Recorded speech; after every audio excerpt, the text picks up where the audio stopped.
Thank you.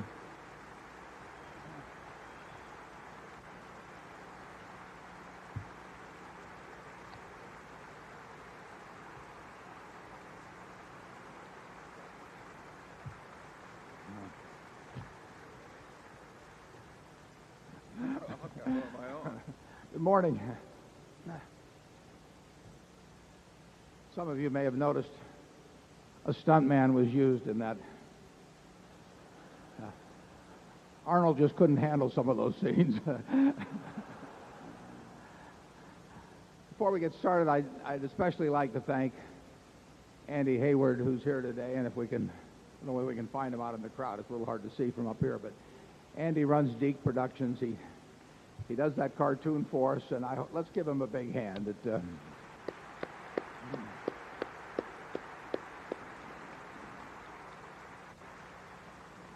Andy has produced a really extraordinary series telling the story of the beginning of this country called Liberty's Kids. It's been on public broadcasting the last couple of years. It's great for kids, but it's great for adults too. I've watched a number of sessions myself, and this summer in July it will go on sale at Walmart, a very special celebration. And for those of you who want to pick out something good for your children or your grandchildren, I can't think of a better series to have them watching. And thanks again, Andy. And thanks also to Kelly Muchmore, who puts this whole production on. This is Kelly's show. She, along with that dog Dudley, who you saw in the movie, Dudley is a regular at Berkshire Hathaway. We don't count him in the 15.8, but she, along with Dudley, handle everything. I don't even give a thought to what's going to happen here, as may become evident during the meeting. She is responsible for putting up that whole exhibition arrangement and really the whole thing. So, Kelly, I don't know where you are exactly, but in any event, thank you very much.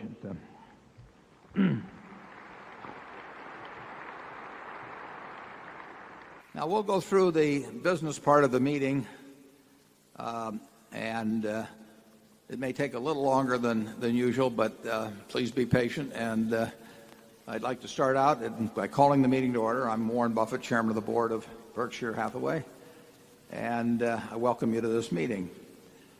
This hyperkinetic fellow next to me is Charlie Munger, the Vice Chairman, and we will have a good time, and I hope you do too. We work together because he can hear and I can see. I mean, there are times where we can't remember each other's name, but we have a lot of fun together. Now, any shareholder who wishes to speak regarding the shareholder proposal expected to be presented by Human Life International or any other matters germane to the shareholders meeting should now go to microphone zones 1, which is in section 121 over on my right, or section 2, which is at section 221. I believe that's higher up on my right. And let's see if I have that right. Yeah, or go to section 7, which is or section 105, which is microphone 7 on my left, or to section 205, which is microphone 8. If you're going to want to talk about anything concerning the business of the meeting, not the questions afterwards, but just that relates to the matters germane to the meeting, please go there now, because I'm not going to be able to spot people in a crowd this size. And when it comes time to do the business, we're going to ask anybody that cares to speak up on the business to be at those microphones. And that will be in just a couple of minutes. Now, after adjournment of the business meeting, I'll respond to questions that you may have that relate to the businesses of Berkshire, but that don't call for any action at the meeting. We had some complaints after last year that some people were asking 6 or 7-part questions. At least that's the reason I'm giving, that we're eliminating those. The bigger reason is Charlie and I can't remember the first part by the time you get to the 5th part. So we are asking you to ask only one question, and and don't try to get too clever about working 3 or 4 into a single question. And that will give more people a chance to get their questions asked. Only one question at a time, and we will go around from microphone to microphone and get as many in as we can. Now, we're going to do this until noon, and then we'll take a break for lunch, and we'll come back about 1, and we'll continue until 3:30. And anything goes on the questions. We'll answer almost anything except questions about what we may be buying or selling. And you're free, of course, to wander around, go over and buy things. You know, we have a lot of things for sale over there. It's as I've pointed out in the past, it's better form to leave while Charlie is speaking than when I'm speaking, but you can use your own judgment on that. Now, I do want to remind you that any audio or video recording of this meeting is prohibited. That if anybody's seen recording the proceedings, we will have to ask you to leave. So if you see anybody doing that, we would appreciate it if you would just inform one of the staff personnel around, and because there's certain copyrighted material that we use, and people like Judge Judy give us permission to use a segment like that, but it's not intended to be used in any commercial way. So we do ask that no recording take place. Now, I'll first introduce the Berkshire Hathaway directors that are present in addition to myself and Charlie. Now, I'll ask the directors to stand as their names are read and ask that you withhold applause, if any, until all are introduced. I don't know whether we have anybody here from CalPERS, but they can register their own views as we go along. And it is difficult to see from here, so if you'll just stand as I mention your name and remain standing until the end when we will see whether you get any applause. Susan T. Buffett, Howard G. Buffett, Malcolm G. Chase, David S. Gottesman. Sandy had a conflict today. There's a bar mitzvah, I believe, for a granddaughter, and so he's coming in tomorrow for our directors' meeting on Monday. Charlotte Guyman, Donald R. Keogh, Thomas S. Murphy, Ronald L. Olson, and Walter Scott, Jr. And now you can go crazy.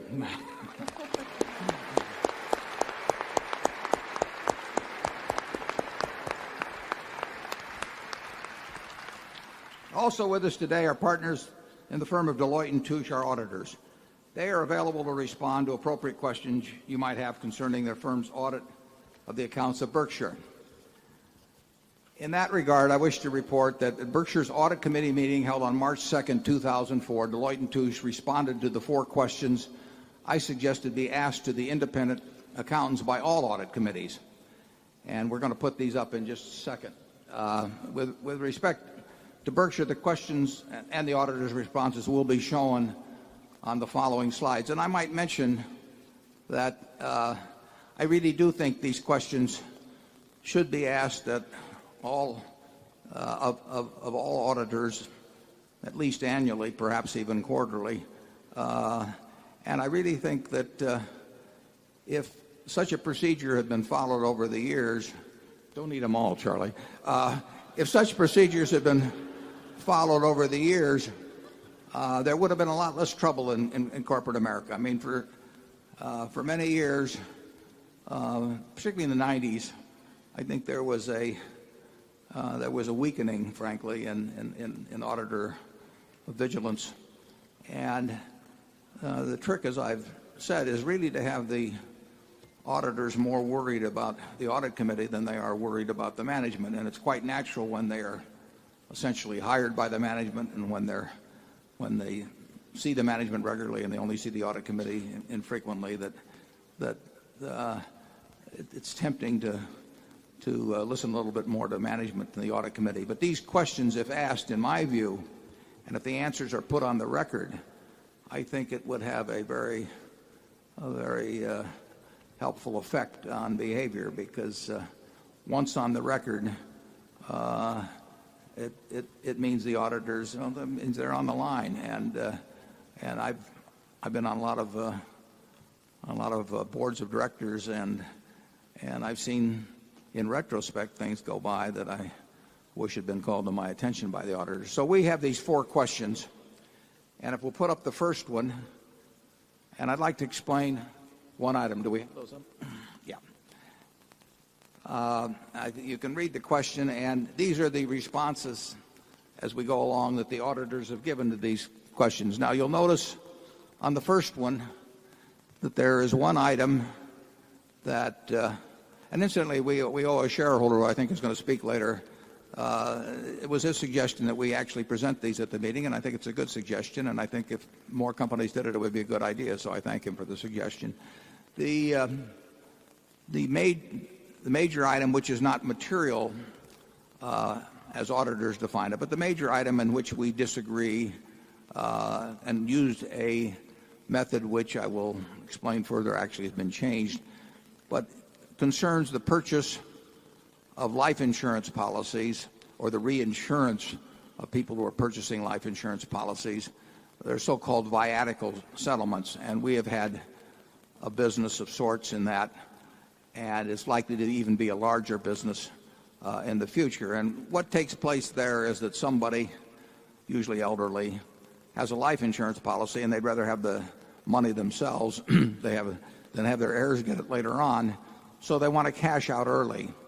And as you know, a life insurance policy typically has a cash surrender value, and sometimes those cash surrender values are quite low in relation to the actuarial value of the policy. So sometimes those people wish to sell a policy. We had a case the other day where a 79-year-old woman had an insurance policy amounting to some $75 million. I've never met her, but she must be quite a woman. But the cash surrender value of that policy was $2 million. Clearly, for even a 79-year-old in the best of health, that was an inadequate sum for her to receive, but yet she wished to have the cash herself rather than eventually die and leave it to her heirs. So we paid, or we actually reinsured a transaction where somebody else did it, and we took only 50% of it, but I'm going to use 100% figures. We reinsured, we bought that policy for $10 million. And under accounting rules, GAAP accounting, it is recommended that we write that policy down immediately to the cash surrender value of $2 million. Well, obviously, we think it's worth $10 million, or we wouldn't have paid $10 million for it today. But the rules, as they become more clear, say write it down immediately. I happen to think that rule is wrong. But last year, at the end of the year, there had been a total of $73 million applicable to such policies that reflected our purchase price as opposed to the cash surrender value. In the first quarter of 2004, our activity has stepped up in this field some. The people we reinsure have stepped up their activity, so we get our 50%. And that amounts to, it's going to amount in the first quarter to about $30 million. So we have adopted, even though we think it's incorrect, we have adopted the GAAP accounting, and you will see in the first quarter report of Berkshire the charge for the $73 million of last year plus the $30 million in the first quarter of this year. And that gets charged, believe it or not, to realized capital gains. So by buying these policies for X on one day and immediately writing them down substantially, that becomes a realized capital loss on our book. Now, later on, we expect to get a perfectly satisfactory return from these policies. But that is the main item that is referred to in the auditor's answer on question 1. Now, if we'll go to number 2. I have time to read that.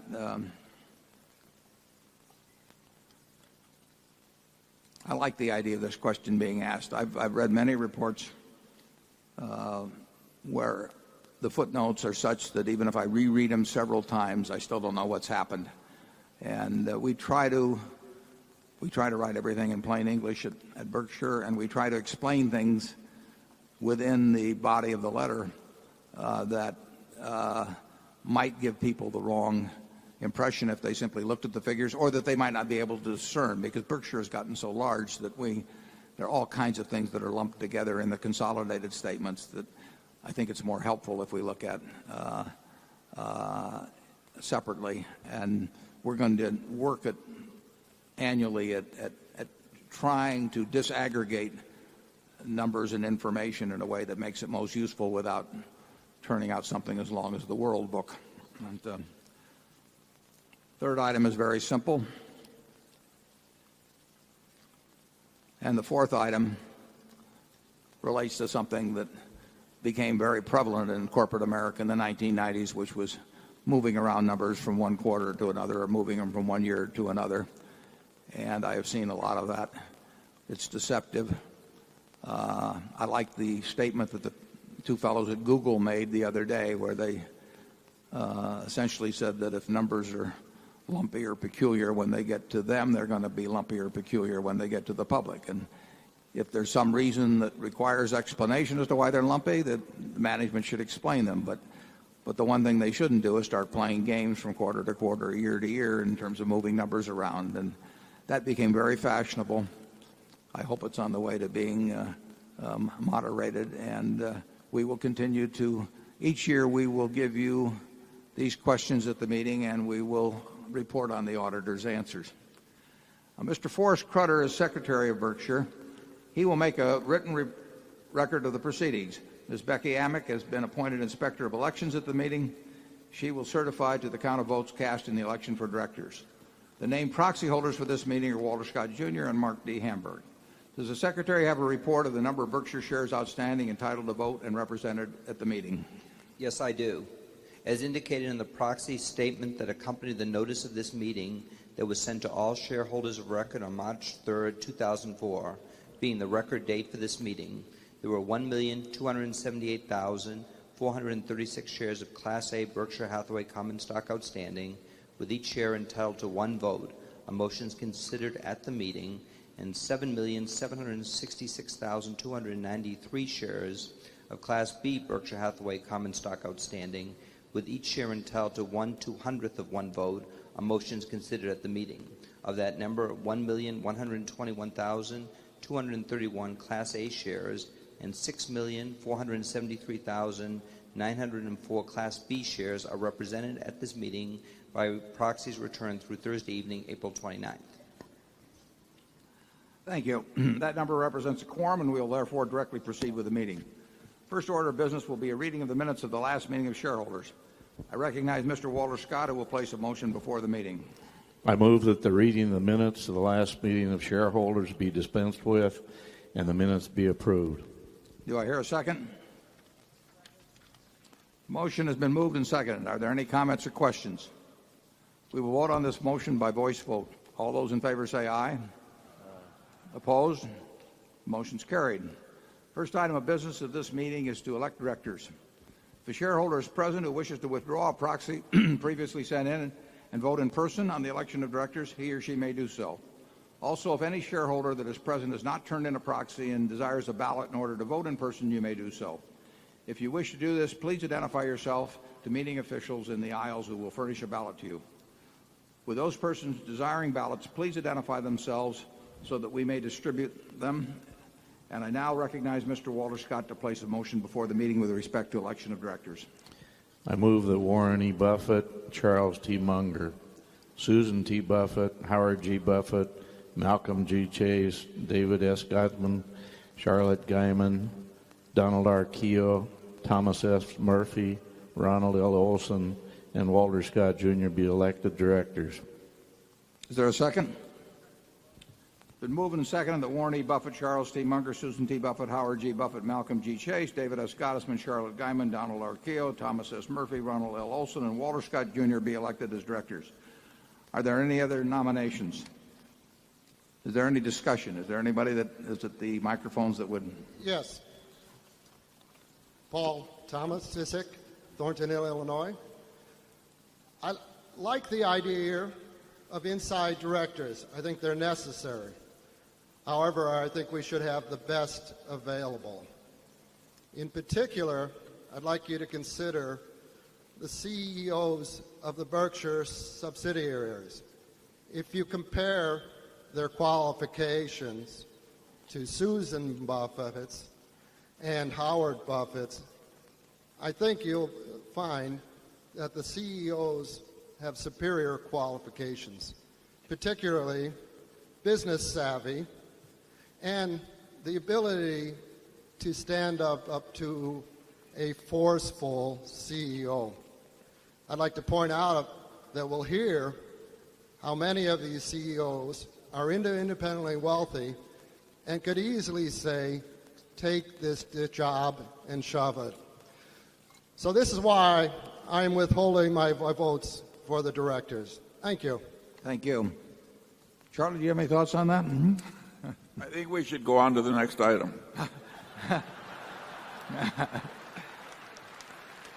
The nominations are ready to be acted upon. If there are any shareholders voting in person, they should now mark their ballots on the election of directors and allow the ballots to be delivered to the Inspector of Election.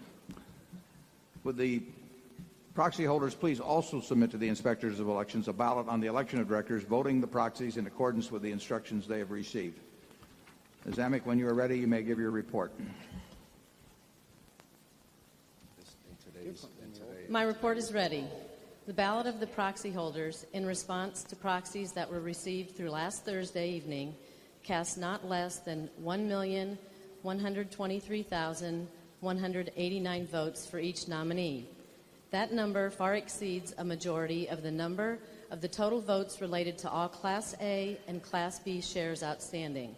The certification required by the Delaware law of the precise count of the votes, including the additional votes to be cast by the proxy holders in response to the proxies delivered at this meeting, as well as any cast in person at this meeting, will be given to the Secretary to be placed with the minutes of this meeting. Thank you, Ms. Amick. Warren E. Buffett, Susan D. Buffett, Howard G. Buffett, Malcolm G. Chase, David S. Gottesman, Charlotte Guyman, Daniel R. Keogh, Thomas S. Murphy, Charles D. Munger, Ronald L. Olson, and Walter Scott, Jr. have been elected as directors. The next item of business is a proposal put forth by Berkshire shareholder Human Life International, the owner of one Class B share. Human Life International's motion is set forth in the proxy statement and provides that the company be required to publish annually a detailed statement of each contribution made by the company and its subsidiaries in various political causes. The directors have recommended the shareholders vote against the proposal. We will now open the floor to recognize the appointed representative of Human Life International to present their proposal. Is someone here to present that? Yes, Mr. Buffett.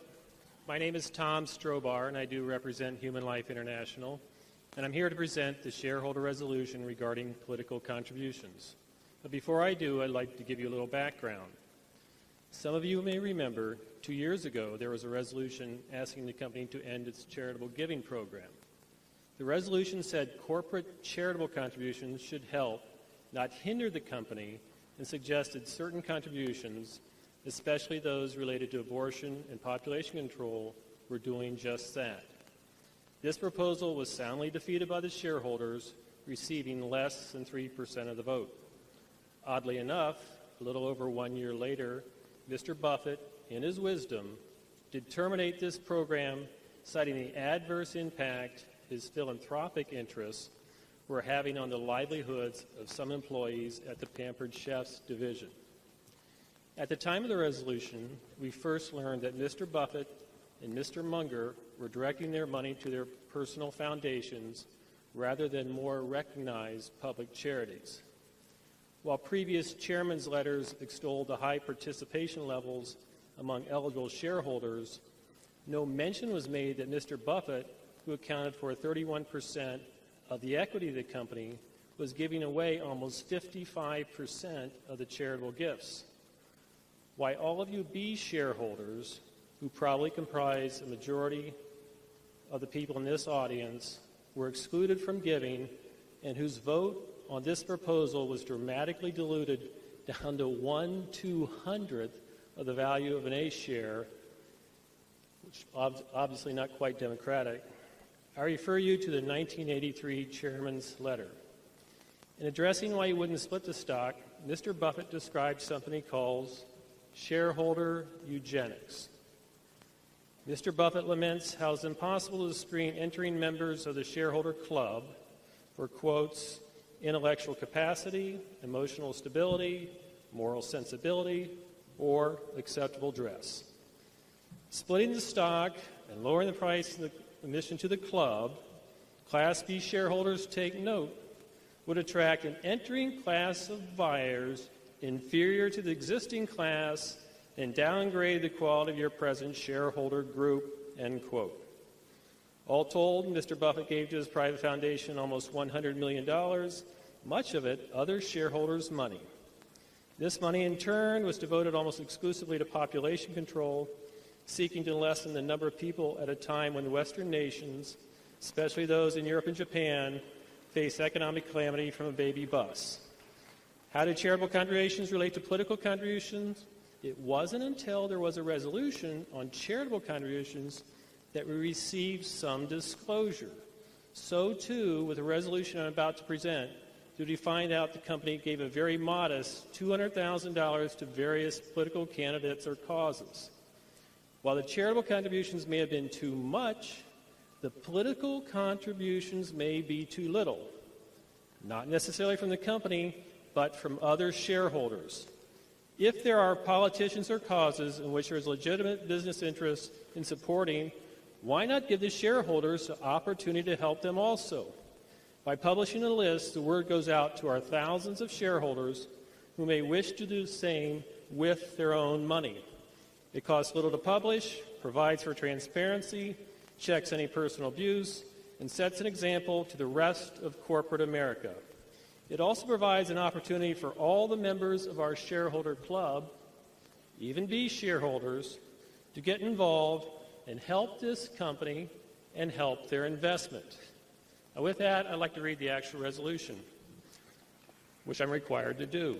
Within 1 month after approval by the shareholders of this proposal, management shall publish in the Buffalo News a detailed statement of each contribution made by the company or any of its subsidiaries, either directly or indirectly, within the preceding fiscal year, in respect of any political campaign, political party, referendum, or citizens' initiative, or attempts to influence legislation specifying the date and amount of each contribution and the person or organization to whom the contribution was made. Subsequent to this initial disclosure, management shall cause like data to be included in each succeeding report to the shareholders. And if no such disbursements were made, to have the facts so noted in the annual report.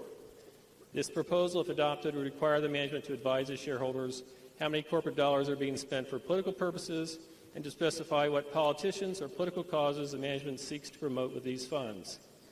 Political contributions are made with the dollars that belong to the shareholders of the group, and they are entitled to know where their dollars are being spent. A vote for this proposal is a vote for full disclosure. Thank you. Is there anyone else that would care to speak on the motion? Charlie, do you have any comment? Well, I preferred our old charitable giving program to the way most corporations do it in America, where the controlling officers decide. However, it's a dead horse. It's gone, and there's no point beating on the corpse. The dead horse will now speak. I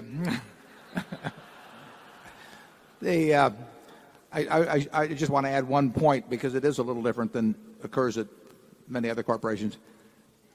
To my knowledge or memory, I don't believe Charlie and I have ever asked any employee or any vendor to Berkshire, any employee of Berkshire or vendor to Berkshire, for either political contributions or charitable contributions. There's been no use of our positions to, in effect, extract money for our own personal causes, or either in the charitable area or the political area. Is that correct, Charlie? Yeah, but we don't deserve too much credit for not asking other people for charitable contributions. Think what the reciprocity implications would be. Yeah. But it's a fairly common activity. So here we are. We'll, if any shareholders voting in person, they should now mark their ballots on the motion and allow the ballots to be delivered to the Inspector of Elections. Would the proxy holders please also submit to the Inspector of Elections a ballot on the proposal, voting the proxies in accordance with the instructions they've received. Ms. Amick, when you are ready, you may give your report.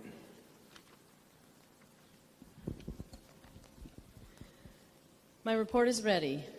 The ballot of the proxy holders in response to proxies that were received through last Thursday evening cast 27,287.605 votes for the motion and 936,045.815 votes against the motion. As the number of votes against the motion exceeds a majority of the number of votes related to all Class A and Class B shares outstanding, the motion has failed. The certification required by Delaware law of the precise count of the votes will be given to the Secretary to be placed with the minutes of this meeting. Thank you, Ms. Amick. The proposal fails. Does anyone have any further business to come before this meeting before we adjourn? If so, Yes. they should approach microphone 1 to be recognized. I believe we have someone. Yes, Paul Tomasic, Thornton, Illinois. I have a proposal to put the written rules for this meeting, the formal part, on the web in order that this meeting can be conducted fairly and with good faith. Would you like a little more comment? No. The faster you can make it, the better, but go to it. Oh, that's it. That's On it. that one. Okay. Is that a motion? What's that, Mark? Well, do you want to? Would you place all? If you have more motions, would you place them, or is that it? No, certainly. The other three motions are to put the bylaws and the articles of incorporation up on the website, to write it into the bylaws how shareholders should present motions, and the fourth, to write it into the bylaws how shareholders can make director nominations. To sum up, what these motions ask for is just tell us the rules. We'll follow them. That's it. Thank you.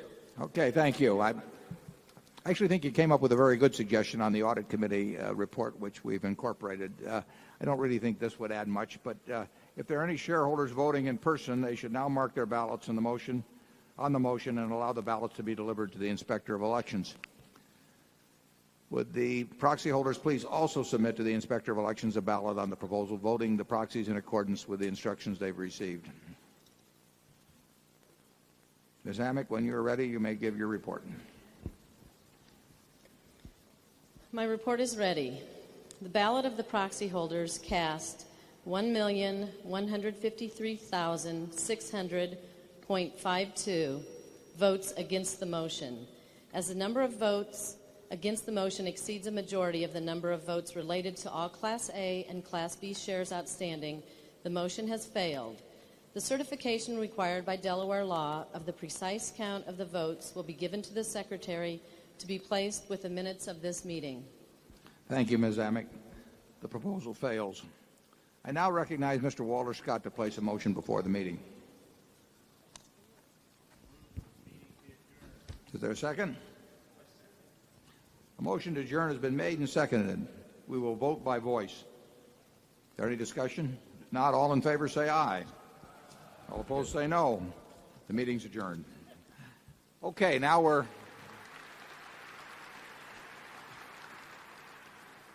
going to move into the questions and answers, at least questions, and just ask one as we spelled out before, and we will start with microphone 1, which is in section 121 on my right, and we'll keep moving 1 through 12 until we get till noon. Microphone 1. Jonathan Mills from London, England. I wondered if you could comment on the views of those people who have stated that because of so-called conflicts of interest, you should leave the board of Coca-Cola, and whether you had any intention of doing so. That we should do what with the board? Leave the board. That you personally should leave the board of Coke. I would say that whoever suggested that should do 500 sit-ups.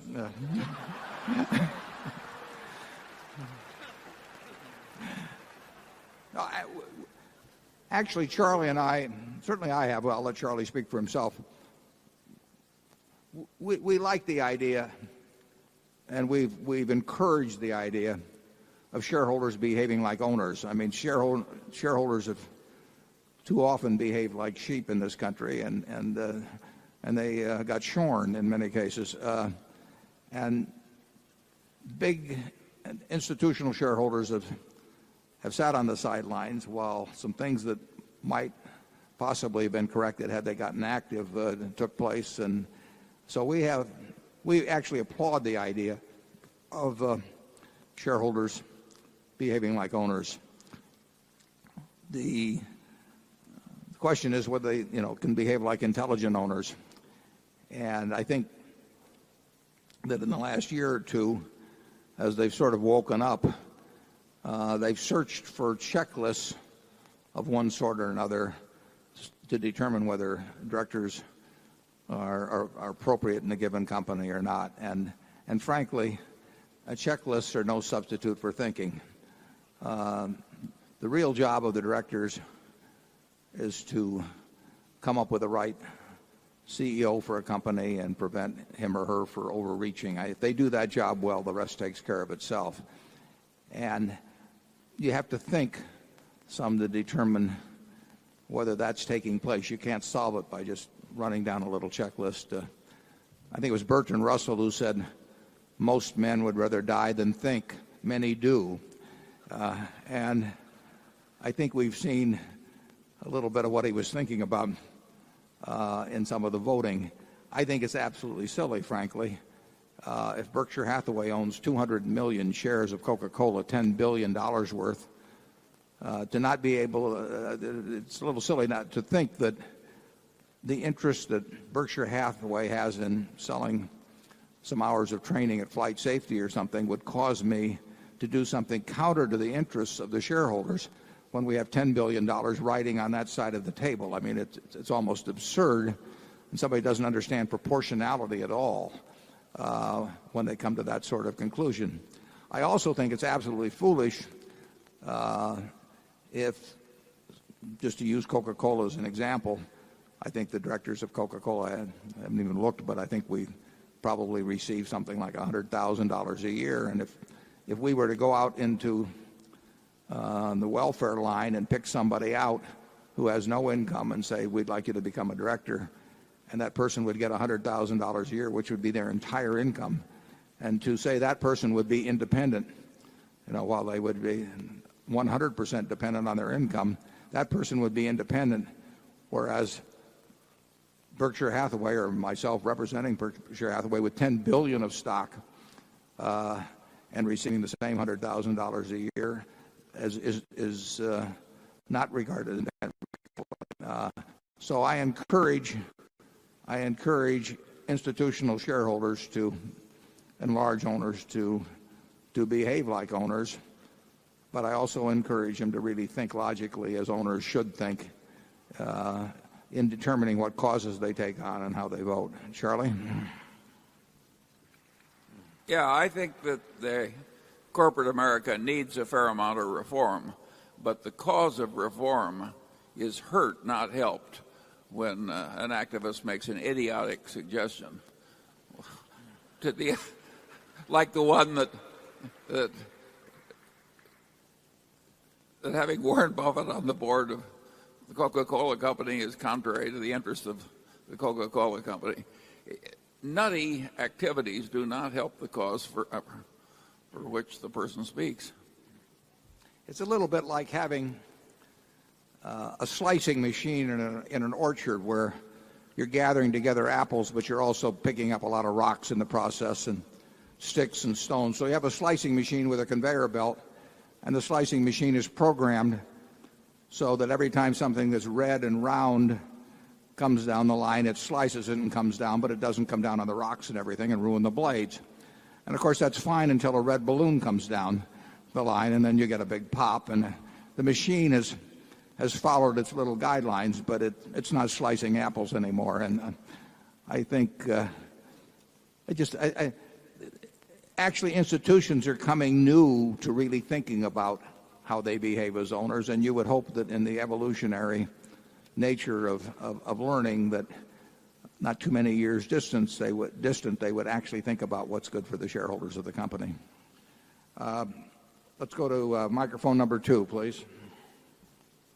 Mr. Buffett, Mr. Munger, good morning. My name is Akis Psares, and I am from Athens, Greece.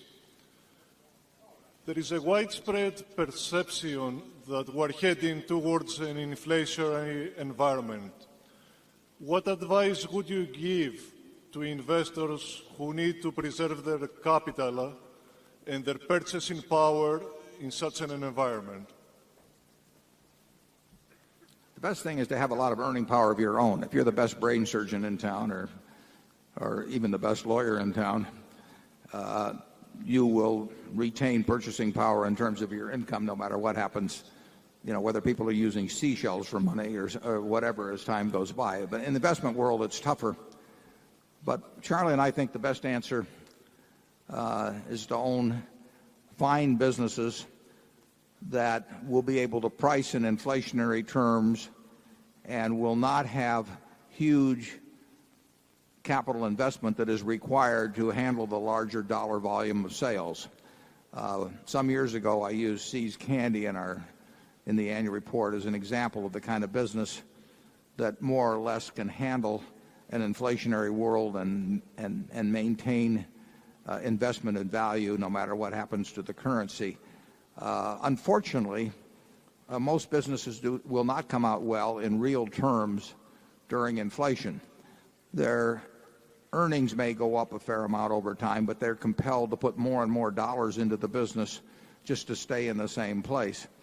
And, the worst kind of a business is one that makes you put more money on the table all the time and doesn't give you greater earnings. So you really want a business that can have pricing that reflects inflation and does not have very much capital investment that reflects inflation.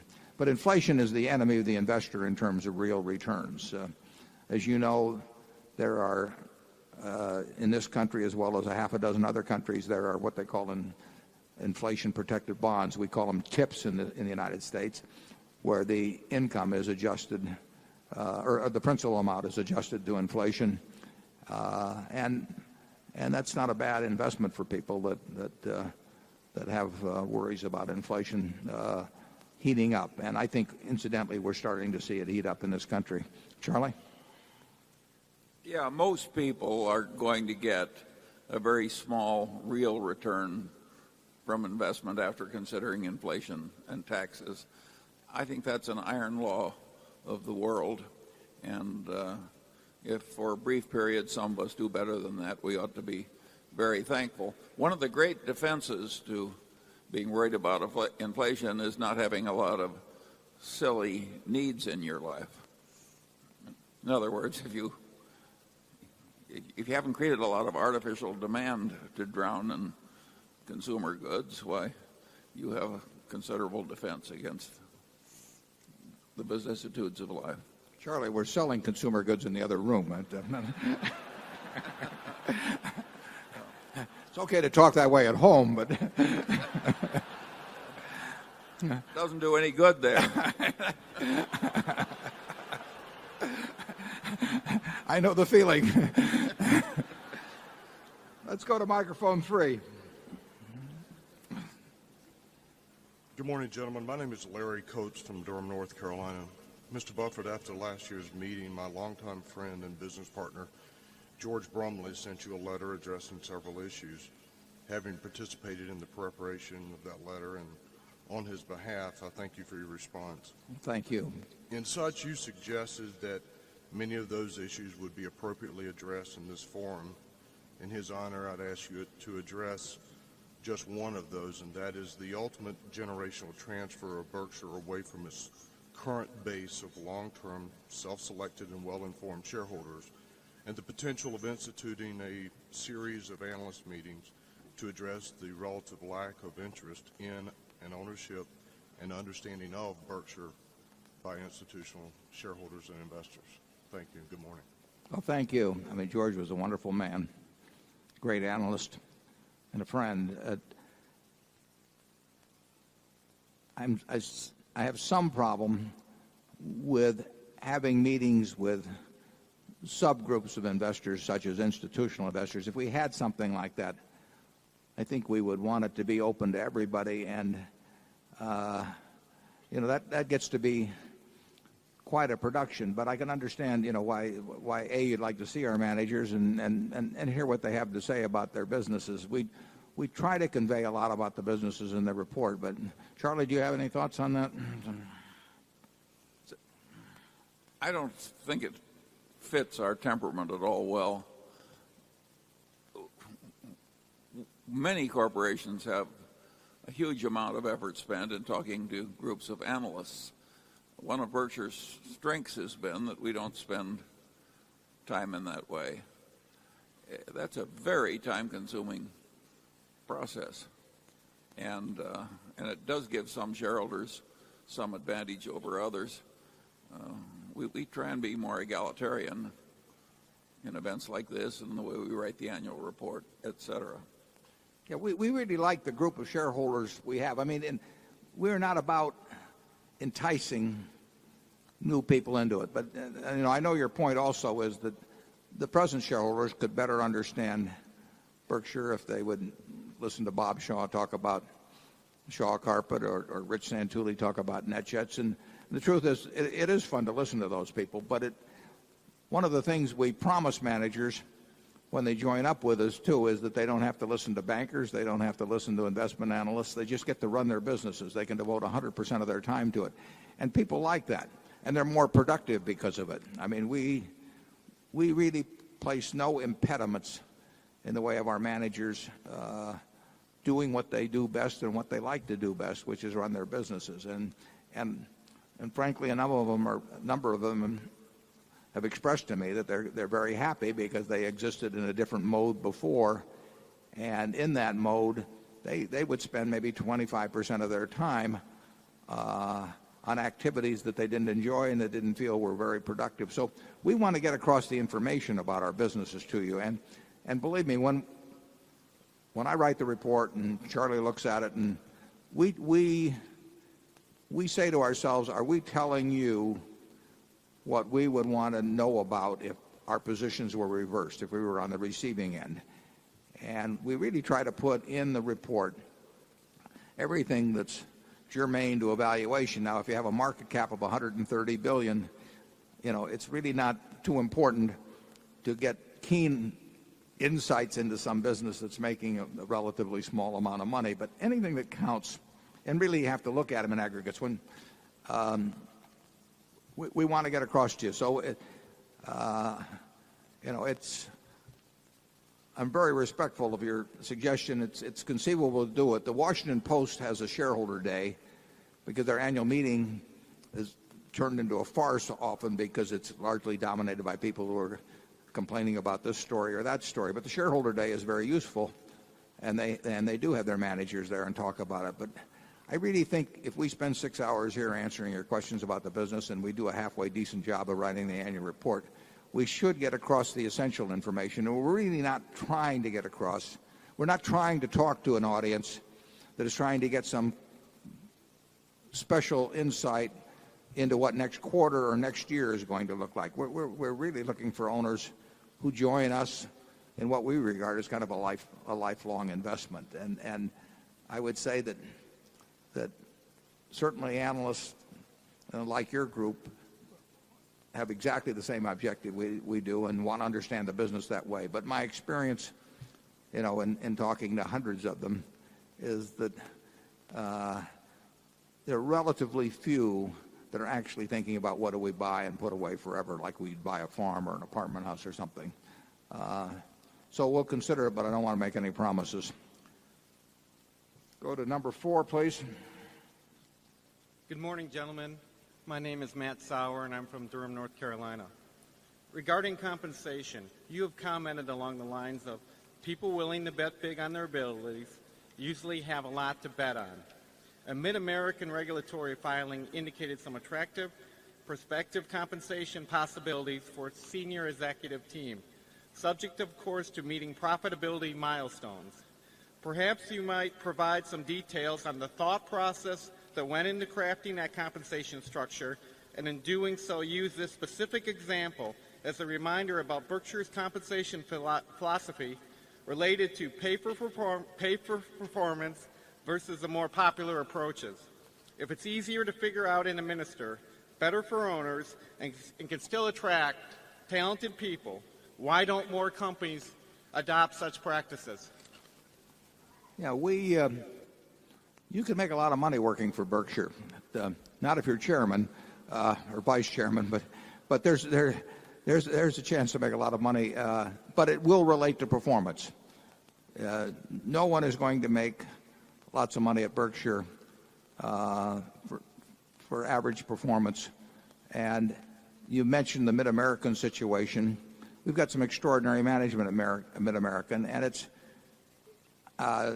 in terms of how that compensation arrangement was worked out. I was thinking one day about what would be appropriate for the two individuals who are key to the success of Mid-American, and I took a yellow pad and I spent about 3 minutes sketching out a proposal, and I went to Walter Scott, who was our partner in the business and who actually heads the comp committee, and I said, Walter, this is an idea I have. What do you think of it? And he looked at it and he said, it looks fine to me. And we talked to the two managers about it, and actually, as we presented it, we had it so that something over 50% went to the CEO, Dave Sokol, and something under 50% went to the number 2 man, Greg Abel, who's enormously well-named. And when we gave it to David, he said, I like it fine, but let's make it 50-50. That's the extent of it. As you have commented, that's wildly different than the approach at companies. I mean, most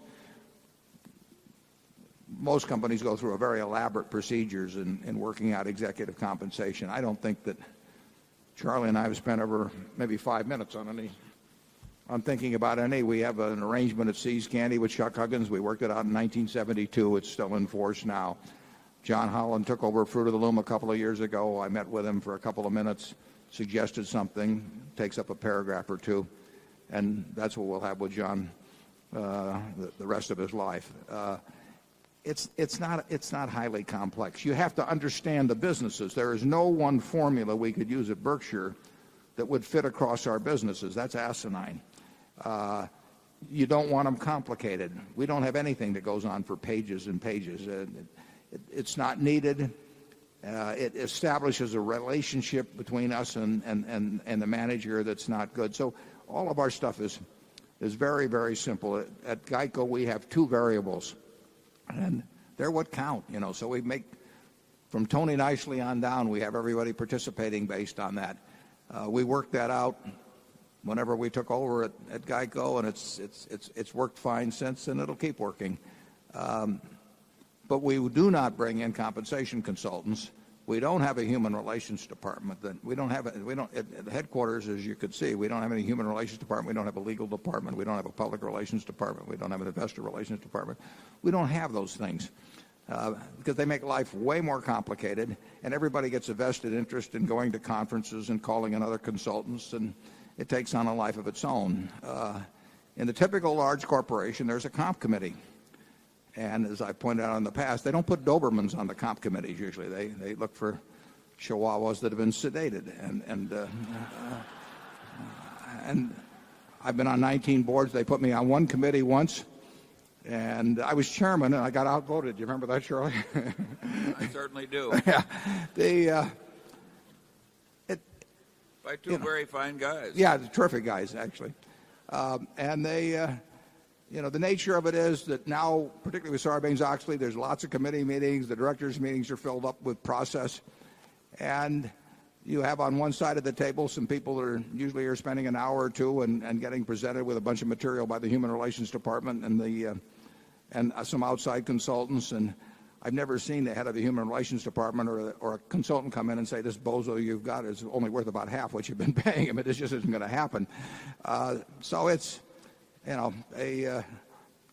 it's a situation where the intensity of interest on both sides is seldom equal. The directors are often dealing with something my friend Tom Murphy in the past has called play money, and the CEO is dealing with something very dear to his heart. So you've got to expect a situation like that to get gamed over time. Not over time, promptly, actually. And there's some change in that that's taking place, but it's not being, in large part, it's not being led by CEOs, and it's difficult for directors to do to get a lot done. They get handed a sheet of paper that shows them comparables elsewhere, and everybody thinks their CEO is in the top 25% or something, and so there's a ratcheting effect that takes place. And now stock options are kind of out of favor, so restricted stock comes in. But the idea is to keep the pie very large for CEOs. And if I needed the money, I'd probably be doing the same thing. Charlie? Well, I would rather throw a viper down my shirt front than hire a compensation consultant.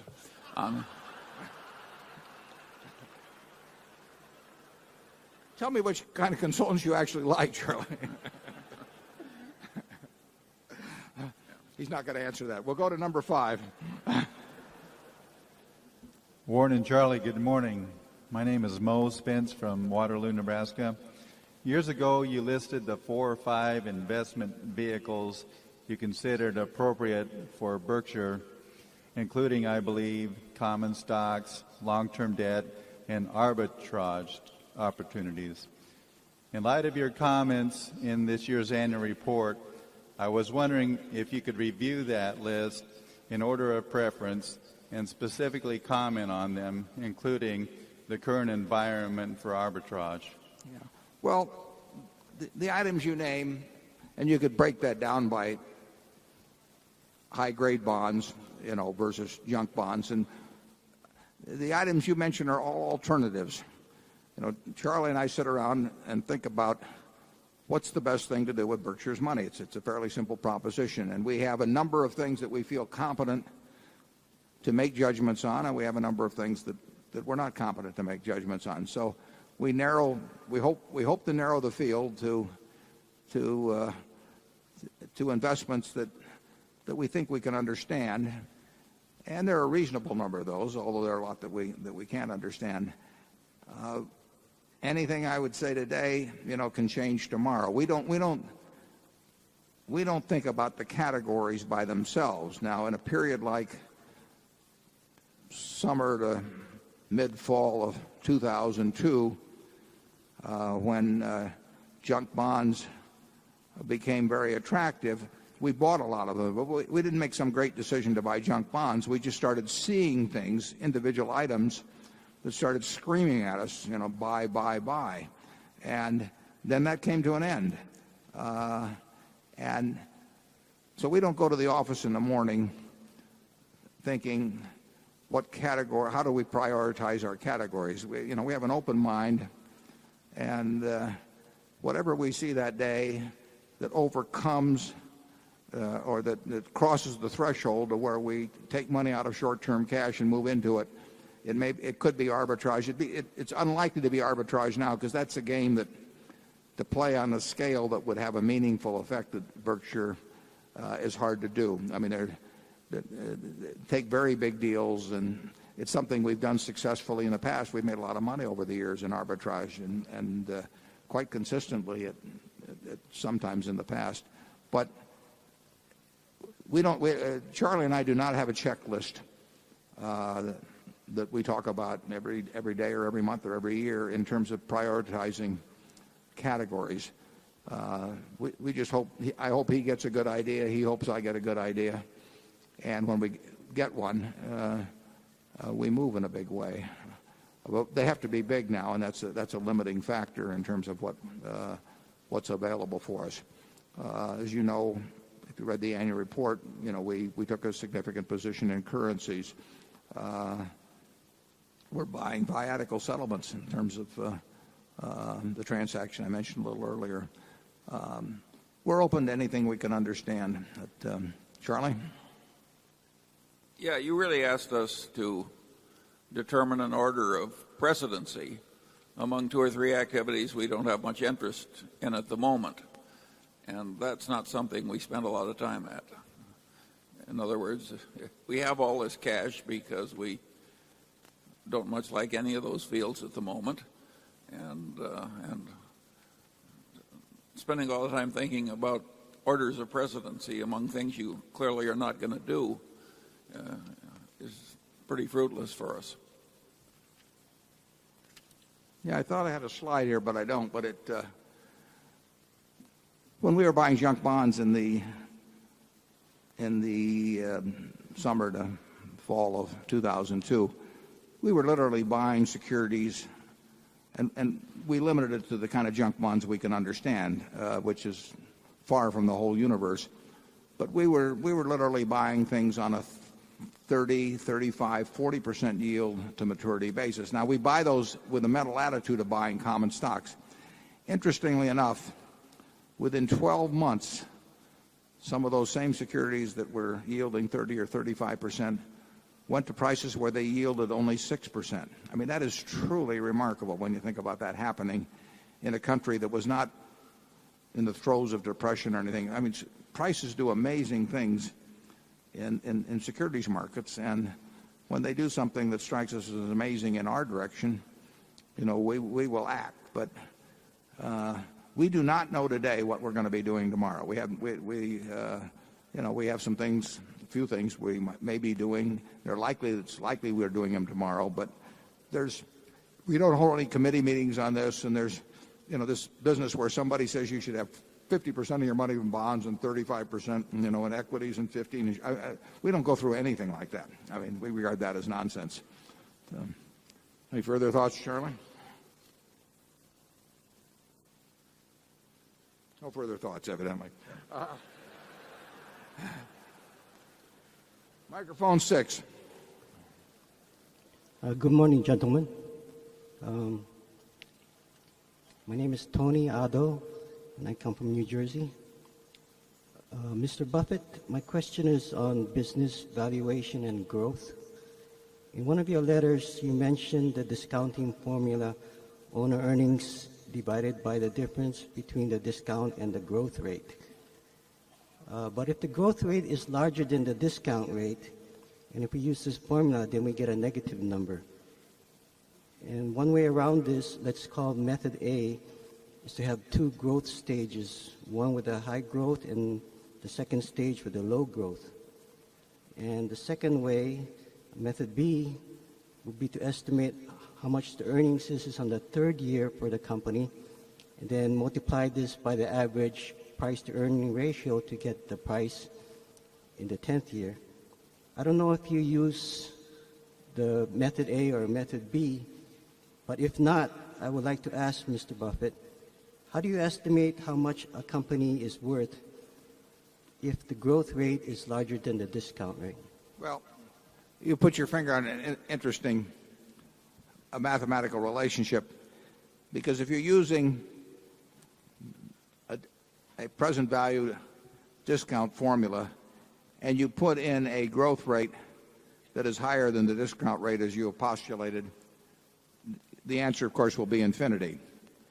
And there are a lot of managements around who like to think their stocks are worth infinity, but we haven't found one yet. That precise subject was covered in a paper called the St. Petersburg Paradox by a fellow named Durant, probably 30 years ago.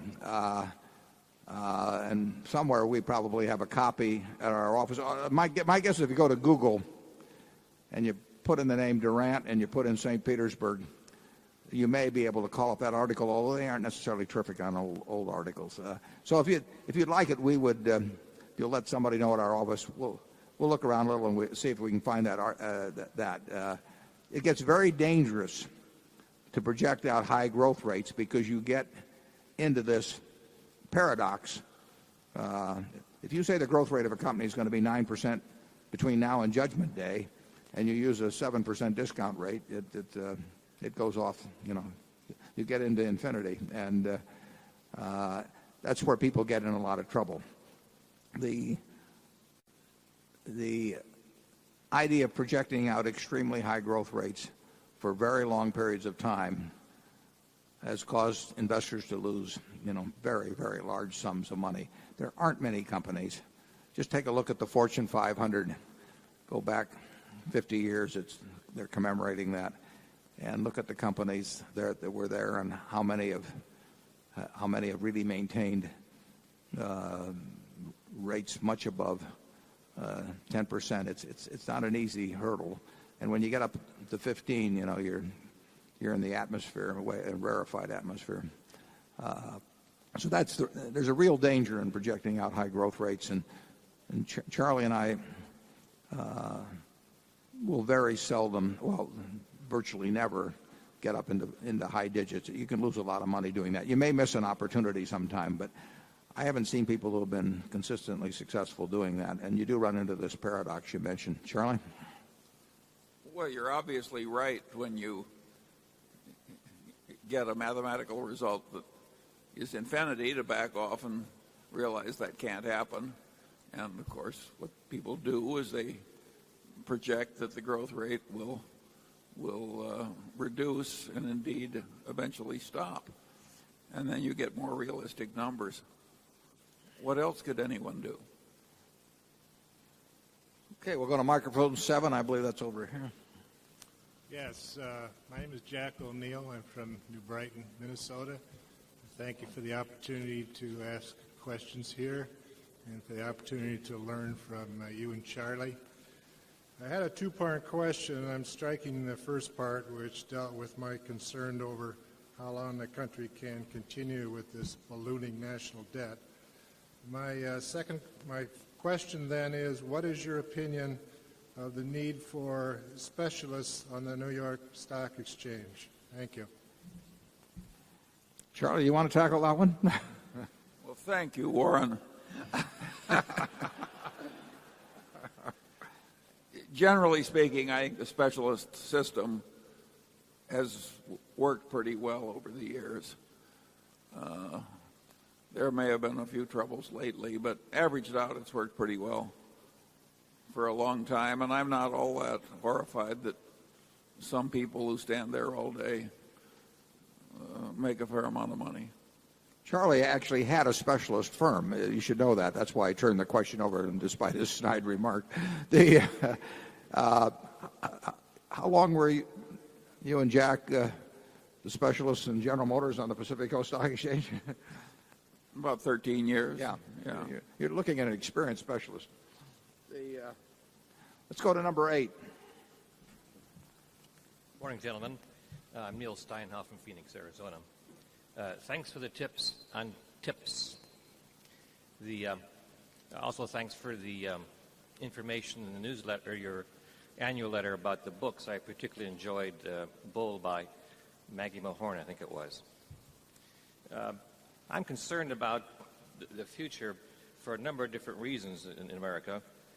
The debt both accumulated by the government and personally, the stock buybacks which are benefiting the top 5 executives continues, the insanity of derivatives, and the overpriced market with the PE, which is also insane. Any comments? Well, which one do you want us to comment? You only get one question. Derivatives. Derivatives. Well, Charlie and I have expressed ourselves on derivatives. We don't think the probability in any given year is necessarily very high that derivatives will either lead to or greatly accentuate some financial trauma. But we think it's there.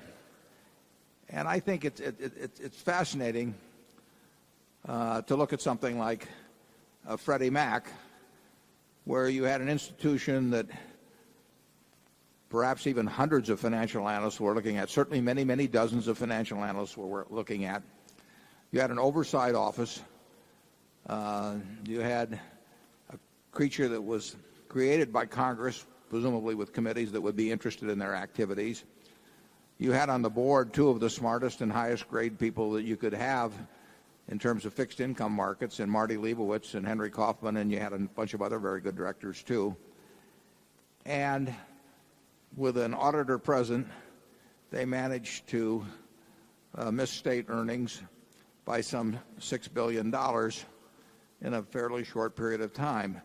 Now, all of that wasn't accounted for by derivatives, but a very large portion of it, $6 billion. That is real money, even in any place. And a large part of that was facilitated by activities in derivative instruments. Now, you can look at the Freddie Mac annual report for 2000, whatever it is, 2 or 2001, and you can read the footnotes, you can read the auditor's certificate, and you can look at a bunch of high-class, very smart directors, and you can be comforted by the fact that dozens of people in Wall Street who were paid just to follow relatively few stocks were studying this, and that they had conference calls all of the time.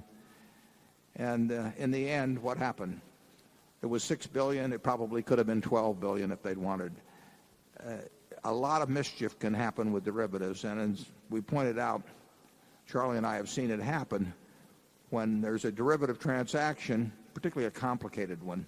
The plain vanilla ones, probably people will not get in big trouble on. But when you have a complicated derivative transaction and the trader at investment house A is on one side and a trader on investment house B is on the other side, and they record a transaction which has to be a zero-sum game between the two of them, and both put on the books a profit that day. I've never seen one where they both put on a loss that day. It lends itself to mischief, and the scale is absolutely huge and getting larger all the time. And I will tell you that I know the managements of some of the companies that have big derivative activities, and they do not have their minds around what is happening. We didn't have our mind around what was happening at Gen Re Securities. We couldn't. We tried to get our mind around it. We couldn't do it. And that was far from, the most extensive or complicated derivative operation around. We had the same experience at Solomon.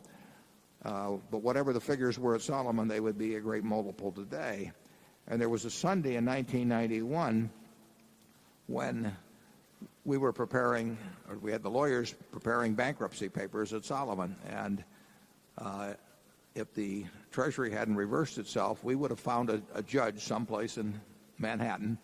He probably would have been watching baseball, eating popcorn, and we would have walked up to his door and said, here is a situation with Solomon. There's these $1.2 trillion of derivative contracts that the guy on the other side thinks is good, and they're not going to be any good, and a lot of other things, and, it's your baby. A lot of things correlate in the securities world that people don't expect to correlate, and there are people following similar strategies all over the world, as happened when long-term capital had its problems. And the financial world, operates on a hair trigger to some extent. People want to jump the gun and move just ahead of the other fellow. And when you get huge amounts of transactions, which many people only vaguely understand, you are creating a potential huge problem that may come about because of some other exogenous event that triggers defaults on a huge scale, and that can be very disruptive to financial markets. So we think they're dangerous as used in society. We use them ourselves, incidentally. We get them collateralized. We've made money off of them. But I would predict that sometime in the next 10 years that you will have some very big problems that will either be caused by or accentuated in a big way by people's activities in derivatives. Charlie? Yeah, I think part of the trouble in you were talking about came because people didn't think enough about the consequences of the consequences. That's a common error. You start trying to hedge against interest rate changes, which is a very complicated thing to do when you've got a mortgage portfolio where people have options to pay the mortgages off early. And then, under the accounting conventions, the hedges started making the quarterly results lumpy instead of nice and regular the way all the institutional analysts like them. So then they use another bunch of derivatives to smooth out the returns. Well, now you've morphed into lying. Well, it's complicated enough to start with. But when you add line to the process, it's a Mad Hatter's Tea Party, and yet this happens with eminent directors of vast financial sophistication sitting on the board. It shows that the sophistication won't save you. Somebody has to have the common sense to say we're just not going there. It's too tough. Charlie was on the audit committee at Solomon and changed it into 6 and 7 hour meetings. I think you found mismarks that were in the tens of millions of dollars on a single contract with a place with many tens of thousands of contracts. Isn't that correct? I think it's fair to say that it was bonkers and that the accountants sold out. Mm-hmm.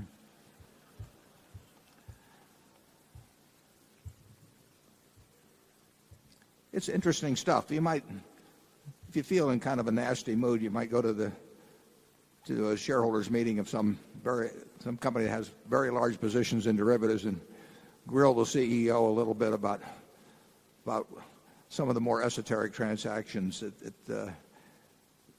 They get very, very complicated. They get mind-boggling in terms of trying to figure out the consequences. And the one thing you can be sure of is that the trader that puts them on will certainly want to mark them at a profit either immediately or within a year or two, because he gets his bonus too often based on the figures for that year and will be gone in 20 years, because some of these are very long dated, will be gone when the consequences fall to the firm. Anytime you have incentives with people who are quite smart to mismark things, you're going to get mismarks or temptations to take on risk in an inappropriate manner. Originally with derivatives, the argument was made that it would disperse risk, that the Coca-Cola company faced foreign exchange risk or some bank faced interest rate risk, and the theory was that you would use these derivatives to spread risk around the system. And indeed, there are many people that make that argument now. I would say that may work in that manner a great percentage of the time, but the time that counts is when the system has intensified risks and placed enormous credit risks on very, very few institutions. Believe me, the Coca-Cola company is in a better position to accept foreign exchange or interest rate risk in a year than some derivatives dealer who has tons of positions on. And I think actually there is much more risk in the system because of derivatives than the proponents of derivatives would say has been dispersed because of the activities. Microphone 9, please. Good morning. Robert Peyton from Chicago, Illinois. Thank you very much for your countless insights about investing and life, for that matter. My question has to do with Bill Gates. You've gone on record stating that Bill Gates is the smartest person you've probably met in your life. Charlie, sorry to break it to you. No, I haven't said that quite, but you're close. Close. And you've also mentioned that he can do your job that you probably could not do his. That's entirely correct. Okay. So that being the case, given his aptitude, his accomplishments, his ability to keep great people together within Microsoft, would you consider having him become the future chairman of Berkshire in one of two ways? Either a merger, and if a merger doesn't make sense because it's a technology company and you don't understand it, so you don't want anything to do with Microsoft, but the second being he resigned his post as chairman of Microsoft in order to keep the masterpiece that you've assembled together, as well as keep these very talented managers of all the Berkshire Hathaway companies together with a leader that you so respect because of his accomplishments and aptitude. Did Bill put you up to this? He did not. No, I know that. It's not a crazy suggestion, but we've got a better answer. Bill could do my job very well, and I could not do his job. But we also have at least 4 people within the Berkshire organization that in many respects could do my job better than I do, and probably in one or two respects they might not be as good at certain parts of it, but they would be terrific successors. We're more blessed in that situation than we've ever been in the history of Berkshire. If you go back 15 years, we did not have four. And as we add businesses, it's not inconceivable that more potential future leaders come with those businesses. So we're well equipped, and we will, barring something terribly unusual, we will have a leader that succeeds me that comes from within Berkshire and has been around for a long time. Well, one advantage of that, and this would not be necessarily a disadvantage if it were Bill, but one advantage to that is that we really like the culture at Berkshire, and having someone that has operated in that culture for a number of years, I think is a plus. Plus, we've seen how they work, and we know their pluses and minuses, and we're very well equipped now. And Bill, I think, to the extent that he spends less time at Microsoft, and he will probably be, the Gates Foundation will take up perhaps more of his time. I don't really think he is looking for my job, although he may salivate at the pay level that's available. But, Charlie? I've got nothing to add. Okay, we'll go to number 10. My name is Oliver Grauser, and I'm from Vienna, Austria. I have studied economics, and I've read about 40 books about investing and want to be such a successful investor as you have been. Mr. Buffett and Mr. Munger, when both of you were younger and had much less capital for investing, which publications were the best to get a few excellent investment ideas to be so successful? And how many hours per week on average did you spend with reading about companies? Thank you. Well, when we were younger, we spent, probably Charlie compared to now, spent a lot more time. I spent a fair amount more time looking at companies. But if we were doing it over again, we would do it over again pretty much the same way. We would look at everything in sight that we thought we could understand. And the world hasn't changed in that respect. There may be some more people doing it, but there are a lot more companies to look at now. And we would read everything in sight about the businesses and the industries we thought we could understand. We would look for things that jumped out at us as being very cheap in relation to value, and we would have one enormous advantage because we would be working with far less capital, which means the universe of potential ideas would be far greater. But there's nothing different, in my view, about analyzing securities now than there was 50 years ago. Charlie? Yeah, we read a lot and we thought a lot. I don't know anybody who is wise who doesn't read a lot. And on the other hand, that alone won't do it. You have to have a temperament, really, which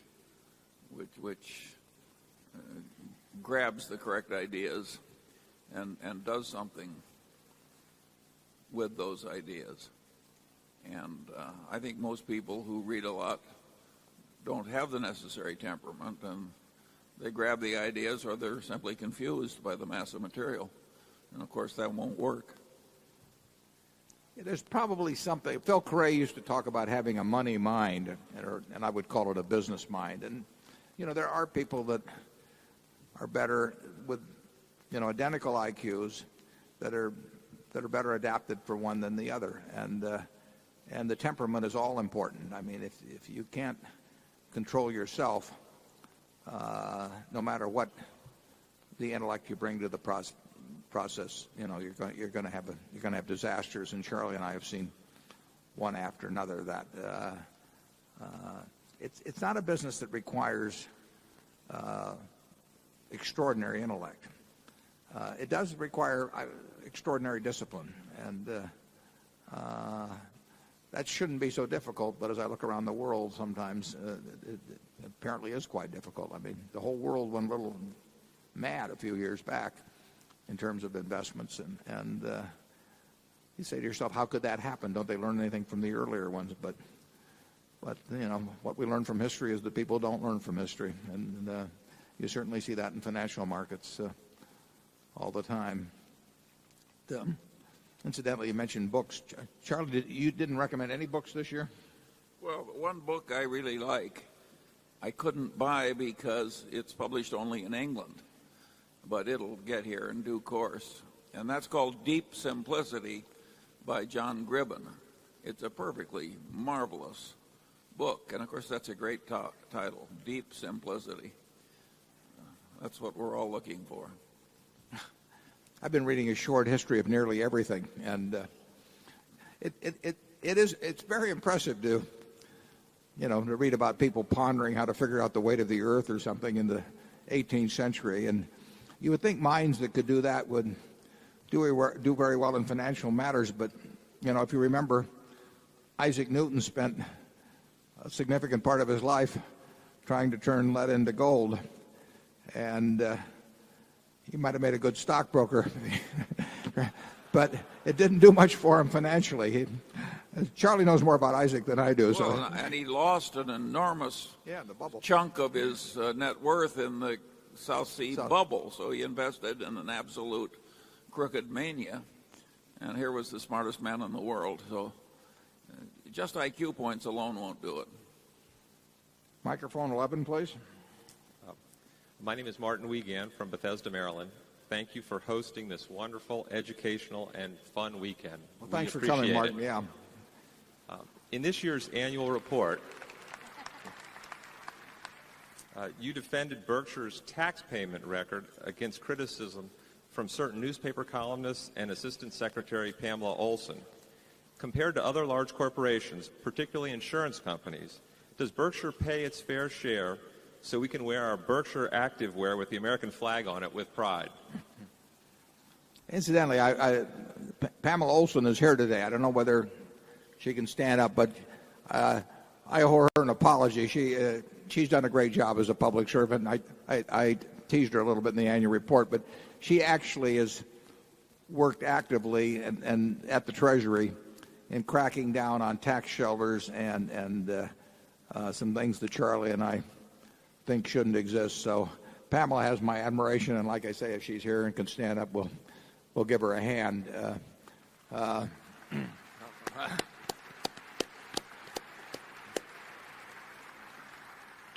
Some of the tax shelter proposals, I met with her yesterday, and she told me of some things that I'd sort of seen myself, but some of the things that have been done and in some cases sponsored by the most prominent auditing firms, are absolutely disgusting and are the reason why, in my view at least, the middle class probably pays a lot more than they should be in terms of raising the total funds that are needed to sustain the government. Berkshire, as we noted in the report, is a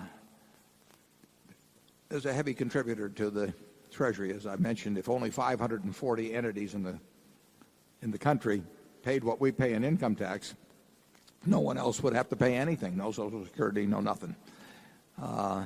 We have not. I mean, we may own tax-exempt bonds. We own dividends, which receive a dividend receive credit.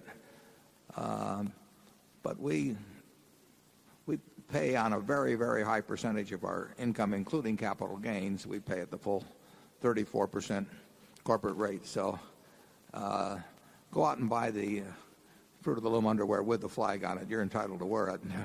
Charlie?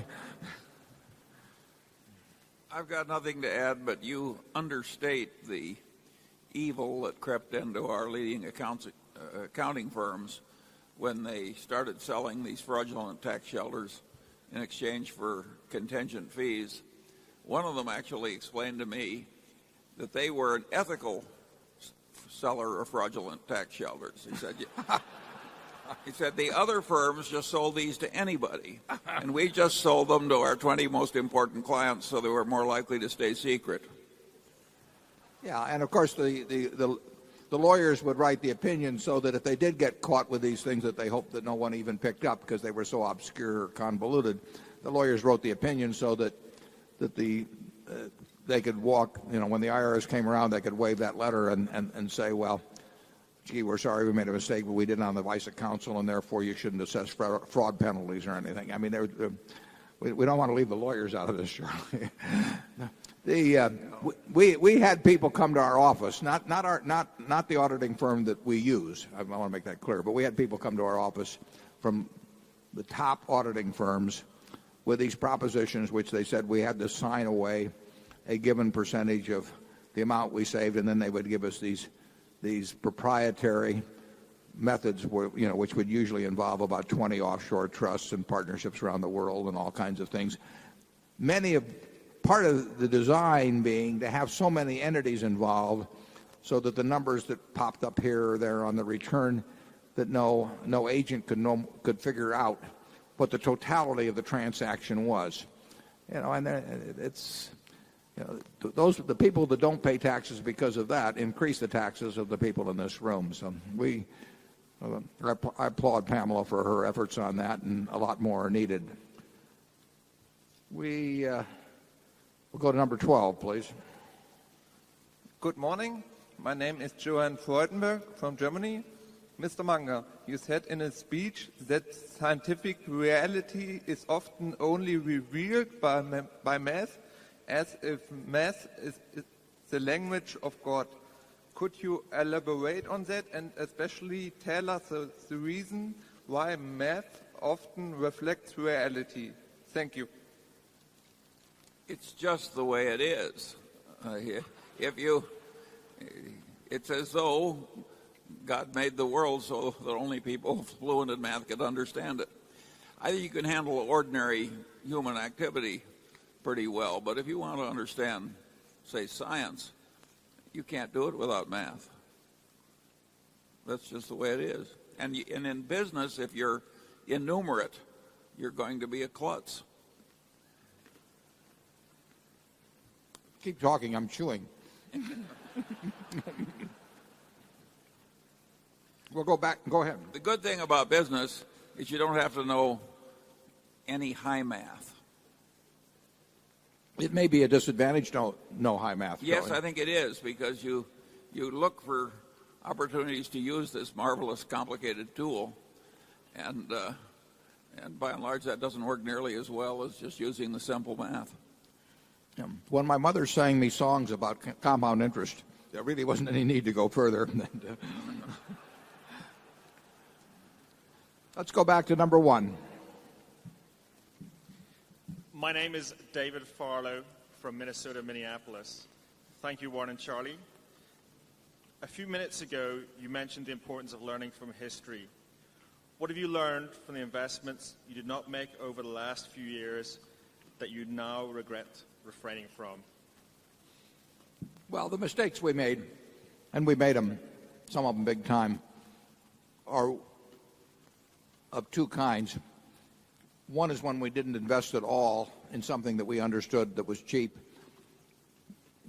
maybe because we weren't even working hard enough at looking at the whole list, or because for one reason or another we didn't take action.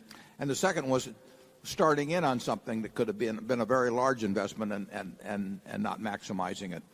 Charlie is a huge believer in the idea that you don't sit around sucking your thumb when something comes along that should be done, that you pour into it, and that's generally what we've tried to do.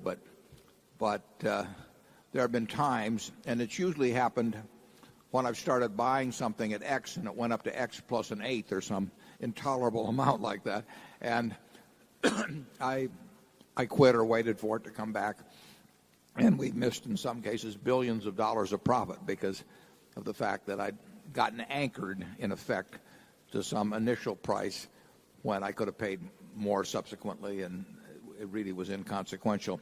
Do you have anything worse to confess than Walmart? No, Walmart, I cost us about it's up to $10 billion now. I cost us about $10 billion. I set out to buy 100 million shares of Walmart pre-split at about 23. And Charlie said it didn't sound like the worst idea I ever came up with, which is from him, I mean, just ungodly praise. And then, we bought a little and then it moved up a little bit. And I thought, well, maybe it'll come back or what.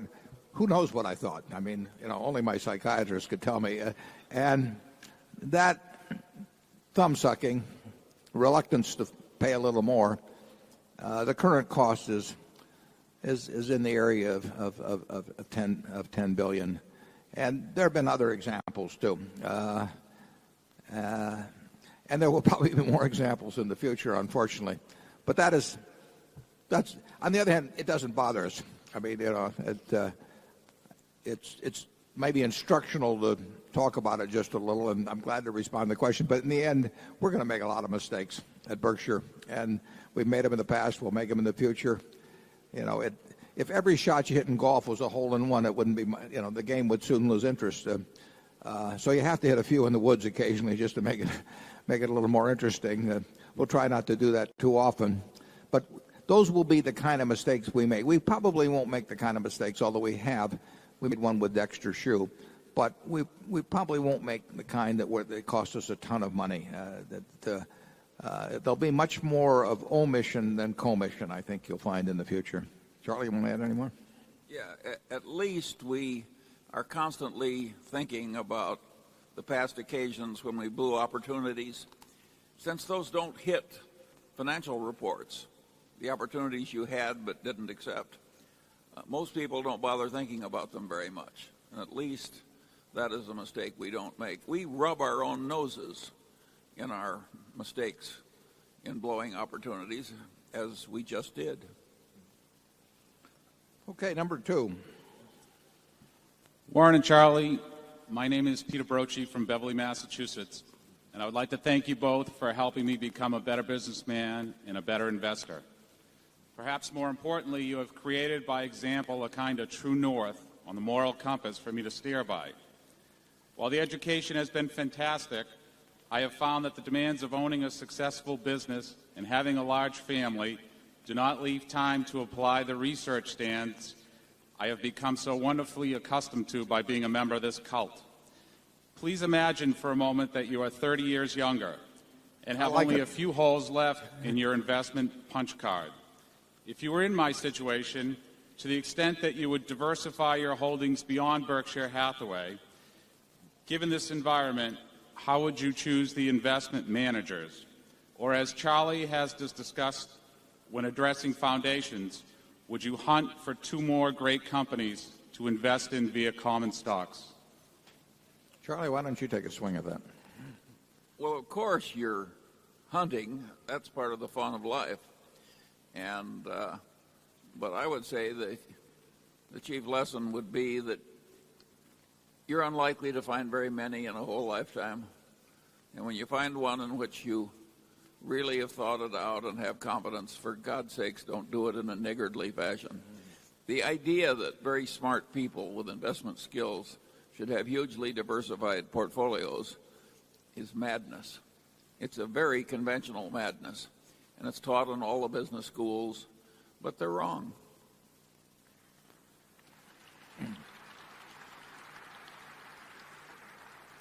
The question of finding other advisors is a tough one. I mean, when I wound up my partnership at the end of 1969, and I had all these partners that had counted on me, and I was going to mail them back a lot of money, I felt an obligation to at least suggest some alternatives for them. And I recommended 2 people who I knew were exceptionally good and exceptionally honest. We put one of them on the board not long ago and reaffirmed it today.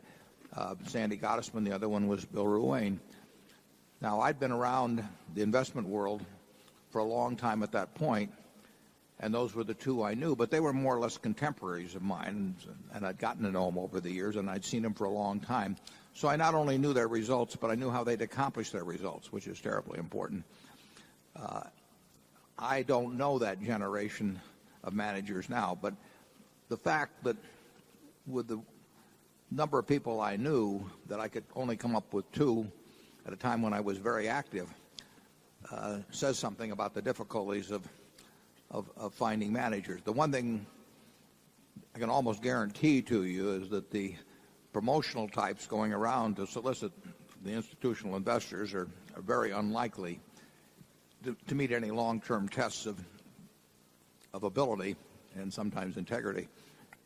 It's not an easy job spotting an investor. I think it's probably easier depending on the amount of time. You mentioned having children in the business and the amount of time you can spend on it.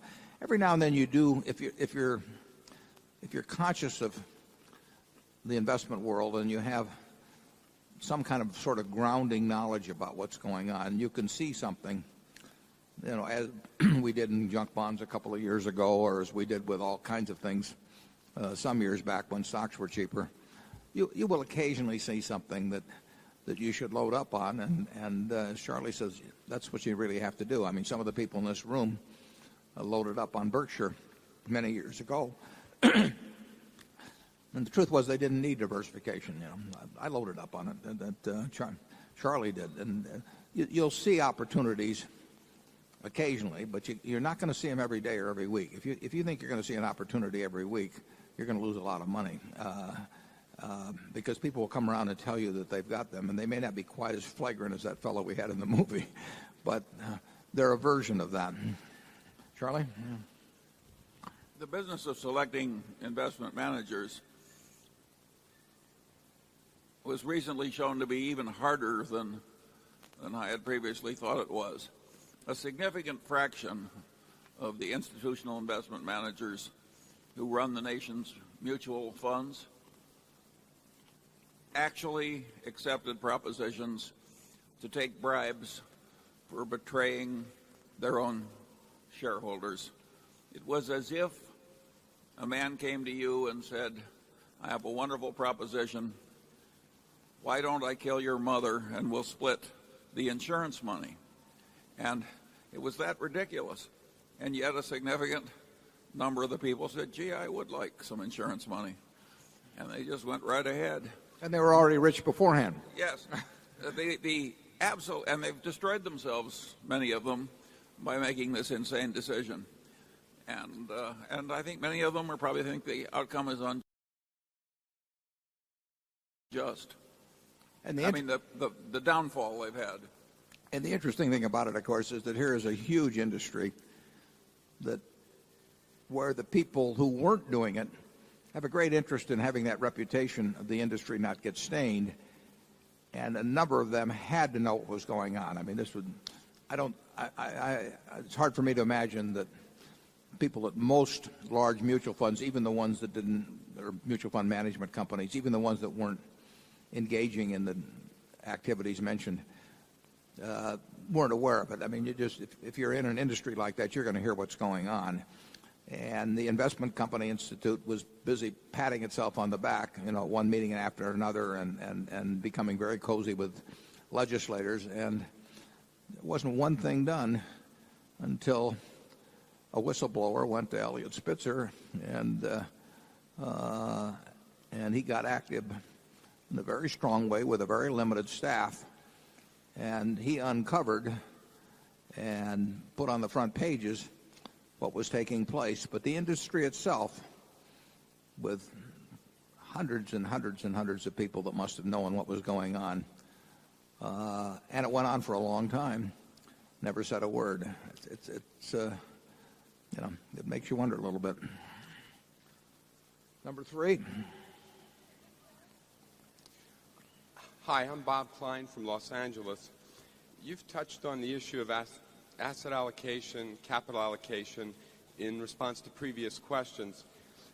But I wonder if you could elaborate from a risk management perspective.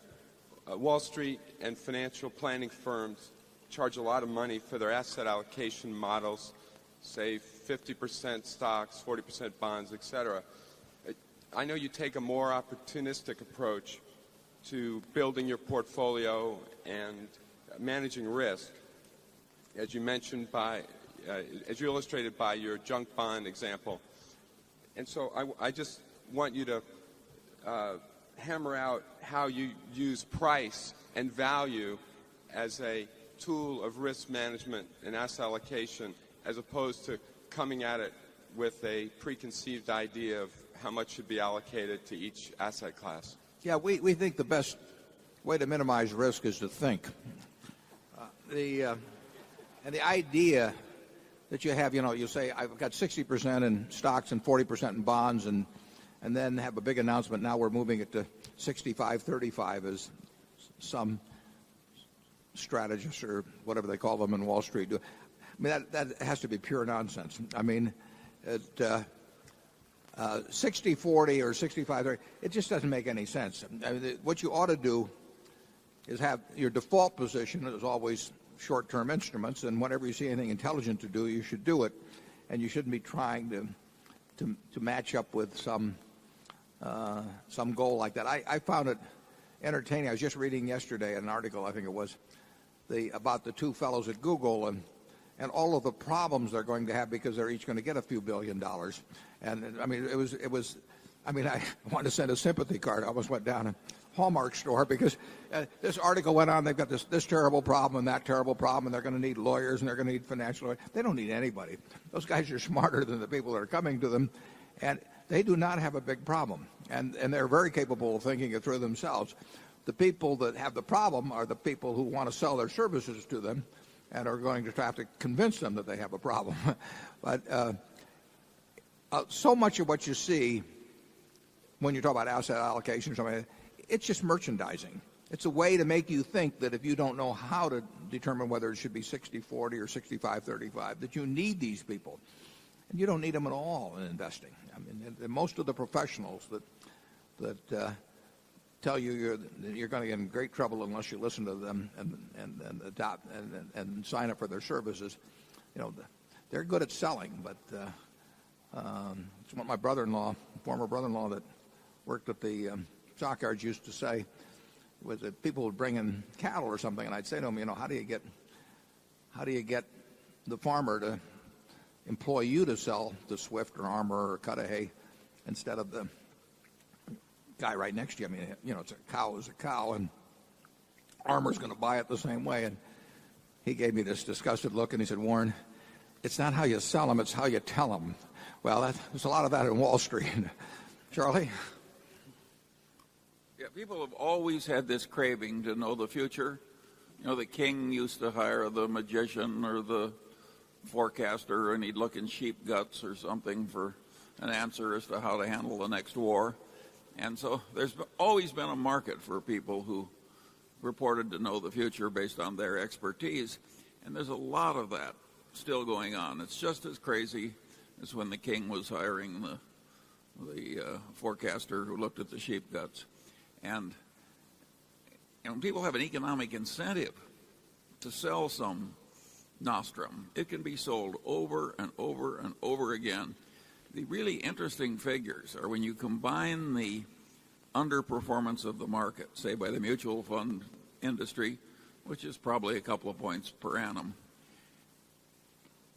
that understates it.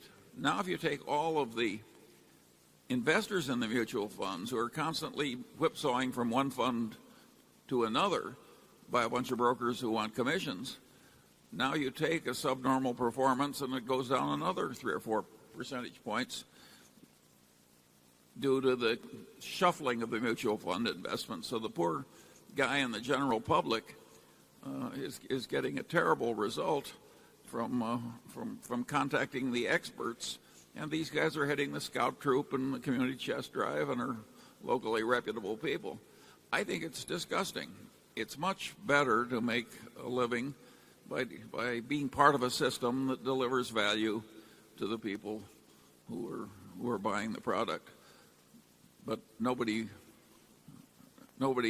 refrains from creating gambling casinos or something on my theory. if it'll work to make money, we tend to do it in this country.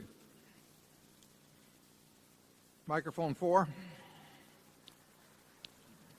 Good morning, Mr. Buffett and Mr. Munger. My name is Stephen West, and I'm a framed art manufacturer in Morganton, North Carolina. I feel especially tied to Berkshire Hathaway as I am both a vendor to Nebraska Furniture Mart, Star Furniture, and R.C. Willey, and also a customer of Larson Jewell. My question relates to workers' compensation fraud being committed by workers' compensation carriers on manufacturers such as myself, a scandal which I believe is far greater than the scandals have been mentioned heretofore at this meeting. As an example, in 1998, when I was trying to figure out why my experience mods were going way out of whack, I received a loss run, and I believe mistakenly also a check run from my insurance carrier. It was shocking. 4 losses for $152,000 they claimed to the state of North Carolina actually amounted to less than $6,000. And one claim, which they claimed they spent $70,072 on, they actually only spent $86.88. Now, naturally, this threw my company into the high-risk pool. It's cost me hundreds of thousands of dollars. And my question is, are they trying to pull the same stunt on Berkshire Hathaway companies, especially in labor-intensive operations such as Dairy Queen, because I have not, in the intervening years, been able to get one single copy of a negotiated check out of these insurance companies. They will not give it up, even under subpoena, and their behavior is entirely consistent with criminal fraud. Now, my question relating to the Berkshire Hathaway problems or companies is, are your managers attuned to this, and are they receiving the actual copies of the negotiated checks that the insurance companies claim that they're spending to settle workers' compensation injury cases? Thank you. Yeah. Well, I would say that there's plenty of fraud in various aspects of insurance. In auto insurance, for example, I mean, obviously we have fraud units, but I know you're directing your question more to the insurance carriers than actually what takes place with policyholders and doctors and lawyers and various other parties. But we find that for every dollar we spend on fraud prevention or detection, I think we get back well over $10. In the comp field, workers' comp, we have lost more money in workers' compensation insurance, I would guess. I may be wrong on this, but I would guess than just about any line. Not necessarily as a percentage of premiums, but in terms of aggregate dollars. It's been a very tough period. So from the standpoint of we have one small workers' compensation direct operation in California called Cypress, and then Gen Re has written a lot of workers' comp reinsurance, and it's been a bit of a bloodbath. The rates have not covered the losses, and I would say that there's a fair amount of fraud that enters into the losses we've experienced, or at least the industry's experienced, particularly at the direct level. But in terms of a dispute with an insurance company, I don't know what company that would be, but I would say that many companies that have been in the workers' compensation business, particularly in California, in recent years wish they hadn't been in the business. I mean, they have not been making a lot of money off of defrauding policyholders that I know about. But Charlie, do you have anything to say on that? Well, the experience may be related. If a company gets into a lot of trouble from fraud practiced on it by lawyers, doctors, and claimants, and its own affairs are disrupted by fear and agony, that company is likely to start behaving badly with its own policyholders in order to lay the troubles off on somebody. I think that's just human nature. But I don't think the main fraud in workman's comp is by the carriers against the small businessmen. It's by the claimants, the attorneys, and the doctors against the whole system. That really would be our experience. As a sidelight, I noticed you were from Morganton, North Carolina. We have a business there, Carolina Shoe. We made work boots, and I gave a talk at University of North Carolina some time ago. In fact, I think they have a tape of it still. And afterwards, I'd mentioned in the talk that we had this business in Morganton, and one of the students came up to me afterwards, and there were a number of them, and I shook his hand, and making idle conversation, I said, "Where are you from?" And he said, "I'm from Morganton." And I said, "Do you know Carolina Shoe?" And he thought a second. He said, "I don't know her, but I think I know her family." Never forgotten that fellow. Number 5. Good morning. Andrew Soul from New York City. I just want to preface my question by saying that I have a deep admiration and affection for both you men. And in that spirit, I had got a golden retriever puppy a few months ago, and he's been proudly named Munger. Is he and housebroken? Charlie, you'd be very proud. He's just like you. I bring him to Central Park, and hundreds of women flock over to pet him. He's well named. He's well named. But that's serious, but this is also serious. My question has to do with the Public Utility Holdings Company Act, which obviously affects Mid-America's businesses. You've spoken that if it were repealed, you'd be able to commit billions of dollars into the energy infrastructure for the country. And despite the fact that there was a massive blackout in this country over the last summer, the act has not been repealed. And I'm curious as to what effect it might have if PUCA wasn't repealed for Mid-America. Yeah, the Public Utility Holding Company Act was passed in 1935.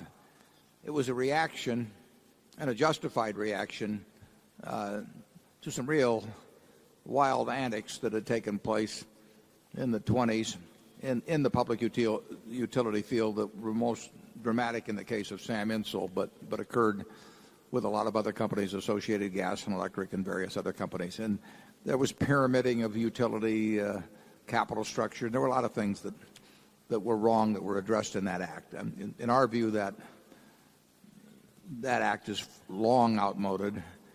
And I think that, the SEC, which has responsibility for administering it, I think there's a lot of feeling there that is long been unneeded. And I think there have been various energy bills that have been included the repeal of it, but there was no energy bill passed in the last year, and so we live with the Public Utility Holding Company Act, and it does restrict what we do.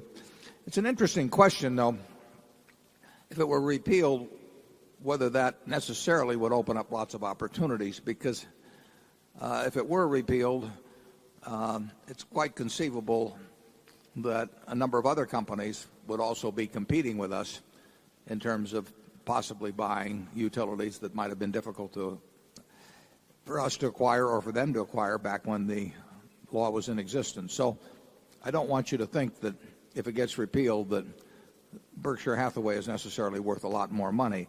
But I do think it should be. I think it's logical. There are there's plenty of appropriate regulation in the public utility field, and there are advantages to having strong companies like Berkshire Hathaway pouring money. Energy requires enormous sums of money, and to the extent we can use capital advantageously in that business, we're ready to do it, and it should not be impeded by the Act. If I had to bet, that Act will probably go off the books at some time, but it doesn't seem to be, in the immediate future. It will not necessarily mean we get a lot richer. Charlie? Yeah, but if we had a wonderful opportunity in the field now, we would find a way to do it, probably through Mid-American, right? Well, we'd find a way to do it. If there's been nothing that's been presented to us that we couldn't get done so far. Now, it might involve a more awkward structure, but we have not. There's been nothing that we wish we could have done. And when we got to the finish line, or a yard from the finish line, we said, well, we can't do this because of the Public Utility Holding Company Act. So now there might have been other things presented if that act hadn't been on the books. But it will be no bonanza for us at all if it goes away. It may make life simpler on some very large transaction. Number 7. I'm sorry, number 6. I skipped 6. Number 6. Good morning. My name is Andy Lewis Charles from Miami. I think I speak for everyone when I wish both you gentlemen continued health. I would wish you continued wealth, but I think you have that covered. We could use more of each. Speaking of Mid-American Energy, a unit company underneath it, Home Services, I see as a great opportunity. I would love to see and hear your thoughts about the future growth potential for it, especially against large consolidators like Sending Corporation. Thank you. Yeah, Home Services will grow. Home Services, as you know, owns a number, I can't recall how many, but probably in the area of 15 or 16 maybe, controls a number of local real estate firms, and they retain all of their local identity. In that way, it's somewhat akin to the whole Berkshire Hathaway model, where we leave our subsidiary companies quite autonomous, and they operate as if they were, as the managers operate as if they own them themselves. Well, Home Services is somewhat along the same line in that we have no national identity, whereas Sendent works under a couple of big names. We've acquired one company in North Carolina here in the last month or 6 weeks, Prudential of North Carolina, and we will end up, there's unquestionably in my view, we'll end up buying either a few or a whole lot of additional companies over the next 10 years. We've got great management. We like the business. We hear about opportunities from time to time. Last year, we participated in roughly $50 billion of transactions. And I think, I'm really vague on this one, but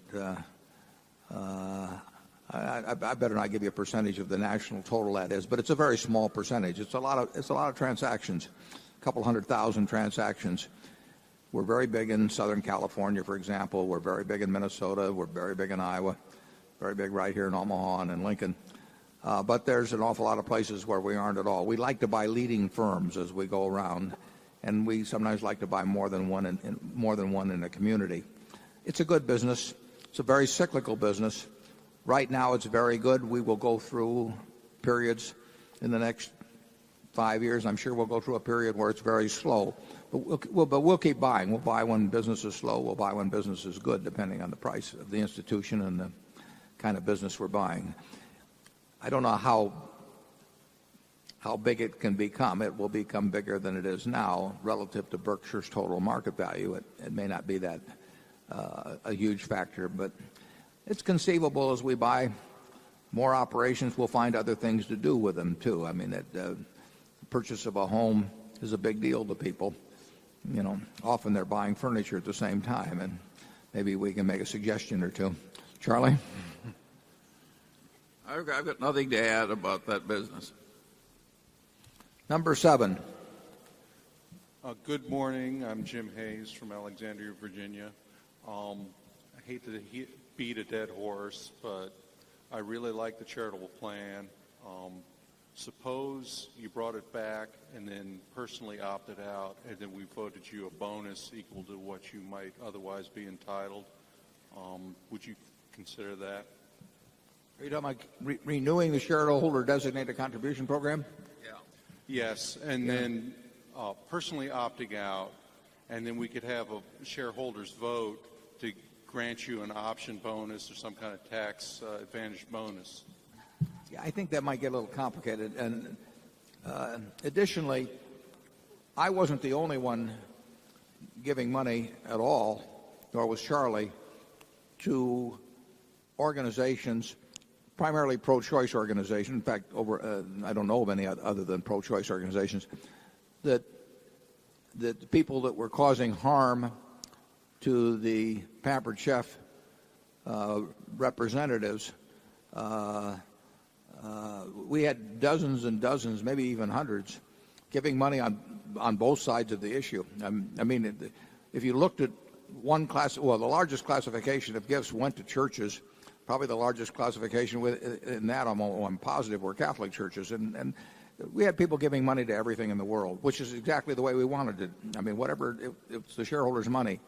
So even if you had the two of us opt out, we would have organizations that would get violent about the fact that some money was going to pro-choice organizations. And rather than take it out on us, whom they can't hurt, they'd take it out on some very innocent people.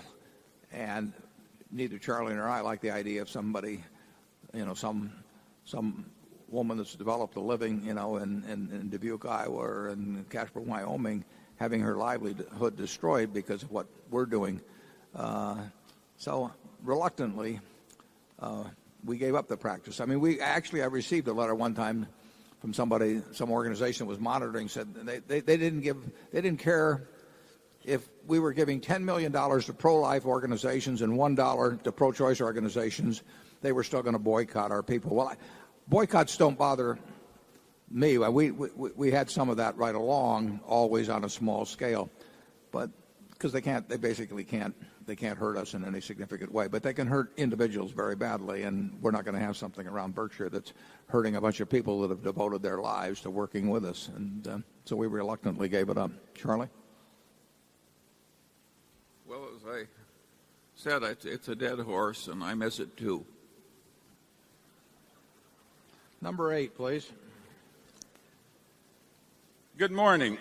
I'm Jay Lieber from Houston, Texas. Mr. Buffett, since I'm older than you and maybe even as old or older than Charlie, I feel like I can ask this question. And I'll ask it as delicately as possible. When the time comes that you, I, and Charlie have gone to that big stock market in the sky, I understand that you planned, or at least I have read, that you plan to give the bulk of your Berkshire Hathaway stock to your charitable foundation, along with your 30% of the votes of the company. If this is correct, and if it's not correct, this question is moot. But if so, what assurance do the Berkshire Hathaway shareholders have that the company will continue to be run as honestly and straightforward as it is now, such as only 15.8 employees or so at headquarters, and no huge salaries or other ridiculous giveaways to dilute and weaken the equity of the shareholders at that time? Well, for a short while, that'll only be 14.8, actually. But It's a good question, and a very good question. Since you're older than I, apparently, I hope we don't go at the same time. There's one slight twist to the estate plans we have. If I die first, all of my Berkshire goes to my wife, and if we died simultaneously, it would all go to the foundation. But all of the stock will end up in the foundation. In fact, if I died first, she might put my stock in the foundation before her death, but that would be up to her. But it will end up in the foundation, all of the stock. As you mentioned, it has 30-odd% of the votes, although under the tax law, once it's in the foundation, within 5 years, it would have to either convert to B, some of it, or it would have to get down to 20% of the vote. That's required under foundation law.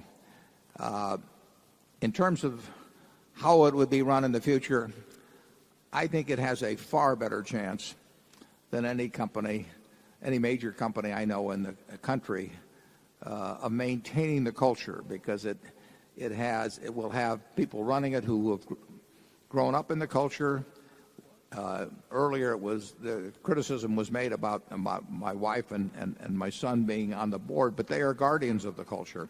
They're not there to profit themselves. They're there to profit as the other shareholders profit, but also to keep the company in the same way as previously. One great example of that, of course, has been at Walmart, where when Sam Walton died, a not too dissimilar amount of stock was left among the family, and essentially the Walton family has, in my opinion, done a magnificent job not only of selecting successors to run the place, but having successors who, if anything, reinforce the culture of Walmart. And it's been an enormously successful arrangement. The Waltons are there in case anything goes wrong to make a change if needed, but they're not there to run the business. And that's exactly the pattern that we hope to have at Berkshire, and I think we have it. I think, I can't give you a 100% guarantee, but I would far rather bet on the integrity of the family that succeeds me, plus the managers that succeed me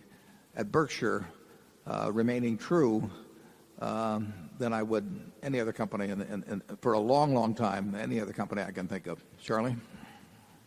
Well, I would have a reason to fret about this subject, just as you would, and I, of course, have known the members of the Buffett family that would be here after Warren is gone for decades. Don't worry about it. You should be so lucky.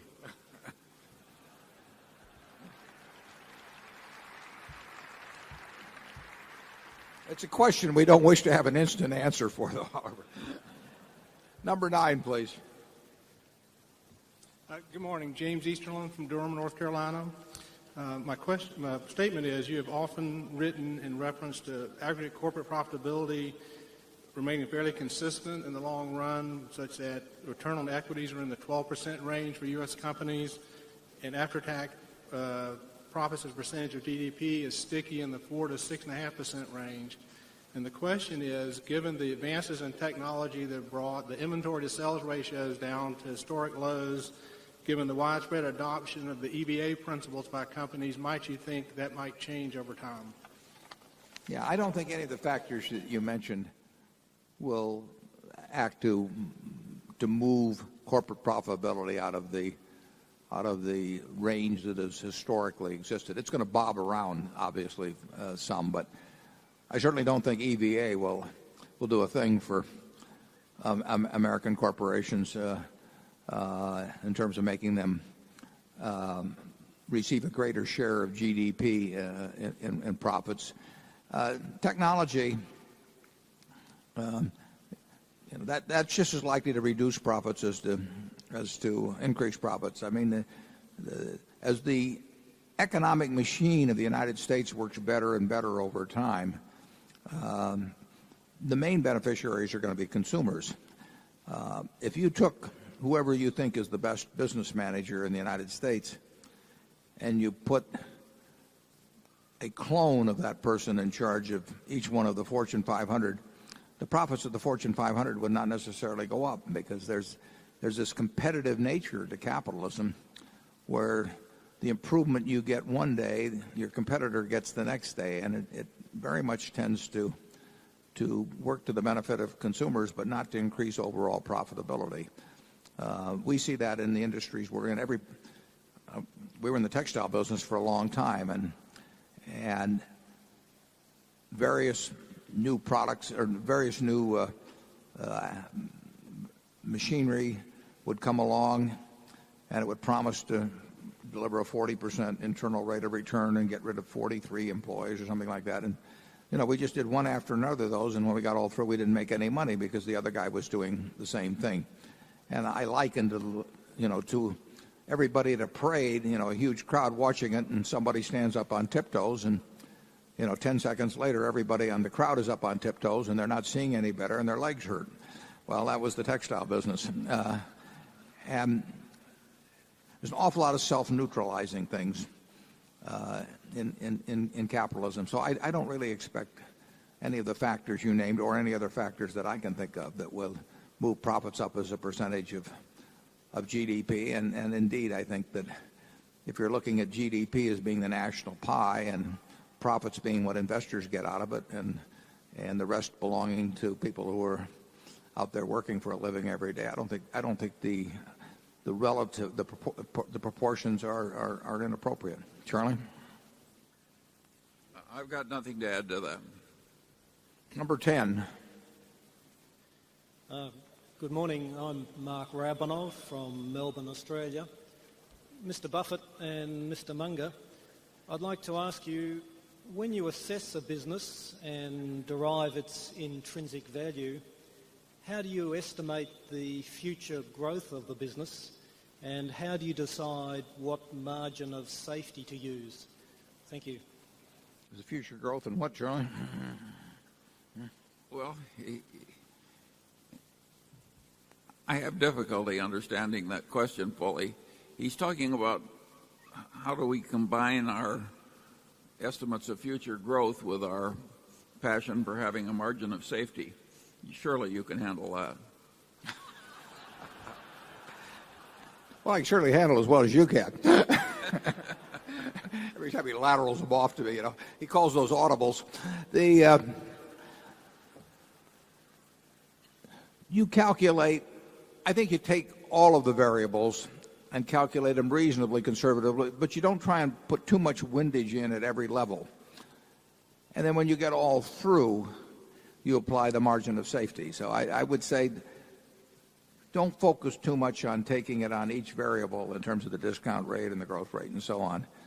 But try to be as realistic as you can on those numbers, but with any errors being on the conservative side.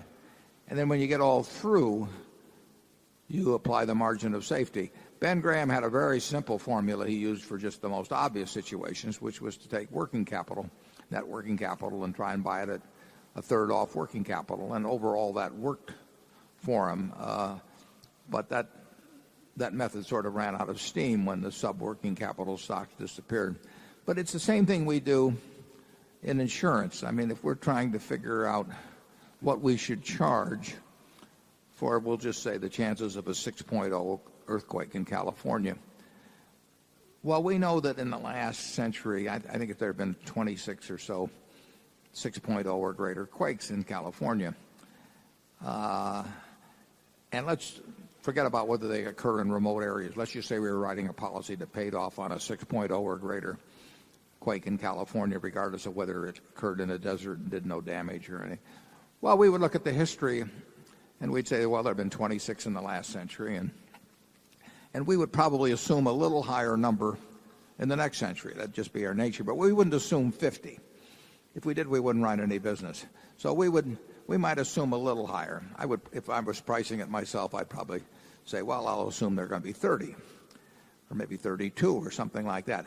Then when I get all through, I'll want to put a premium on it that now puts in a margin of safety. In other words, if I figured the proper rate for 32 is $1 million, I would probably want to charge something more than $1 million to build in that margin of safety. But I don't want to hit it I want to be conservative at all the levels, and then I want to have that significant margin of safety at the end. And I guess that, as I understand the question, that'd be my answer. And Charlie, you want to add to that? Yeah, that book, Deep Simplicity, that I recommended to you, says that you can predict out of those 26 earthquakes how the size will be likely to be allocated. In other words, there's a standard power law that will tell you the likelihood of earthquakes of varying sizes. And of course, the big earthquakes are way less likely than the small ones.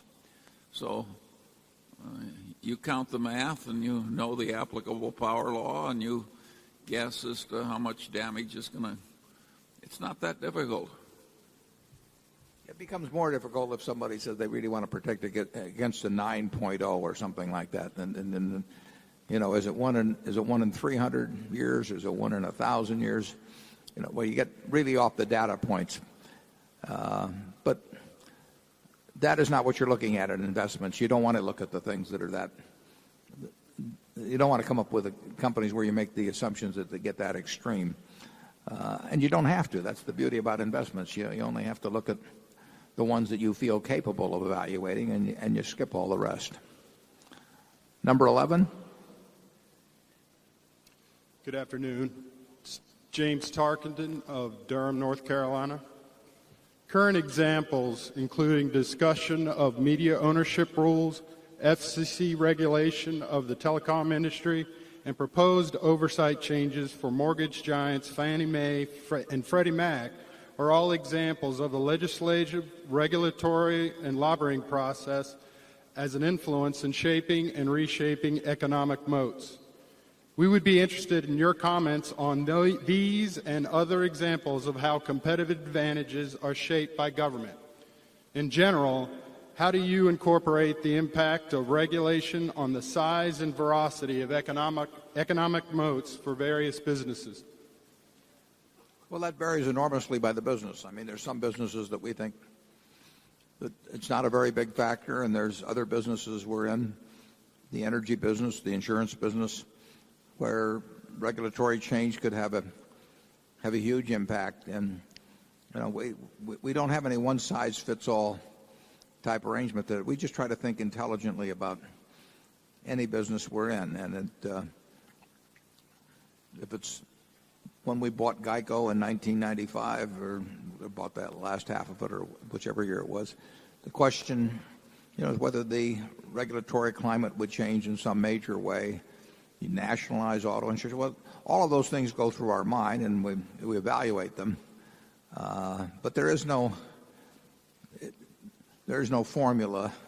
If we're in furniture retailing, that is not something we're going to worry about.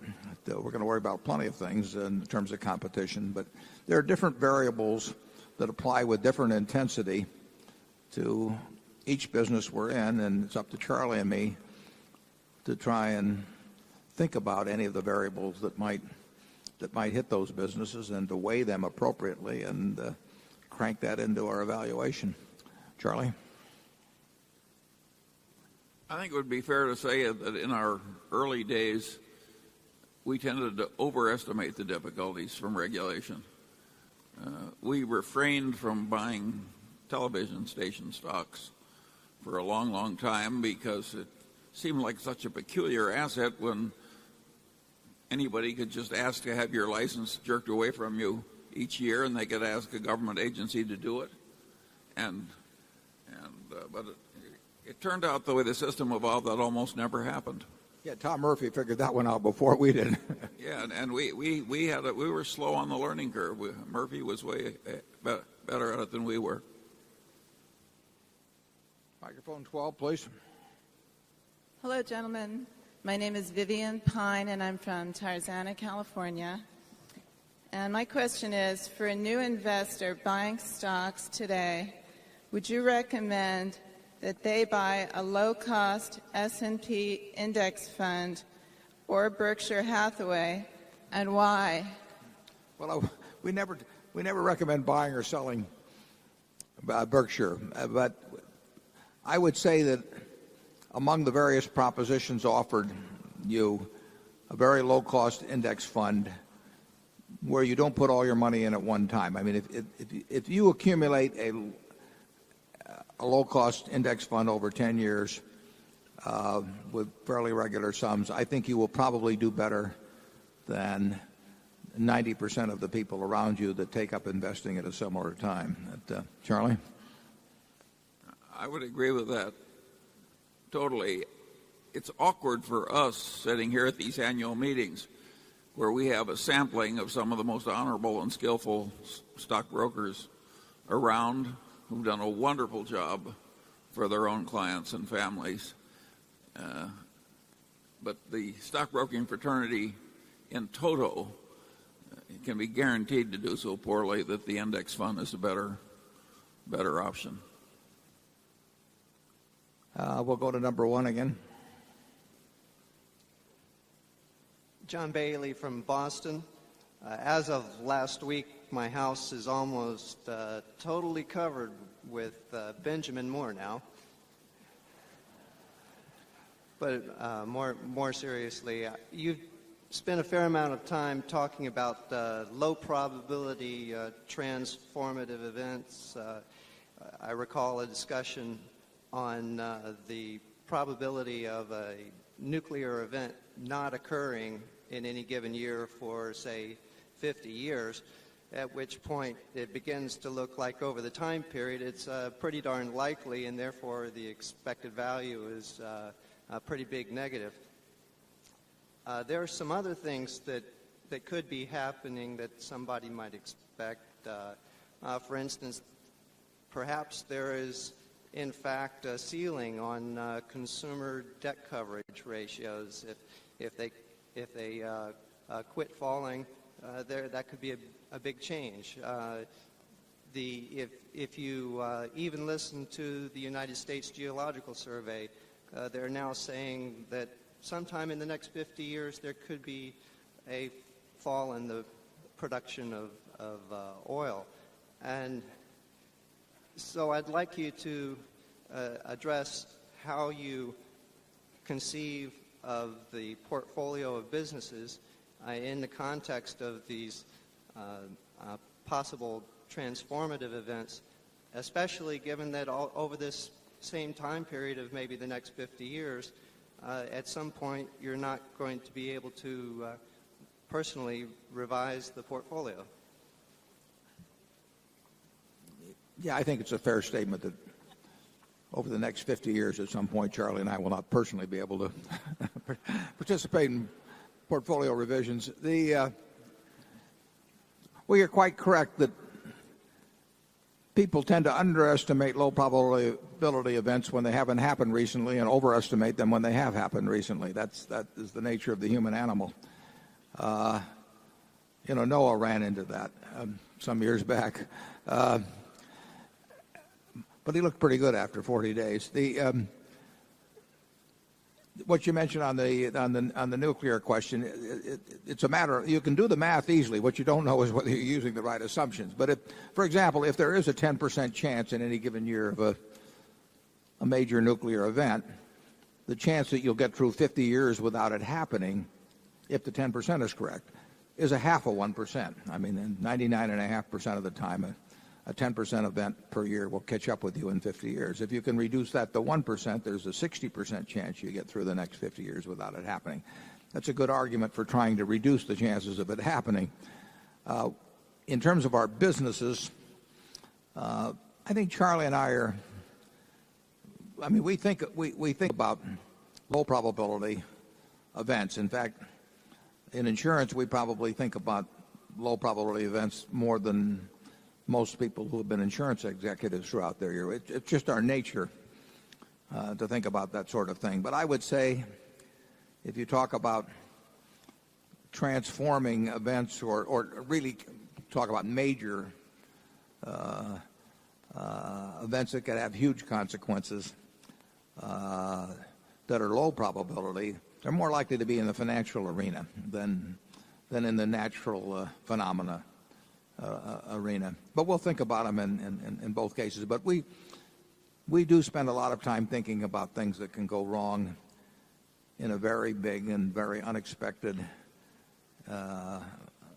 way. And financial markets they have vulnerabilities to that we try to think of, and we try to build in ways to protect us against it, and perhaps even build in some capabilities where we think we might profit in a huge way from it. Charlie? Yeah, that temporary collapse in the junk bonds, where they got down, many of them, to 35 and 40% yields. That's a strange thing. And to have all those things pop back, quadrupling in a short time. There was absolute chaos at the bottom tick of that. And that isn't as much chaos as you could have. And, of course, it can happen in common stocks instead of junk bonds. So I think if you're talking about the next 50 years, we all have to conduct ourselves so that it won't be all that awful if a real financial crunch of some kind could come along. Either inflationary or a typical deflationary crunch at the time that people used to have a great many decades ago. Probably the most dramatic way in which we give evidence of your worries is we just don't believe in a lot of leverage. I mean, you could have thought junk bonds were wonderful at 15% because they eventually did go to 6%. You would have made a lot of money.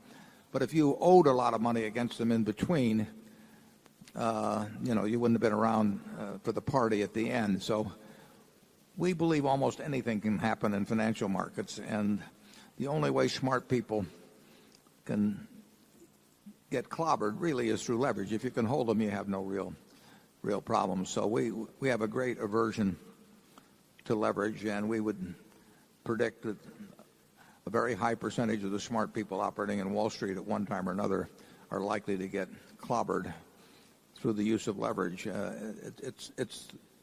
It's the one thing that forces you, or it's one thing that ends or can prevent you from playing out your hand. And all of the hands we enter into look pretty good to us, but you do have to be able to play them out. And the fascinating thing to me is that, just take the junk bond situation. In 2002, you had people with a terrific IQ, tens of thousands of them operating in Wall Street. You had the money was available. They all had a desire to make money. And then you see these extraordinary things happen in markets, and you say to yourself, can these be the same individuals that 2 years later or 2 years earlier were buying these things at prices that were double or triple or quadruple what they sunk to in between? And did they all go on vacation? Did they lose their ability to raise money? No, the money was, Wall Street was awash in money, and it was awash in talent, and yet you get these absolutely extraordinary swings. I mean, it doesn't happen with apartment houses in Omaha or, with McDonald's franchises or farms or something, but it's just astounding what can happen in the marketable securities department. And the big thing you want to do is, at a minimum, you want to protect yourself against that sort of insanity wiping you out, and better yet, you want to be prepared to take advantage of it when it happens. And now it's about noon, so we will come back and begin at microphone 2 about I'll say 1:15. The movie is showing continuously in the other room. We still have a few bargains over there for those of you who have any money left, and we'll welcome you back at about 1:15. Thank you.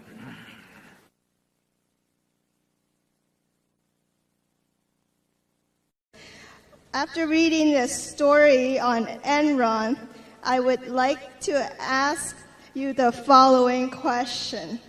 How does an entry-level employee in a large company find out if her employer operates with a long-term perspective and with honesty and integrity? Well, that's a very good question. And with honesty and integrity. Well, that's a very good question. I'm not sure I'm going to have an equally good answer. You pick up signals, or frequently you can pick up some signals about what is going on at the top of a business if you're at a lower level. But I would say it would be very easy to be easy to be fooled on that subject. Charlie and I would tend to be looking at things that they do in public in relation to their investors and the promises they make and all of that sort of thing. But I think that might be tough for people, and it wouldn't always give you a great guide. We've been suspicious of companies, for example, that place a whole lot of emphasis on the price of their stock. I mean, when we see the price of a stock posted in the lobby of the headquarters or something, things like that make us nervous. But I'm not so sure that's that would be enormously helpful. So I guess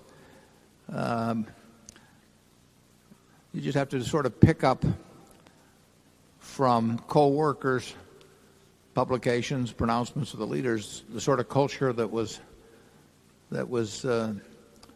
being presented to them in the world, and you might get suspicious about it. But I don't think I have a really good answer for that. Do you, Charlie? No, it's obviously easy when you've got a caricature of a person like Bernie Ebbers or Kenny Lay. I think it's easy to say that you've got almost a psychopath in charge. But what fools you is a place like Royal Dutch. If I'd been asked to guess major companies with sound long-term cultures and good engineering values and so forth, Royal Dutch would have been near the top of my list. And to have the oil reserves phonied for years and internal reports that people were tired of lying, and if it can happen at Royal Dutch, believe me, it can happen a lot of other places. Yeah, Charlie and I would not have spotted at Royal Dutch by any of the means that we normally use. In fact, as Charlie said, we might have used that as an example of some place that was almost certainly above reproach, and then you do read the emails and all that. But we don't learn, because I would still expect that Exxon's figures were fair. Yeah. I think what transpired in the 1990s, was this gradual, and later on not so gradual, embracing at the top of the feeling that anything goes. I'm not going to speculate as to the motives at the top of Shell, but there's so much going on where people saw the fellows, in most cases fellows, unfortunately, that were at their clubs, that they saw in at other corporate meetings or respected business leaders. They saw just one after another that were really cutting corners in one way or another. And situational ethics can take over in that. People do, I think they sink faster to a lower prevailing morality than they rise to a higher prevailing morality. But they do move in the direction of what they perceive to be the prevailing morality of those around them in many cases. And certainly the corporate world in the late 1990s particularly was extreme on that. And that leads me into, I ran into a friend at the lunch break who's involved in these matters, and he suggested, and I'm delighted to put in a plug to encourage all of you to write your congressmen and senators to give your views on whether stock options should be expensed, or whether indeed whether Congress has got any business legislating on the question of what proper accounting is. It was a disgrace some 10 years ago when the United States Senate essentially threatened the Accounting Standards Board with extinction and bludgeoned Arthur Levitt, then running the SEC, at the behest of a lot of rich contributors, to declare that to override the Accounting Standards Board's pronouncement that options should be treated as expense. And I think in a very significant way, it accelerated the anything goes mentality of the 1990s. At that point, when Congress says it's more important to have stock prices go up than it is to tell the truth, and they voted 88-9 in order to do it, as I remember, I think there was a shift in morality among many corporate executives. You may remember that the FASB then backed off, but still said that expensing was preferable. And having said it was preferable, 498 out of the 500 companies in the S&P took the less preferable method. All of the big auditing firms at that time endorsed their big clients' views in order to report high earnings. Now all 4 accounting firms say you should count them as expenses. Well, they're right now, but it just shows what was going on in that period when, on a question of accounting principles, and when really nothing has changed, when what were then the big 5 have shifted 100% to where the big 4 are now, and now they say options should be expense. So if you are inclined to write your congressman or senator, tell them you really think the FASB knows more about accounting than they do, and I think you'll be right. If you want to have some fun, go to Google and type in 2 words. Type in the word Indiana and type in the word pi. That's the mathematical symbol pi. And when you do that, you'll see a number of stories come up. And they relate how in 1897, at the instigation of one legislator who was responding to a constituent, the House in Indiana voted almost unanimously, it may have even been unanimously, it says what it was on Google, to change the value of pi. I'm not making this up. It's checkable. And it seems that there was a fellow that had thought he'd discovered some new relationship between circumference and diameter and area and a few things. And it came out to 3.20 if you work through his formula. And he offered to give this royalty-free, as he put it, to the state of Indiana to teach its children so that they would have not only the truth, but they'd have an easier number to work with than the long decimal that heretofore had been thought of as pi. Well, that passed the Indiana legislature, and it passed the House. By the time it got to the Senate, there were a few people that were still clinging to the old values who managed to shoot it down. But I would submit that in 1993 that the U.S. Senate cleansed the record of the Indiana legislature by outdoing them in attempting to change the rules on a subject they knew nothing about. And I think some of the excesses of the 1990s that followed came about through the fact that they knew 88 senators were willing to declare the world was flat if constituents who had contributed enough money to them wanted it thus.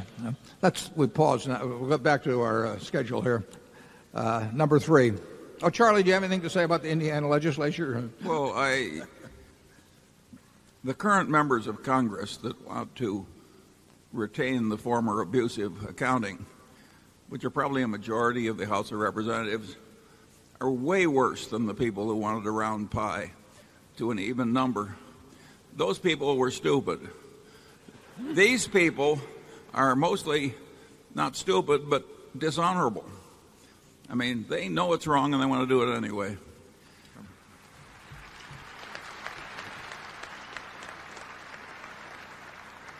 Let's go to number 3.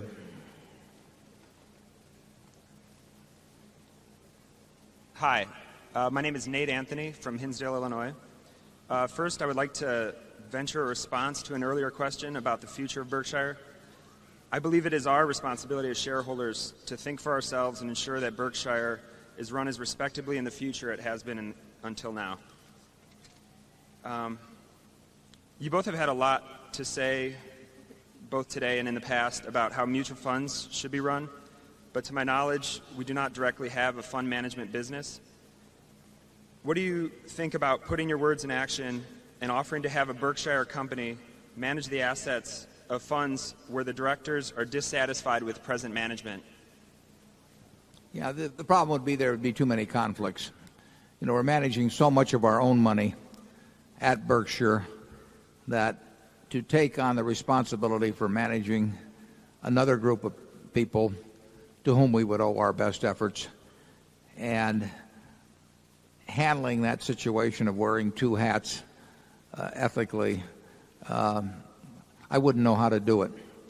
I certainly wouldn't want to start a fund management company and be prorating all purchases between Berkshire and that fund management company or the funds that it managed. We've thought about it plenty. I mean, we've had all kinds of propositions put to us, and obviously we could sell it big time.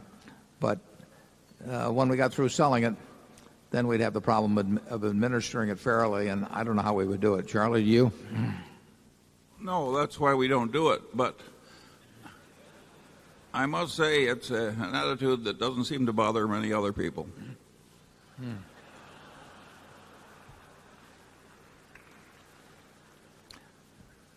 Microphone 4, please. Norman Rentrop from Bonn, Germany.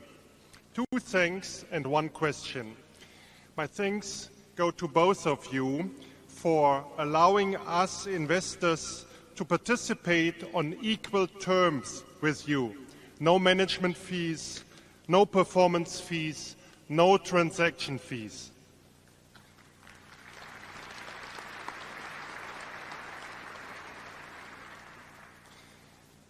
My thanks also go to the people of Omaha for building this very fine new convention center.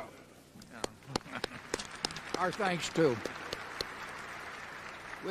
I'll interrupt you for just 1 second. We wouldn't be able to hold this meeting if we'd been limited to the facilities we had last year. Last year we had the biggest facility in town, and I was told that we have at least 19,500 people here, and that would have been many, many thousands beyond what we could have had last year. And this facility really does the job. Incidentally, it's known as the Quest Center.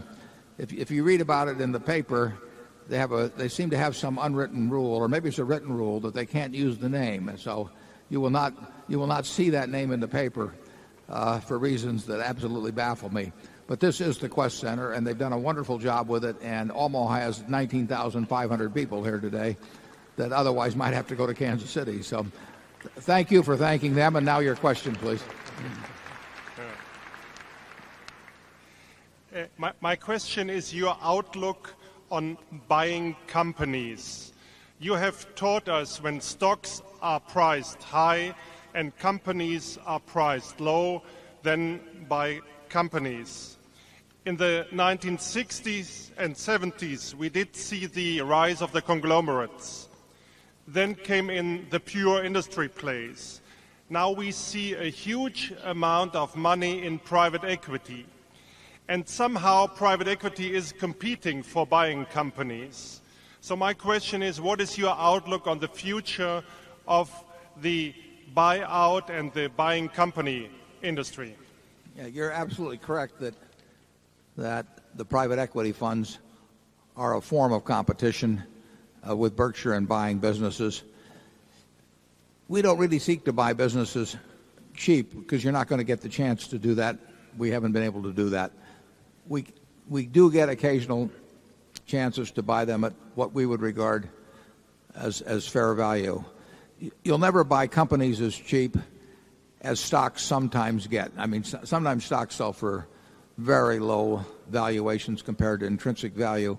Businesses just don't do it. I mean, the reason is that the prices of stocks, like those junk bonds we talked about earlier, are set in an auction market, and that market can do extreme things. But businesses are sold in a negotiated transaction, and that doesn't get as extreme. Nevertheless, our strong preference, is that we would rather buy businesses at fair prices than stocks even a little cheaper. And the private equity funds are competition. On the other hand, we have bought a reasonable number of businesses in recent years, and we'll buy more in the future.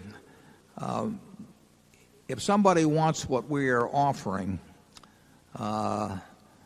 we are somewhat one of a kind in that we will buy a business, and the people that sold it to us, if they built that business, are really able to run it as if it's their own indefinitely in the future. So if they have a tax reason, if they have a family situation or whatever, where they want to sell some business they love, and they don't want to auction it off like a piece of meat, and they don't want some guy buying it and then leveraging it up and then reselling it a couple of years after changing the accounting or something of the sort, they come to us, and they know they'll get the result they want. And that happens periodically. It doesn't enable us to buy super bargains or anything like that. It just doesn't work that way. But it does let us put the money to work at a sensible rate. There will be more people like that. Unfortunately, we need big businesses, and they don't come along every day. But as I've said, if you find that kind of an owner, if I owned a business that was big and that maybe my father had started, my grandfather started, and I'd worked a long time for, but for one reason or another I had to monetize it, I would sell to Berkshire. It's very simple, because I wouldn't regard the carving up of it to get perhaps the highest a higher price, which might not be higher, but I wouldn't regard that as the ultimate goal in life. I think it's kind of crazy, to spend. I think it'd be kind of silly to auction off your daughter to whatever man is willing to pay the most for. And I feel the same way about a business you've created lovingly over decades and decades and decades. And we will buy some more. It's a matter of luck whether it happens in any given quarter or even any given year. But there's really no one else can quite make the promises that we can make. I mean, the degree of ownership that I have in Berkshire and the way I've got it set up for the future where none has to be sold, my promises will probably be about as good as you can get in that arena.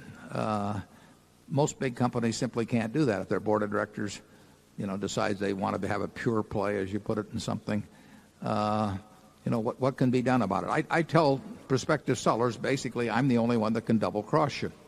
I mean, and I can double cross them. I mean, if I the next day want to pull something on them, it's not contractual what I've said to them in all probability, but nobody else can. We're not going to get some management consultants in and they say you ought to rearrange the business, or we're not going to get Wall Street dictating to us. And that's, I think, a significant advantage over time. I think it will enable us to buy businesses, but we do have a lot of competition, as you point out. Charlie? Yeah, it's been interesting, though, that we've had this private equity competition for a long time, and one way or another we've managed to buy a few things. Okay, we'll go to number 5. Hello, my name is Dan Cunningham, and I'm from Boston, Massachusetts, home of the 2004 world champion Boston Red Sox. Thank you, Warren and Charlie, for providing this forum and teaching over the years. It's much appreciated. In a recent New York Times Magazine cover story titled Up in Smoke, David Sokol, who runs Berkshire's Mid-American energy business, was cited as a prominent CEO actively working to roll back the United States Clean Air Act, which 80% of Americans view as crucial to our public health. Mid-American itself was cited as a major mercury polluter, among other things. With this in mind, could you see a role for a type of independent oversight committee charged with the purpose of auditing for shareholders the social responsibility of Berkshire's businesses? This committee would monitor costs that Berkshire's businesses incur for our society, but do not show up anywhere in an income statement. Maybe in Berkshire's case, this would be a fraction of a person instead of a committee. Thank you. Yeah. Is Dave here? I can't. It's hard for me to see here. Did you see Dave? Mark, is David here?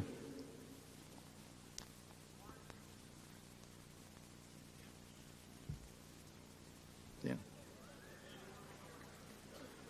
If we'll go to it, yeah, he might. I'd like to have David respond to that because, you know, I have seen Mid-America actually lauded in a great many respects. I did not see that particular article, but I know that if there were anything being done that had been judged wrong, I would have heard about it. So maybe David can address that if he will.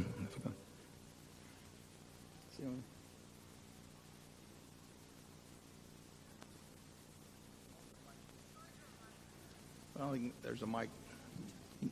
Either come up here or go to the microphone that's nearest.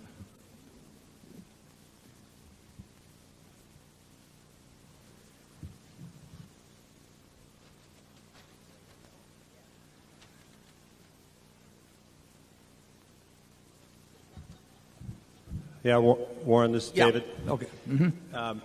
The article actually does not criticize Mid-American for any air emissions.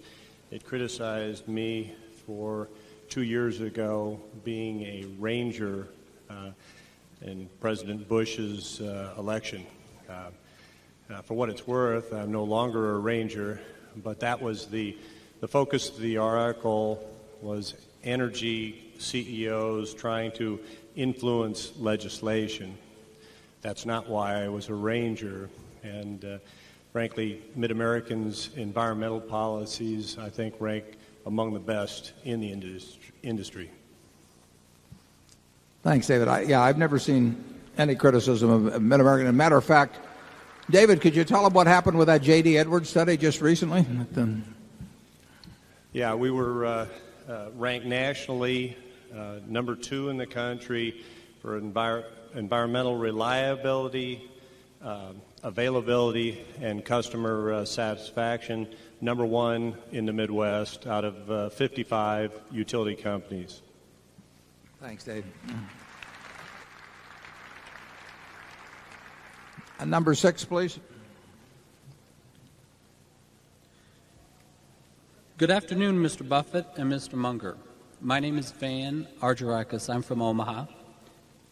Many U.S. multinational corporations depend on the importation of foreign workers. What is your opinion on the current state of U.S. immigration law as it applies to the employment of highly skilled permanent workers? Charlie, you want to comment on that? Well, of course, that's a subject on which reasonable minds disagree. My personal view is that I'm almost always glad to have very talented people come into the United States, and I'm almost never pleased when the very bottom of the mental barrel comes in.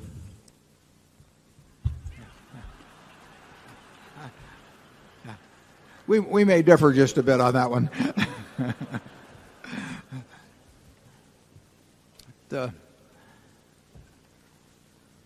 This country has certainly benefited enormously over the decades, by immigration. We started out with 4 million people in 1790.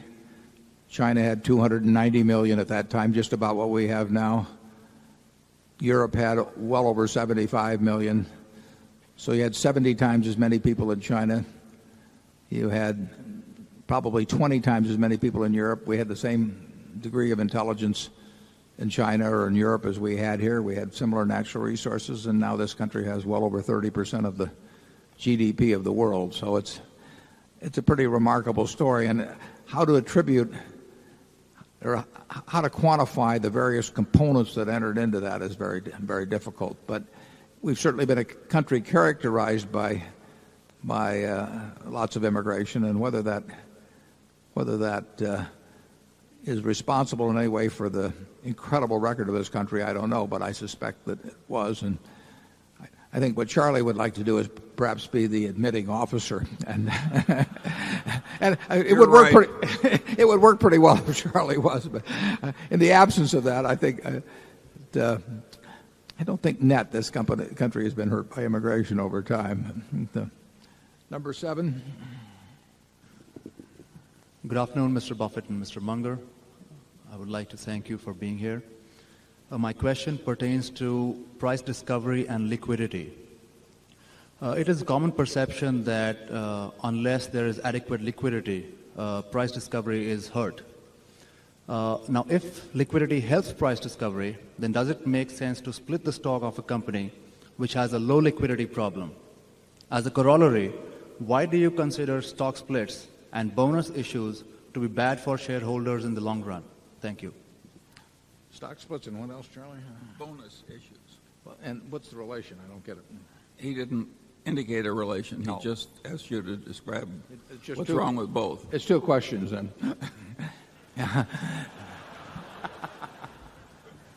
Yeah. Well, we have explained how we think about stock splits. There's no religious view against them. We don't think companies that do them are evil or anything of the sort. We do think we've got the best group of shareholders in the world, and I think that a meeting like this, to some extent, is evidence of it. We've got people that are more in sync, I think, with the policies of the company. We certainly have people who are more long-term in their view of Berkshire, or their intentions regarding Berkshire. I think we have people that understand their investment in Berkshire better than any other large American corporation. We've got the lowest turnover of any large American corporation. Now, why is that? Well, people can buy stock in any company they want to. I mean, you could have bought stock in Berkshire or something else. But there's this self-selection process of who comes in, and there's a self-selection process of the people that just say, that company doesn't interest me.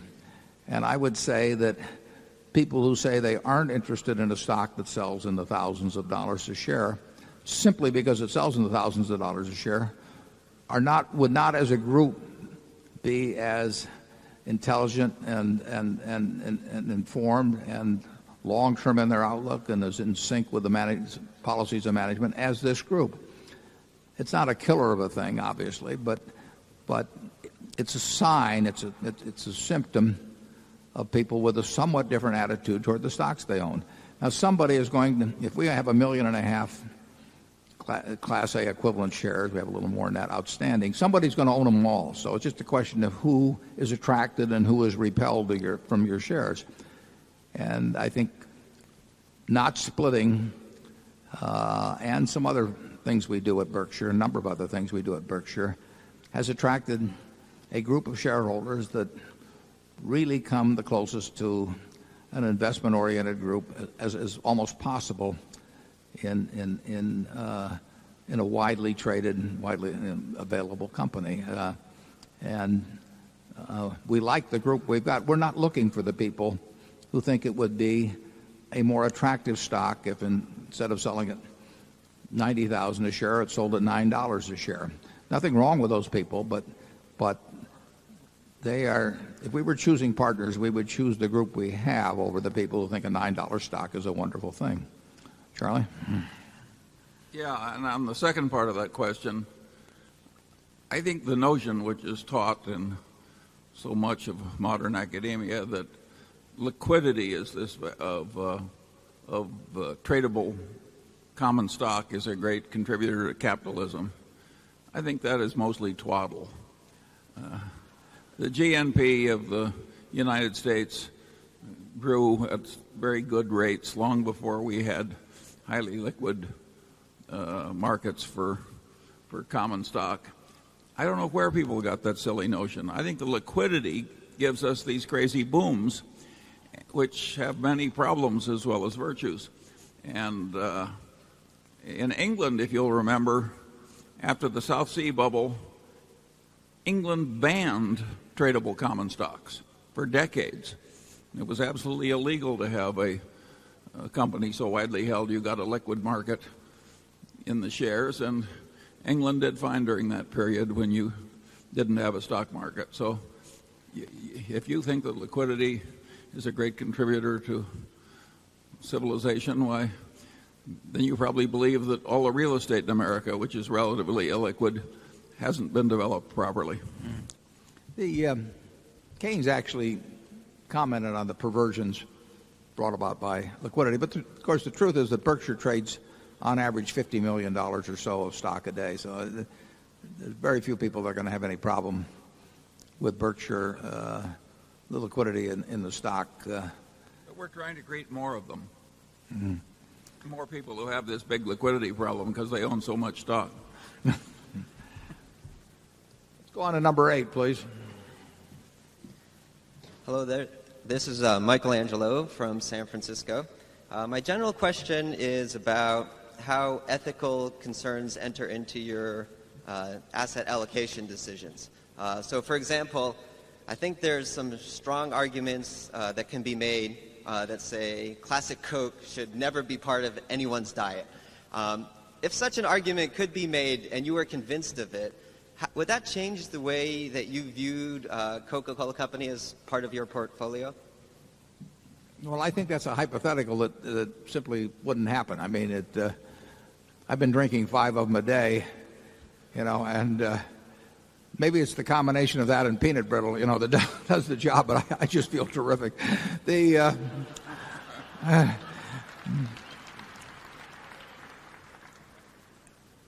We passed one time on the chance to buy an extraordinarily profitable company because Charlie and I met the people that ran it, and they were perfectly decent people too. And we went down in the lobby of the hotel that we met them in, and we just decided that in the end we didn't want to be involved in that. On the other hand, I would have bought stock as a publicly traded stock in the same company. Charlie will give you his view on that later. So I do not have a problem buying stock in companies, marketable securities, the bonds of companies in the market that engage in activities that I wouldn't probably endorse myself. I would have trouble owning outright and actually directing the activities of some of those companies. But any major retailer in this country is going to be selling cigarettes, for example. And if they're not declared illegal, it does not bother me to own. It would not bother me to own those retailers outright, or it does not bother me to own the stock. Yeah, but you wouldn't buy a company that made the tobacco and concocted the advertisements. No, I can't tell you perfectly why that. I mean, I can't tell you that that's the perfect line, or I can't tell you precisely why that's where I draw it. But I will tell you that is where I draw it. We would not be in the manufacture of it, but we owned stock at one time in R.J. Reynolds before it had the LBO. We owned bonds in it, and I would still be doing it if I liked either the bonds or the stock. We would not buy the manufacturer. And like I say, we walked on one that and we went down to the hotel to talk about it though too. So you'd have to say that we were thinking about it, but we decided not to do it. Charlie? We didn't think very long. Yeah. We don't claim to have some kind of perfect morals. You can draw these lines where you wish, but at least we've got a huge area of things which is perfectly legal to do that we think beneath us, so we won't do them. And we see more and more in America a culture where just anything that's unlikely to send you into prison, which looks like it'll make money, is okay. And that is a very bad development. But I think it's a little crazy myself to say that it's terrible if people eat hamburgers or drink Coca-Cola or eat candy or anything like that because they're likely to gain weight. That is a perfectly optional decision, and who knows whether somebody has lived a happier life that lives to 75 and their overweight condition causes them to die a little sooner, or they live to 85 and lived on carrots and broccoli, has lived a better life. I know which one I prefer. Okay, number 9, please. Hi, Mr. Buffett. I'm Alan Maxwell. My wife and I are shareholders from Omaha. I'm going to keep things simple so you can understand them. Good. Alan's a friend of mine, so he can get away with that. Thank you, Colonel. Excluding the Buffett stake, I'm going to combine A and B shares. And there are approximately 1 million A shares outstanding, correct? That'd be about right. Mm-hmm. Okay, about. Your salary is approximately, or is, $100,000 a year. It's been stuck there for a while. We'll talk about the board. Well, you'll be happy with my question. You can make it a motion if you're heading where I think you are. In other words, we're paying you 10 cents a share to manage a $90,000 investment. That's remarkable in today's corporate culture. Thank you, Mr. Buffett. Thank you. Yeah, thanks. Alan, thank you. But I have to tell you, as I did last year, I would pay to have this job. I mean, it doesn't get any better than this. Well, rather than you doing something for us, I would like to suggest that we, the shareholders, do something for you. As a shareholder, I would be willing to pay you 25 cents an A share. So that way you could save a little extra money for your retirement. Would you support such an idea? Alan, I'm getting Social Security now.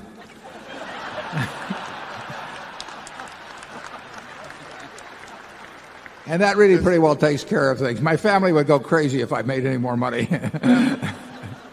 But I appreciate the offer, however. My heart's with you. Thank you. Okay, thanks, Al.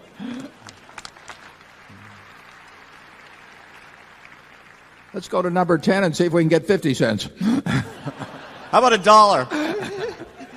$1? David Winters, Mountain Lakes, New Jersey. Thank you, Warren and Charlie, for a fabulous weekend and for the discussion about governance in the mutual fund industry in the shareholder letter. Specifically, have you altered the compensation potential for the insurance underwriters to make sure, as Charlie has described, the incentive-caused bias creates an environment that encourages writing new policies that when the tide goes out again in the property and casualty business, Berkshire Hathaway minimizes losses, maximizes float, while compensating underwriters for not writing business? Well, thank you. That feeds into an interesting set of slides I've got, if I can find them here to tell the projector what to put up. Because that's a very important point you raise. I mean, we are very big in insurance, and having the wrong incentives in place could be very harmful. So let's put up a couple of slides. Let's put up slide number 1, if we would, please.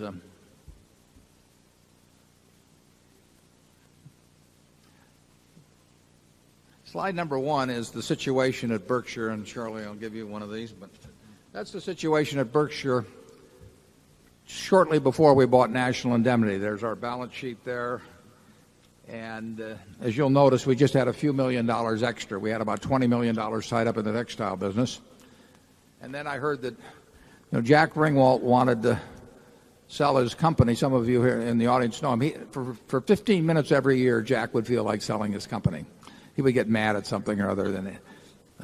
And so my friend Charlie Hyder knew Jack pretty well, and I said to Charlie, next time Jack is in heat, have him, get him over here. And so Jack, early in 1967, came by at 11:30, 11:45 in the morning, and said he'd had it with insurance and with the insurance regulators and everything he'd like to sell, so we bought it. That's when we really embarked on what has happened subsequently. As you can see from that slide, the following year the textile business made all of $55,000. So sticking with textiles would not have been a great idea. We spent $8.5 million to buy National Indemnity. Now, on the next slide, slide 2, you will see a record like has never been. I don't think there's another insurance company in the world that has a record like this. That's the premium volume of National Indemnity's traditional business. And you will see a company volume of National Indemnity's traditional business. And you will see a company that went from $79 million in that first year of premiums. If you go all the way back to the time we bought it, it was $16 million, but by 1980 we're up to $79 million. And you will see that in what was known as the hard market of the mid-'80s, we got up to $366 million. And then we took it down, not intentionally, but just because the business became less attractive, all the way from $366 million down to $55 million. And now the market became more attractive in the last few years, and it soared up to almost $600 million. I don't think there's a public company in America that would feel they could survive a record of volume going down like that year after year after year after year. But that was the culture of National Indemnity. It was the culture starting with Jack Ringwald, and it was the culture all the way through several other managers, Phil Leachy and Raleigh Miller, to Don Worster, who has done a fabulous job. And we don't worry about premium volume. But if you're not going to worry about premium volume, then you have to take a look at slide 3. Because if the silent message had gone out to our employees that unless you write a lot of business, you're going to lose your job, they would have written a lot of business. National Indemnity could write $1 billion worth of business in any month it wanted to. All it has to do is offer silly prices. If you offer a silly price, brokers will find you in the middle of the ocean at 4 in the morning. I mean, you cannot afford to do that. So what we have always told people in our insurance businesses generally, specifically at National Indemnity, is that if they write no business, their job is not in jeopardy. We cannot afford to have our unspoken message to employees that you write business or your job or the guy sitting next to you may be lost. So when we bulged up to $366 million, employment went up modestly. And when we went all the way down, you'll see it trickled downward, but that was all by attrition. We never had a layoff during that period. Other people would have, but we didn't. And now we're going back up some, and we'll go back down again at some time in the future. Now, if you go to the next slide, you'll see that created an expense ratio that went up dramatically, up as high as 41% in 1999 as volume shrunk back. And when we were writing a lot of business, our expense ratio was as low as 25.9. Now, some companies would feel that was intolerable, but what we feel is intolerable is writing bad business. And again, we can take an expense ratio that's out of line, but we can't afford to write bad business. For one thing, if you get a culture of writing bad business, it's almost impossible to get rid of. So we would rather suffer from the stand of having too much overhead than we would want to teach our employees that to retain their jobs, they needed to write any damn thing that came along, because that's a very hard habit to get rid of once you get hooked on it. Now, if we'll move on to slide number 5, you will see what the result has been of that policy. And it's been that we had a few years, bad years in the early 80s. That's what led to that hard market. But even with a high expense ratio, you'll see that we made money underwriting in virtually every year. You'll see the year 2001 at 108.4, but that will, in my view, that will come down. I think that will turn out to be quite a good year. These are that year is not fully developed yet. Now you'll see in 1980, in 86, we had this incredible year when we wrote at 69.3. That's a 30% underwriting margin. And the nice thing about it is we did it with the most volume we ever had to that point, $366 million. So we coined money when we wrote huge amounts of business, and we made a little money when we wrote small amounts of business. So it's absolutely imperative in our view, and I think we're almost the only insurance company like this, certainly public, in the world, that sends the absolutely unequivocal message to the people that are associated with us that they will never be laid off because of lack of volume, and therefore we don't want them to write one bit of bad business. And we'll make mistakes, and we'll have a high expense ratio when business is slow, but we'll win the game. And that's what National Indemnity has done over a period of time. National Indemnity was a no-name company 30 years ago, operating through a general agency system which everybody said was obsolete. It had no patents, no real estate, no copyrights, no nothing that distinguished it essentially from other dozens of other insurance companies could do the same thing. But they have a record almost like no one else's because they had discipline. They really knew what they were about, and they've stayed with that. In fact, they've intensified it over time, and their record has left other people in the dust. It wouldn't be a record you would point to Wall Street. If you went to Wall Street with that record alone in 1990 or 1995, they'd say, "What's wrong with you?" But the answer is nothing's wrong with it, and you put your finger on having the incentives in place to write the right kind of business for the shareholders at Berkshire. And we try to think those things through. I mean, you can't run an auto company without having layoffs. You can't run a steel company this way. But this is the right way to run an insurance company, and that's why these cookie-cutter approaches to employment practices or bonuses and all that are nonsense. You have to think through the situation that faces you in a given industry with its given competitive conditions and its own economic characteristics. Charlie, you want to comment on that? Well, the main thing is that practically nobody else does it. And yet, to me, it's obvious it's the way to go. There's a lot in Berkshire that is like that. It's just a little different from the way other people do it. Partly the luxury of having a controlling shareholder of strong opinions. That accounts for this. It would be hard for a committee, including a lot of employees, to come up with these decisions. We go to number 11. Good afternoon. My name is Andy Peak, and I'm from Weston, Connecticut. As a keen China watcher, I was very interested in your PetroChina investment. Could you please tell us more about your thought process on investing in a complicated, opaque country like China and PetroChina?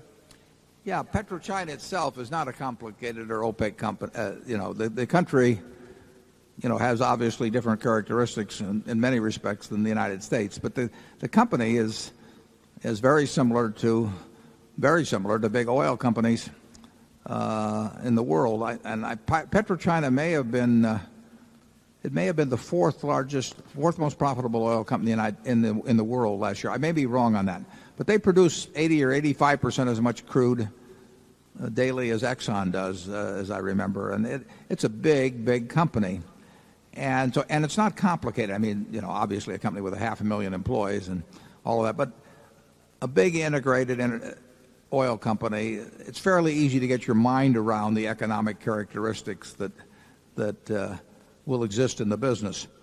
And in terms of being opaque, actually their annual report may well tell you more about that business, than you will find from reading the reports of other oil giants. And they do one thing that I particularly like, which other oil companies don't, at least to my knowledge, is that they tell you they will pay out X percent. I think it's 45% of their earnings, absent some change in policy. But I like the idea of knowing in a big enterprise like that 45% of what they earn is going to come to Berkshire, and the remainder will be plowed back. It was bought not because it was in China. It was bought simply because it was very, very cheap in relation to earnings, in relation to reserves, in relation to daily oil production, in relation to refining capacity, whatever metric you want to use. It was far cheaper than Exxon or BP or Shell or companies like that. Now, you can say it should be cheaper because you don't know what will happen with it 90% owned by the government of China. And that's obviously a factor that you stick in valuation. But I did not think that was a factor that accounted for the huge differential in the price at which it could be bought.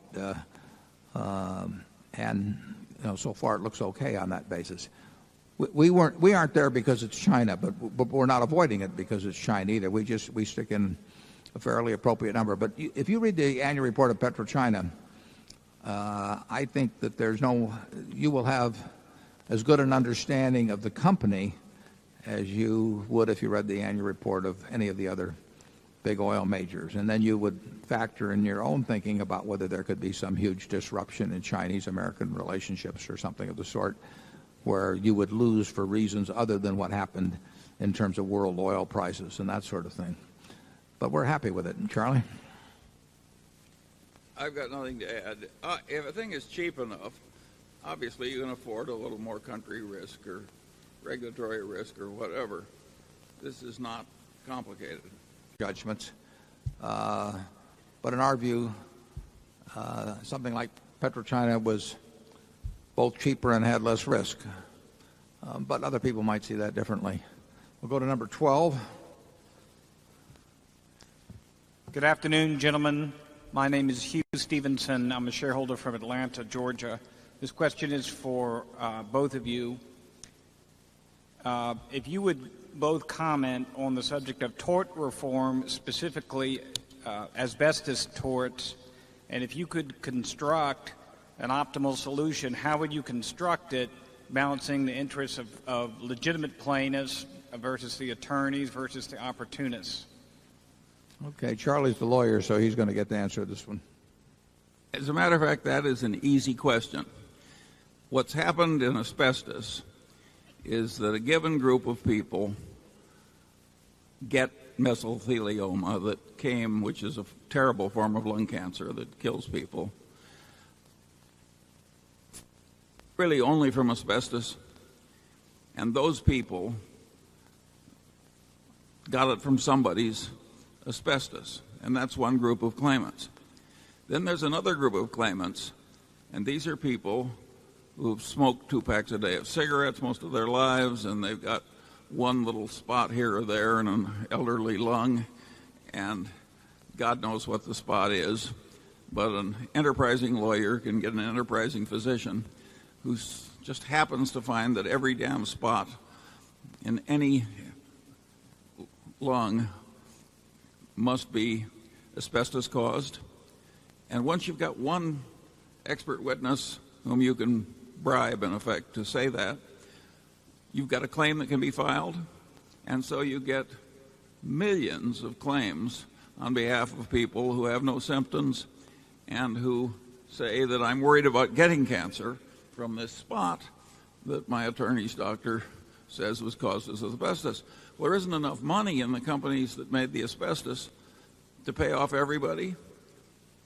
And what happens is that a huge percentage of the money does not go to the people that got the cancer or another group of people who got terrible lung impairment that is obvious, but that's another small group relative to these people who just have one little spot and now say they are worried about getting cancer.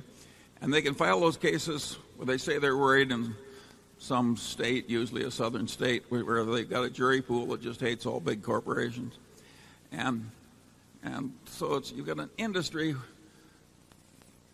and of course the lawyers who are representing the people that aren't hurt are really stealing money from the people who are hurt. And the guy who gets mesothelioma doesn't get as much as he should, and all these other people are getting money they're not entitled to. It's a bonkers system. But with federalism the way it is, there's just no way to stop it. And the United States courts, the United States Supreme Court, refused to enter it and just grab hold and make a decision. And so it just goes on and on and on, and the claims come in. I think the Manville Trust had more new claims come in last year than in any year in history. That's correct. And they have mined and sold asbestos for the last time, 35 years ago? And it just never stops. The people who are trying to buy these people off, it's like trying to douse a fire by pouring gasoline on it, because word processing machines can grind out these phony claims, and the doctors can grind out these phony opinions. And so a huge proportion of all the money that's available to pay people who suffered from asbestos goes to lawyers, experts, doctors, contingent fees to lawyers, defense lawyers. I think something like 20-25% of the money is flowing through to people who were injured. So it's a total national disgrace. The only people who have the power to fix it would either be the Supreme Court of the United States or Congress. The Supreme Court, some people would say rightly, other people would say in too chicken a fashion, duck the issue. That means the only party that has the power to fix it is Congress, and Congress so far, given the politics, has not fixed it. Once you get wrongdoers so rich, they get this enormous political power to prevent change in the laws that are enriching them. I mean, it means that we should all be more vigilant about stepping on these wrongs when they're small, because when they get large, they're very hard to stop. But it would be easy to fix this. The right way to fix it, we're not going to pay off on these tiny claims. Johns Manville, we own Johns Manville. They went bankrupt. They were the first, at least big one, that asbestos took into bankruptcy, and probably on the history of things, they somewhat deserved it. I think, Charlie, isn't that right? Their behavior was among the worst in the history of American corporations. Yeah. They knew this stuff was causing terrible injury, and they deliberately covered it up time after time and year after year to make more money. There's no doubt about the guilt of the original management at Johns Manville. So they went bankrupt in the early 80s, and out of that bankruptcy was formed something, as Charlie mentioned, called the Manville Personal Injury Trust. Have no connection with that. I mean, this is a new company that we bought a few years ago, and this company has no connection with that except the historical history. But the Manville Personal Injury Trust was established and had, over time, had a couple $2 billion in it. And as Charlie said, last year, it's been around for almost, I would say, close to 20 years. And last year they had a record number of claims introduced. They didn't have a record number because of the incidence of asbestos compared to the ones that were prevailing at the time it was established or something of the sort. It's just that it's become a honeypot. And as a result, the Manville Personal Injury Trust is now paying out 5% because their $2 billion will only go so far. They're paying 5% of claims. So as Charlie says, the guy that has really been drastically injured by asbestos gets this tiny fraction, and the tens of thousands of claimants for whom it's a gleam in the eye, or rather a gleam in their lawyer's eye, perhaps, also get their 5%. And it's not the right way to do it, but it's very hard to correct. We've observed the asbestos legislation proposed legislation over the last year, and in the end, what they came up with, we did not support because it didn't get the answer that's needed. And Charlie, in my view, the Supreme Court, when they ducked it, I mean, they left open a can of worms which will be around for decades and decades and decades, and the right people will not get compensated. And those of you who want to be cynical ought to look into it and see the perjury. What's happened, of course, is that all the really horrible people pretty well are broke and gone, and maybe there's some money left in a trust here or there, but by and large there isn't enough money. But now there are like 3 solvent people left. You've got some little spot or something or other. And by a strange coincidence, every one of those people can only remember 3 names of products that he somehow saw that might have caused it. And it's an amazing coincidence. The 3 that are left solvent are the only names he can remember. And so it's obvious you have a vast amount of perjury being suborned by practicing lawyers. It's not a pretty picture. Okay, let's go to microphone 1. Hi, my name's Charlie Rice, and I'm a stockholder from St. Louis, Missouri. I'd appreciate hearing your comments on publicly held companies using their cash for dividends versus stock buybacks. Well, the equation is pretty simple, but the practice doesn't necessarily follow logic. It's obviously, as long as you're telling the truth to your shareholders about what's going on so that you aren't manipulating the stock downward or something, when a stock can be bought well below its business value, that probably is the best use of cash. It's something the Washington Post did on a huge scale back in the 1970s. Teledyne may have bought 90% or something or close to it of their stock back. And that was the reason a very significant percentage of companies bought stock back in the past, because they actually thought it was selling for less than it was worth. Like I say, that can be abused if you do various things to bury your stock in one way or another. But that wasn't the usual case. Stock repurchases were relatively unpopular in those days. They've become quite popular now, and to the extent that I've been around a good number of them and been able to pick up on what I thought was the underlying rationale, if not the professed rationale, I think it's often done for people that are hoping that it causes their stock price not to go down, and often done at prices that don't really make a lot of sense for continuing shareholders. If we wanted to return a bunch of cash to shareholders, we would, if our stock was undervalued, we would go to the shareholders and say, we think it's cheap, and we think that this cash can be better used by you than by us, and we will therefore be repurchasing at what we think is a discount intrinsic value, and the people that remain will be better off, and the people that get out will get out at a little bit better price than they would otherwise. In terms of dividends, you get into an expectational situation. And for most companies that that pay a cash dividend, it doesn't make sense to bounce around the dividend from year to year, although private companies frequently do that.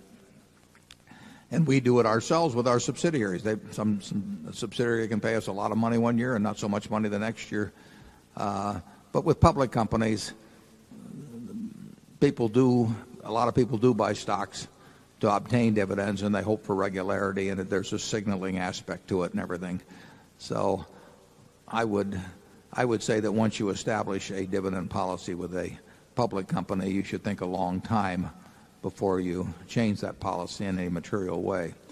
But I think the best use of cash, if you don't have a good use for it in the business, if the stock is underpriced, is to repurchase it, and if it's overpriced, you got no business buying in a single share. But a lot of companies do it. Charlie? Yeah, dividends are a very interesting subject. If you count the unnecessary stock trading and the cost of investment advice and the cost of making a lot of errors in the trading costs in and out, I don't think it would be too extreme to say that now the total amount that's paid out in dividends is roughly equal to the amount that is wasted in all this trading and investment advice. So that the net dividends that come to the shareholders are approximately zero. This is a very peculiar way to run a republic, and very few people comment about it. Yeah, actually, I did in an article some time ago in Fortune. The frictional costs to American shareholders in sort of changing shares for all American business as a whole, those frictional costs are probably not much different than the entire amount paid out by American corporations. So, but getting to the individual corporation level, a company that expects to regularly earn more than it can profitably employ in its business should be paying out dividends. Take a subsidiary of ours like See's Candy. We would love to expand See's Candy to double or triple its present size, but it doesn't work. We've tried it a lot of different ways. So it should be paying out its earnings. If it was a public company, and it was at one time, you could argue that something approaching a 100% payout would make sense there. But most management's worrying about earnings falling off at some time in the future would rather establish a lower level and therefore ensure regularity of dividends by going with a conservative level.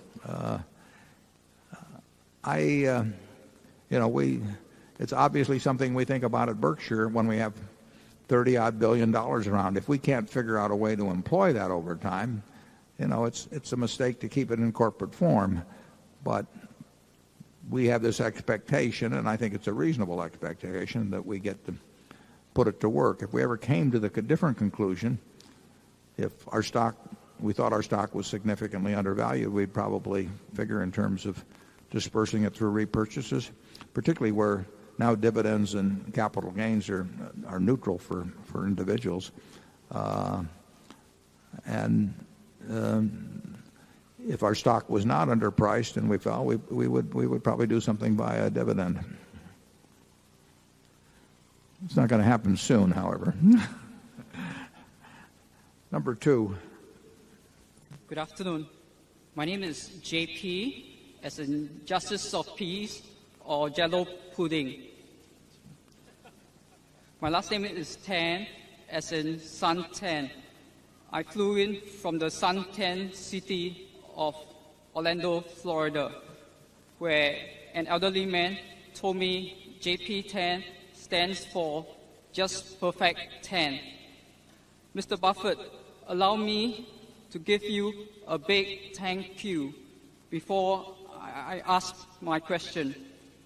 Some time ago, I sent you my business analysis of your investment in Scott Fetzer Company. I was not sure if you would even bother to read it. Yet, you were very kind to write me that my analysis of Scott Fetzer Company is very much on the money.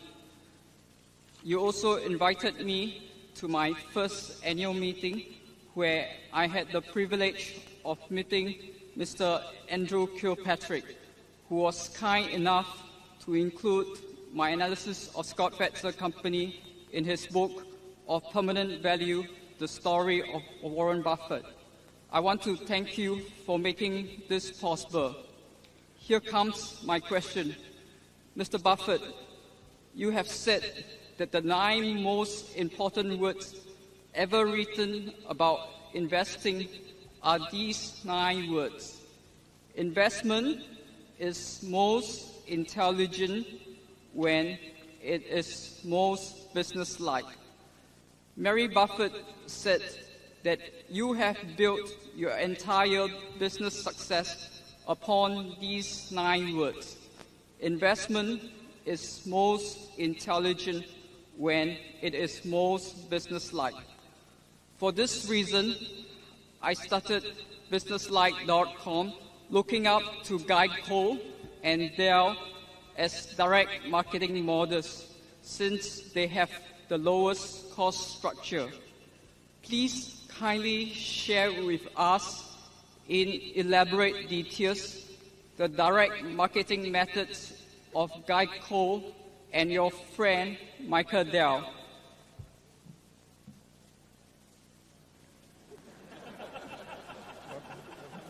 He wants you to analyze the marketing methods of Geico, the direct marketing methods of Geico and Dell. Yeah, well, I'm not as familiar with Dell as I am with Geico. The idea of direct marketing in auto insurance at Geico came from Leo Goodwin, who and his wife Lillian, who had come from USAA, and USAA was set up some years. Geico was set up in 1936. USAA was set up, I believe, in the early 20s. Because military personnel moved around a lot and they had trouble getting auto insurance. And a great organization was established.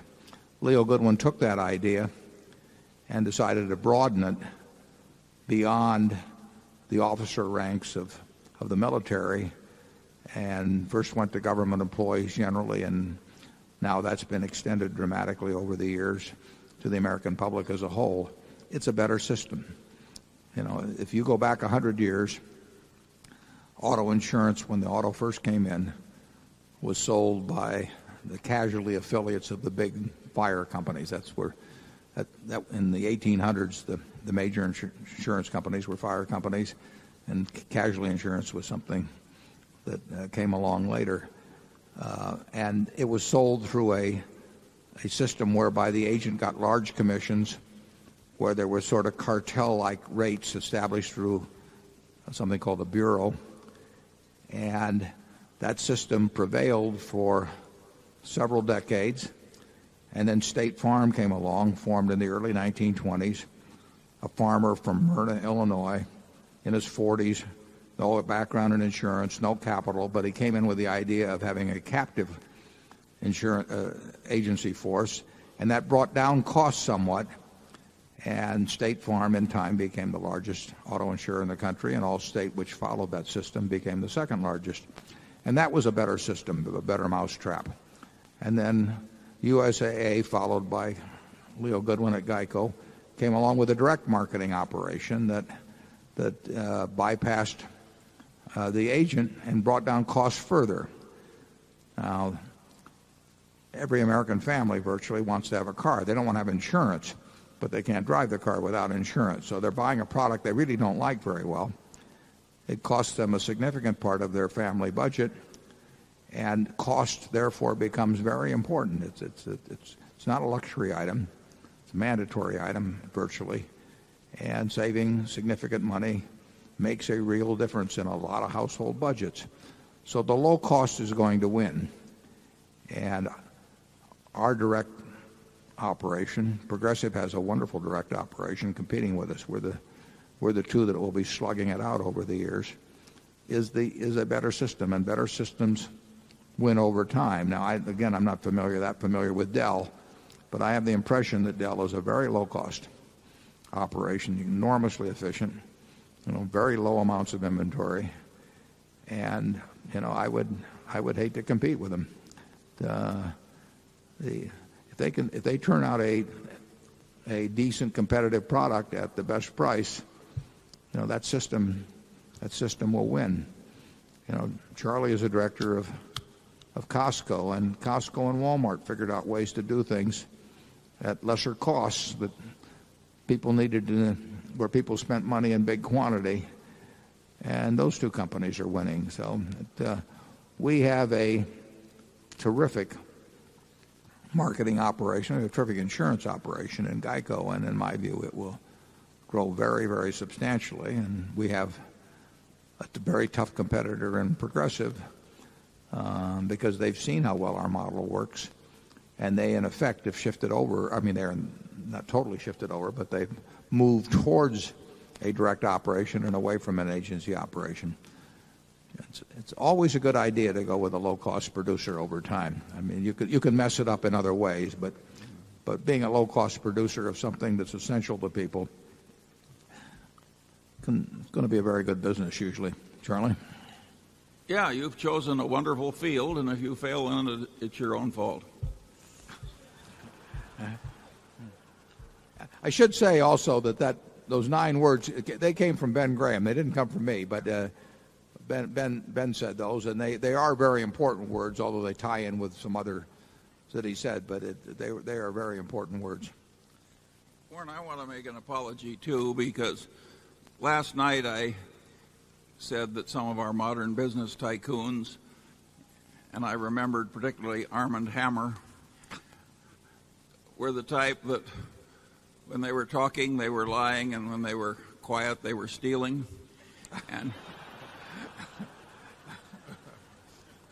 And some people got the impression that that was my witticism. That was said a great many decades ago about one of the robber barons. Well, if we start confessing here to the number of quotations we've stolen, we'll be here all afternoon. So let's go on to microphone 3. Good afternoon. My name is Matt Lynch, and I'm from Palo Alto, California. Mr. Buffett, a couple of times today you alluded to Google and its co-founders. I was hoping you could share with us your thoughts and reactions to the owner's manual the co-founders included in Google's S1 filed last week, especially in light of the similarities and differences between it and that of Berkshire Hathaway. Well, that's a real softball for me. Obviously, I'm very pleased that the Google, the fellows at Google, decided, and they say it was, I think they used the word inspired by the Berkshire owner's manual, and it obviously pleases us enormously that other people think that it's a good idea to talk to their owners, or in their case their prospective owners, in a very straightforward manner. If you buy into Google, having read their owner's manual, I think you'll know the kind of people you're associating with. You'll know what they will do and won't do. It's the kind of thing that one person would say to another if you were setting up a partnership and you said, I'd like you to join me in a partnership. I need your money. And here's the way we're going to do business. And I think more companies, obviously, I think more companies ought to do it. It's been simple for us at Berkshire. We've had these principles in mind for a long time, and we really want people to understand those principles before they join with us. And the Google fellows, in a very straightforward manner, I liked their prose. Doesn't mean I agree with every idea they have, but I do know what ideas they do have, and I hope more companies sign on for that sort of thing. Charlie? Well, most of the world does not in any way imitate Berkshire Hathaway. This is a quirky few. There may be 19,500 of you that came, but it's still a quirky few by the standards of the country. And what's interesting about Google is that those two guys who created that are two of the smartest young men in the whole country. And it's much more fun to be copied by people that smart than we even think they were smarter than we thought they were last week. Yeah, we now think they're a lot smarter. Yeah.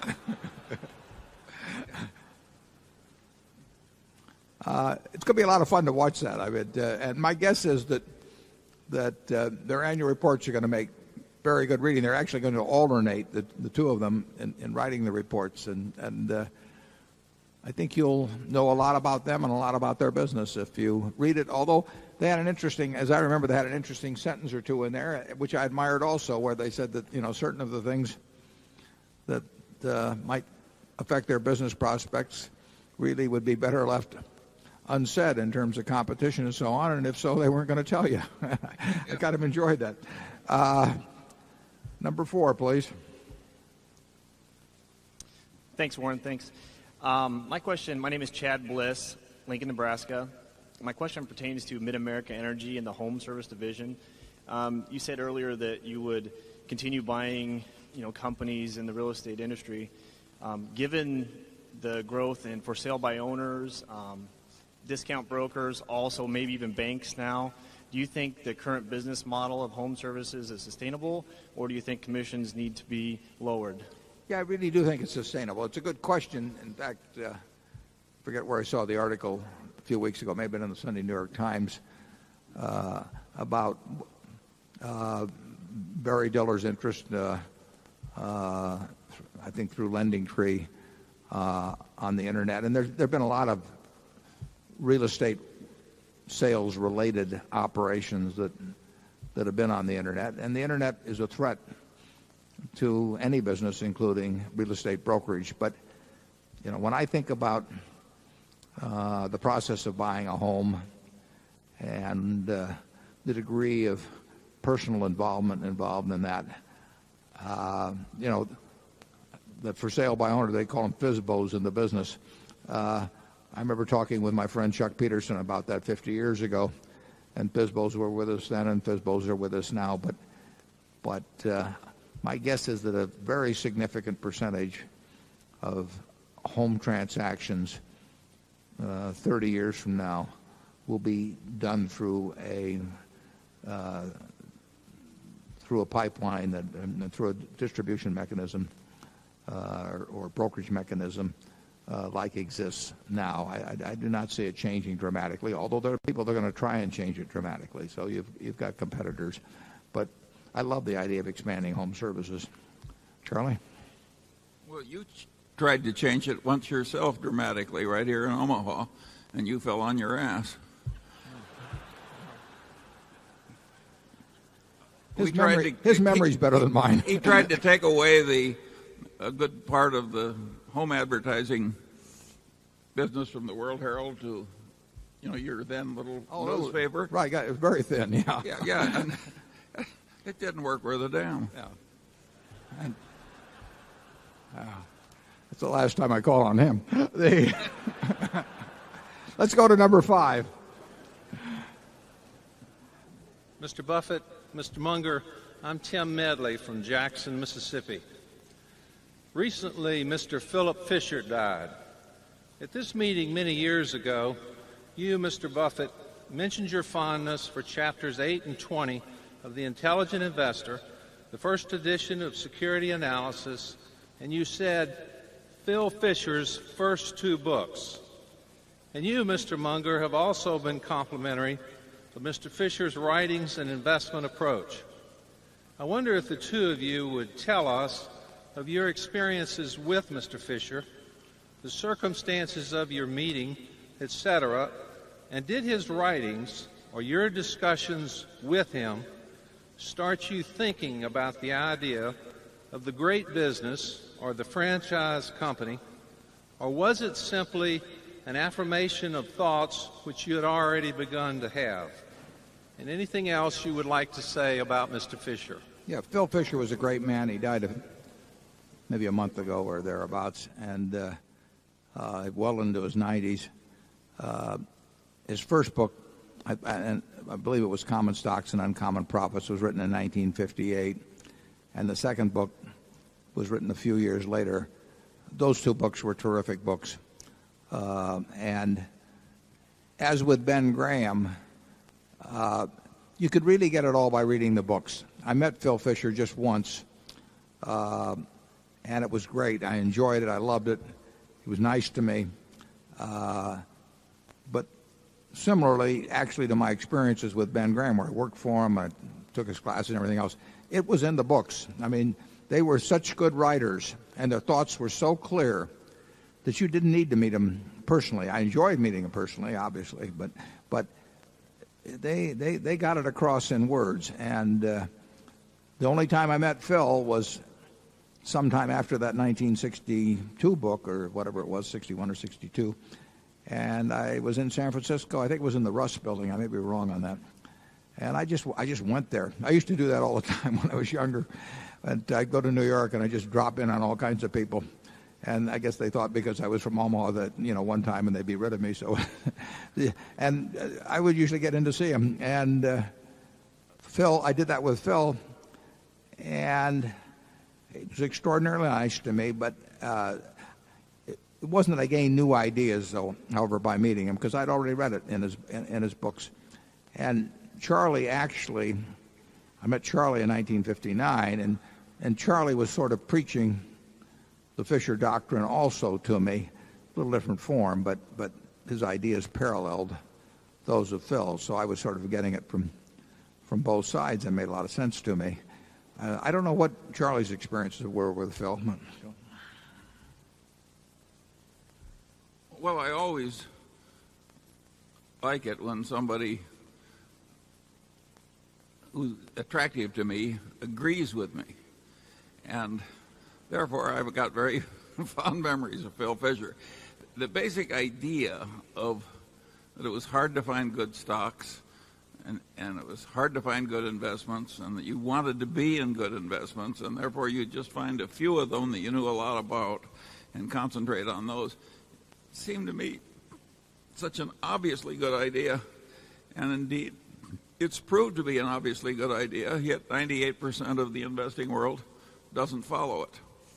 That's been good for us. It's been good for you. We'll go to number 6, please. Good afternoon. My name is Stan Leopard, and I'm from Menlo Park, California. I'm very pleased to be here, Warren and Charlie. I first heard about you, Warren, in the late 80s and began reading your writings. Fortunately, I didn't invest until the late 90s. You have shaped my business thinking, and as I listen to you and as I continue to read what you write and the things you recommend to read, it continues to shape my thinking. My question is about compensation, and I've seen your writing and I heard the earlier comments today, and they still leave me as a guy who is a business owner not quite sure how to act to design compensation for managers. For most of my career, I've been the senior manager in my businesses, but now I'm in a situation where I'm looking to own a majority interest of businesses that I don't manage every day directly. and I'm very concerned with this compensation issue. And I think about things like return on equity or growth or risk or like that. But if you could speak a little more towards the specific of how you approach the getting it to the right things to measure and incent, I'd appreciate that.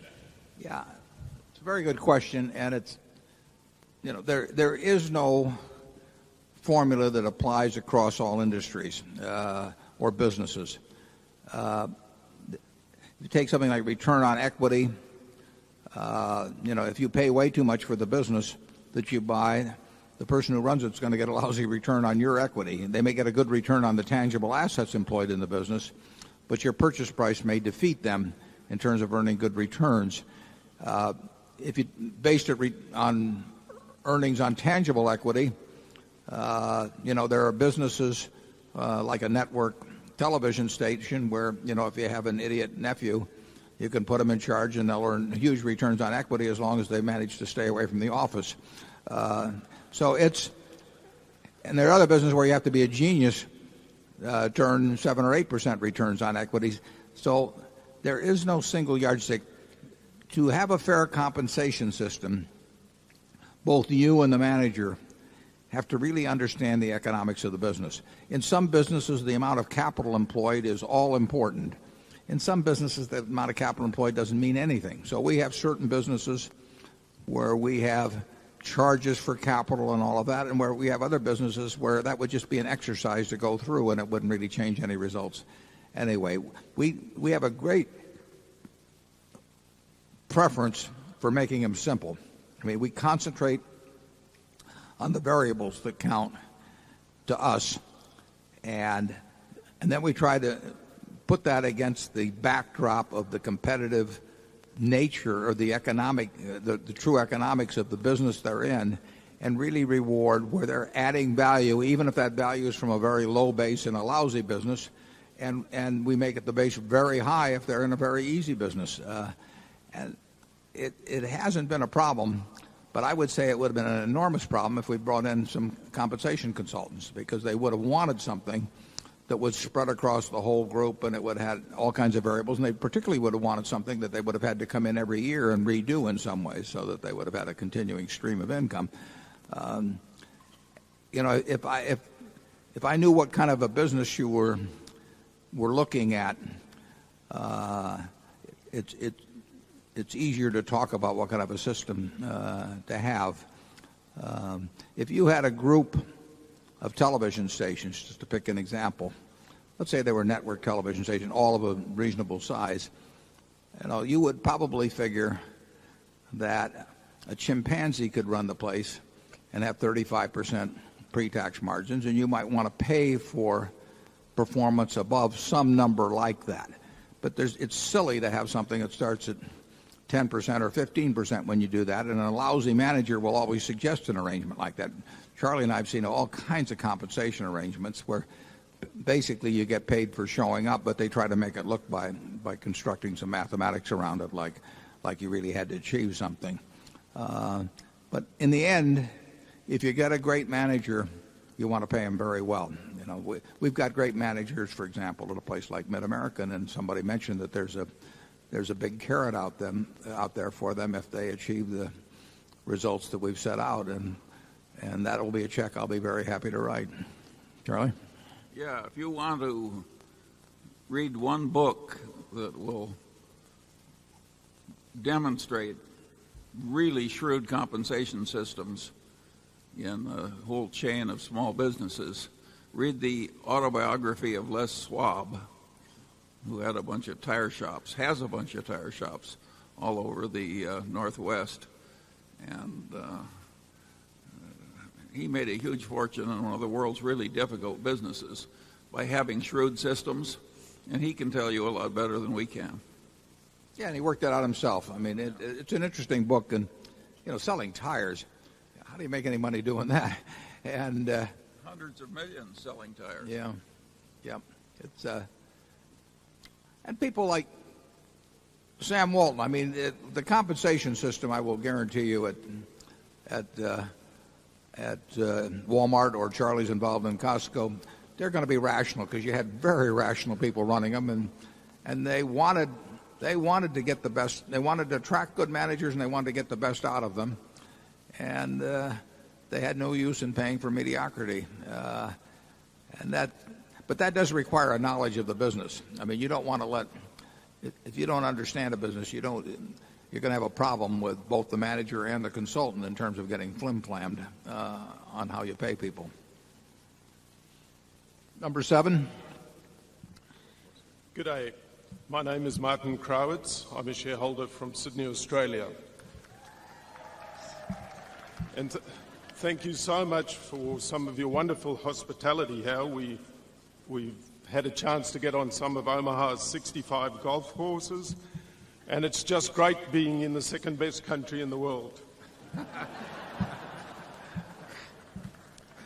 My question to you, sir, is regarding to IPOs. We had one of the authors about a book on yourself visit us in Sydney last year, and apparently you dislike IPOs. My question is, there are some really poor businesses that try and get passed off, but there are some good ones. There's some government privatizations or decentralizations. The demographics of baby boomers, and we have some friends wanting to exit some really good businesses. Could we as investors and Berkshire Hathaway not apply some of your disciplines to look at investing in some of these? And finally, would your answer be different in its applicability to Berkshire Hathaway as a company as opposed to us as investors? Thank you, sir. Charlie? Well, the first question, is it entirely possible that you could use our mental models to find good things to buy among IPOs? The answer is sure. There are a zillion IPOs every year, and buried in those IPOs, I'm sure there are a few cinches that a really intelligent person could find and pounce on. So, welcome. But the average person buying IPOs is going to get creamed. So, if you're talented enough, why, sure, that will work.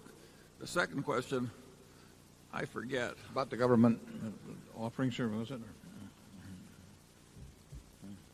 About government spin-offs? Give him the spotlight again. There he is. What was the second question? It was just, would the attitude of Berkshire Hathaway be different as opposed to investors? Thank you. Yeah, because the IPOs are normally small enough so that they won't work for us, or they're high-tech where we couldn't understand them. And so, by and large, if Warren is looking at them, I don't know about it. Yeah, I mentioned earlier how an auction market prevailing in the stock market will offer up extraordinary bargains sometimes, because somebody will sell 0.5% or 1% of a company at a price that may be a quarter of what it's worth, whereas in negotiated deals you don't get that. An IPO situation more closely approximates a negotiated deal. I mean, the seller decides when to come to market in most cases, and they don't pick a time necessarily that's good for you. So it has, I think it's way less likely that in scanning a list of 100 securities that are trading in the auction market, in the 100 IPOs, if you scan 100 IPOs, you're going to come up with something cheaper than scanning 100 companies that are already trading in the auction market. It is more of a negotiated sale, and negotiated transactions are very hard to get bargains. If you take the houses in Omaha, somebody that lives next door to somebody who sold their house for $80,000 and their house is more or less comparable, they're not going to sell it for $50,000. It just doesn't happen. It's too important an asset, and they're cognizant of what it brings, what is being brought for similar properties. That's what happens in negotiated sales.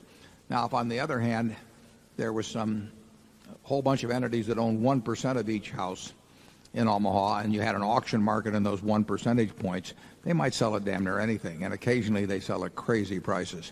So in my view, you're way more likely to get incredible bargains in an auction market. It's just the nature of things. And the IPO is closer. Sometimes there will be IPOs in terrible markets, and they may come very cheap. But by and large, that is not when IPOs come. They come when the seller thinks that the market is ready for them, and they come with an informed seller thinking it's a pretty good time to go public, and that you'll make better buys, in my view, in an auction market. Number 8. Good afternoon, Mr. Buffett, Mr. Munger. My name is Mark Stender from San Francisco. My question involves, if you live in California, which I understand you do some time of the year, it's almost mandatory that you shop at Whole Foods markets. They sell a lot of organic food there, and I was wondering if anyone ever tried to feed you organic food or organic food stock. I've never been near the place, but Charlie, who I've never thought of as a health nut, but he may have some comment to make on this being a Californian. No, my idea of a good place to shop is Costco. Costco has these heavily marbled fillet steaks in the finest grade, and the idea of eating a little whole grain whatever or washing it down with some carrot juice has just never appealed to me. We don't have a lot of arguments between the two of us about where to eat. Number 9. Hello, thank you. I'm Sherman Silber from St. Louis. I'm a fertility doctor in St. Louis. We kind of view ourselves as the Berkshire Hathaway of infertility treatment. We don't know anything really about business. We're doctors and scientists. And so first, I'd just like to say I really appreciate the people that you have on your board and would like to keep it that way, because we do know a lot about character, and I'm happy to have our savings safe with you and the people of character that represent the company.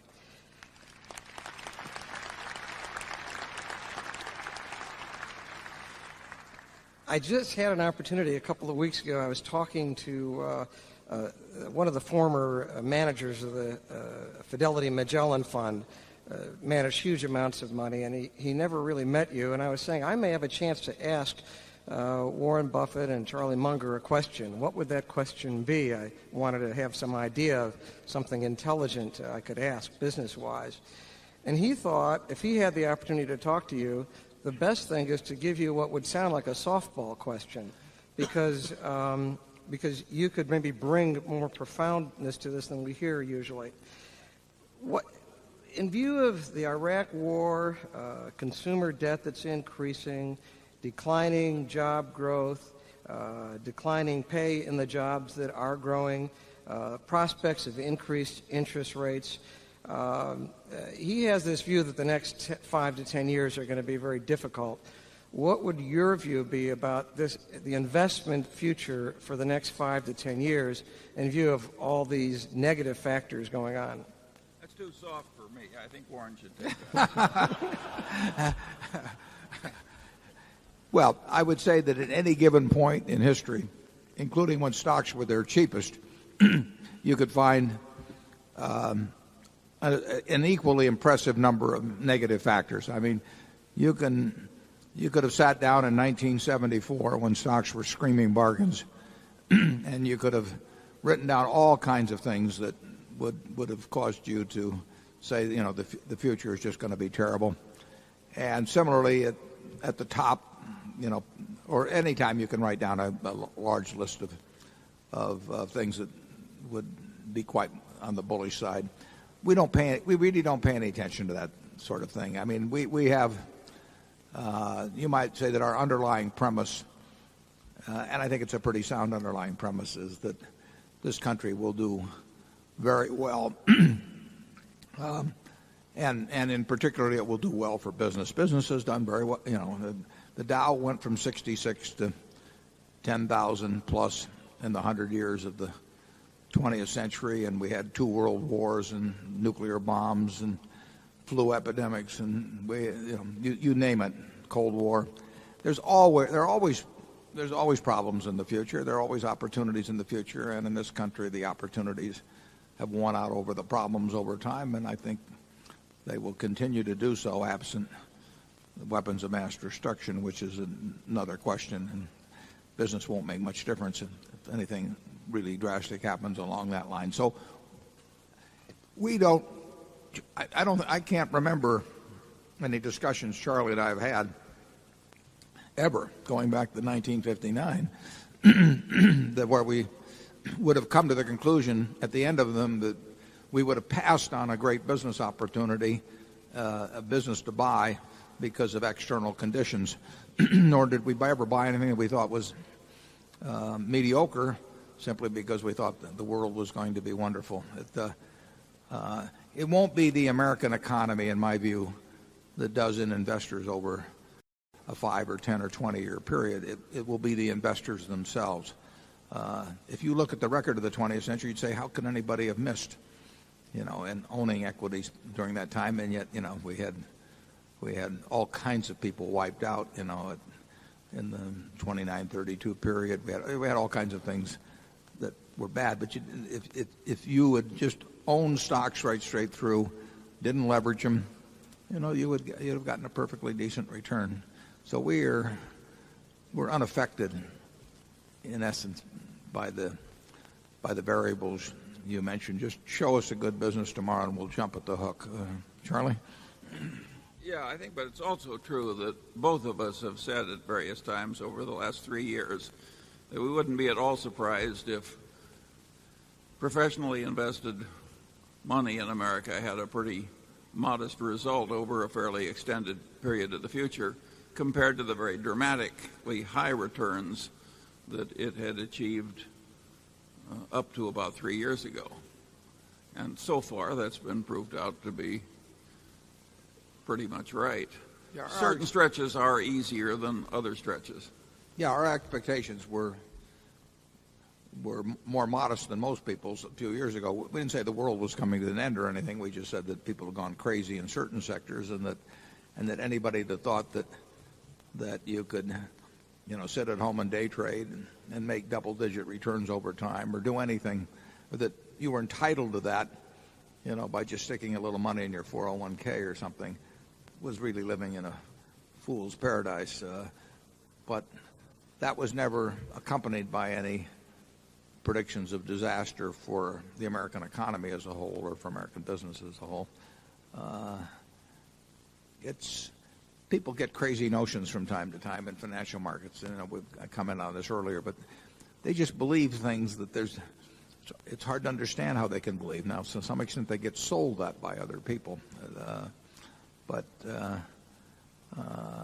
American business really has never let investors down as a group, but investors have done themselves in quite frequently. Number 10. Sam Kidston from Cambridge, Massachusetts. I'd like you to discuss the similarities and differences between what you do in your reinsurance operations and what Gen Re did in its securities division, as it would seem that reinsurance is often a form of weather derivative. I would also like to ask you why you are so comfortable writing what appears to be one type of derivative and so uncomfortable writing another. Thank you. Yeah, the derivatives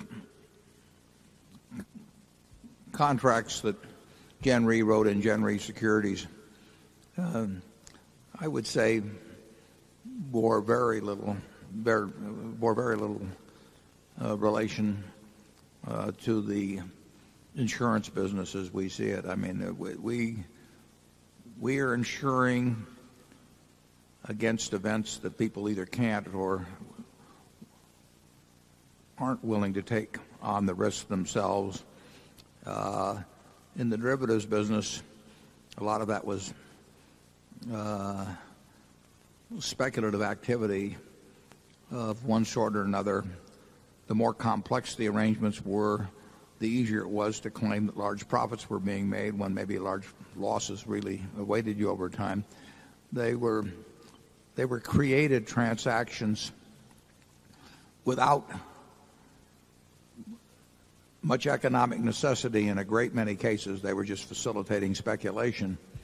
Insurance deals with taking on risks that people incur in their business or personal life that they don't want to bear themselves, or that they're unable to bear themselves. There was very little connection between the business. I think that in going into the business, they dreamt up a lot of reasons for it. You know, they said they're both in the risk business and their clients were going to demand it and everything. But when people want to go into a business, they always dream up reasons. It made no, in our view, it made no sense whatsoever. And I really see very little connection between them. And you, Charlie? They're radically different. The derivatives business is chock full of clauses saying that if one party's credit gets downgraded by a rating agency, they have to start posting collateral. And that's just like a margin account. And when you sign pieces of paper like that, you can go absolutely broke into default and catastrophe and having other people liquidating your positions under distress conditions, et cetera, et cetera. So there's a lot of irresponsible mechanics in attempting to protect themselves. They've introduced this enormous instability into the system through all these clauses about collateral posting. And nobody seems to recognize what a disaster of a system they've created in an attempt to make each party feel safer. It's a demented system, and you don't get properly paid in most cases for playing the game, and therefore we're not in it. Absent the ability to raise new capital at the time, and who knows whether that would have been they've been able to or not, Gen Re, which had been rated AAA, it still is because Berkshire's involved, but which had been rated AAA, could well have run into really terrible financial difficulty post September 11th, particularly if they'd fully recognized the liabilities that they'd already incurred but not fully recognized at that time, because their capital would have shrunk. They would have had way more in equities, which would have shrunk further, and who knows how far, at the time, how far it would have gone. Plus, they would have had, in my view, they would have been downgraded quite significantly, and that might well have triggered things in their derivatives activities, which would have required coming up with loads of cash. It was not built to last, and it is now built to last. But I would say that threat exists with other financial institutions as well. But I think many of the CEOs, or some of them anyway, I should say, don't really fully comprehend that. When you get margin calls for huge amounts of money, it only has to be one day when you can't meet it. That almost happened. If you go back to October of 1987, there was a large wire transfer that didn't make it to for a while, didn't make it to the clearinghouse at the in Chicago, and that came close to halting the whole system at the time. And we were very close to closing the exchange, and a lot of things would have unraveled. The money finally showed up, but it's dangerous to have a system where people are depending on billions of dollars coming in from other people. Well, we had that on Solomon on that Sunday in 1991. If Solomon had gone bankrupt the next day, you would have had people on the other side of 1.2 trillion of notional amount of something like that of derivatives who would have had a contract with a party where they would have been dealing with a bankruptcy court. You would have all kinds of security settlements that wouldn't necessarily have settled. You would have all kinds of confusion, and believe me, it would have been huge at that time, between what was going on in Japan, what was going on in the UK, and what was going on in the United States, because the accounts were all intermingled. As a matter of fact, Solomon was running a bank in Germany which took on large amounts of deposits from individuals and just loaned it all to Solomon. So it would have had a receivable from a bankrupt company and owed money to I don't know how many German depositors. There are all kinds of things that would have come out at that time, and who knows what the effect would be on the system.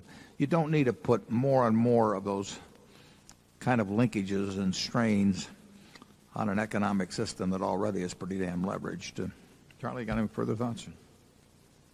We love talking about disasters, so you don't stop us. It's simply amazing what goes on in these seemingly rational places.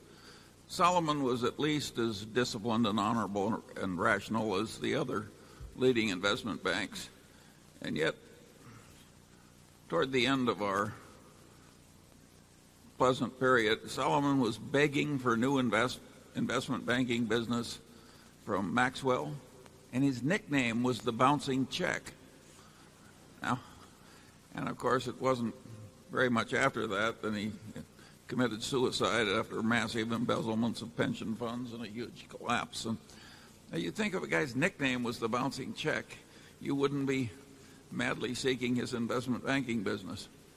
But all the leading investment banks were.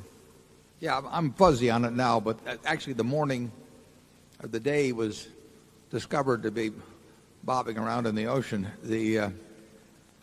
I think at Solomon we had transferred a bunch of money to somebody over in Germany or Switzerland, and we were supposed to get some more money back that afternoon, and this is basically correct. I may be a little bit off on the details, but the money that got sent, but the money that was to be received did not get received, and then we went over to England and tried to collect it from his sons, and we got stiff-armed in one way or another. I mean, we got what we deserved, frankly, in a transaction like that. But to the investment banker involved, his earnings that year were going to be affected in a significant way by whether he wrote a ticket or two more with Maxwell. And in the end, that carried the day. And it's very hard to control people when their income depends on bringing in dubious people into the door. They care enormously about it, and you've got this big system that doesn't quite pick up on it. And Charlie's mentioned before, one of the underwriting clients that came forth that Solomon took on that professed to be doing wonderful things with money, and it turned out to be a huge fraud. Well, it's tough to stop. You got dozens and dozens of people running around out there all thinking about how big their bonus is going to be at the end of the year, and they are not inclined to run morality checks on who they do business with. That was a wonderful experience. Warren and I and Lou Simpson are all directors of a company, and we are by far the biggest shareholder. And we all said we should not be doing business with this guy. This is a very dangerous transaction. And they told us it had been approved by the underwriting committee. And, of course, that settled matters. And this guy had a neon sign that said crook on him as far as we were concerned. he was waving it vigorously, yes. Yeah. But it had been through the underwriting committee. The transaction closed, but not financially. I mean, they had the underwriting, but they hadn't had the financial closing. Yeah. They caught him on the way to the bank. You're right. They pulled back just from the edge of the precipice from this big fraudulent. And, of course, they got egg all over their faces. That phrase reminds me of one of the leading lawyers of yore, and he said, "Captain of my soul," he says, or "Captain of my fate," he says, "hell, I don't even pull an oar."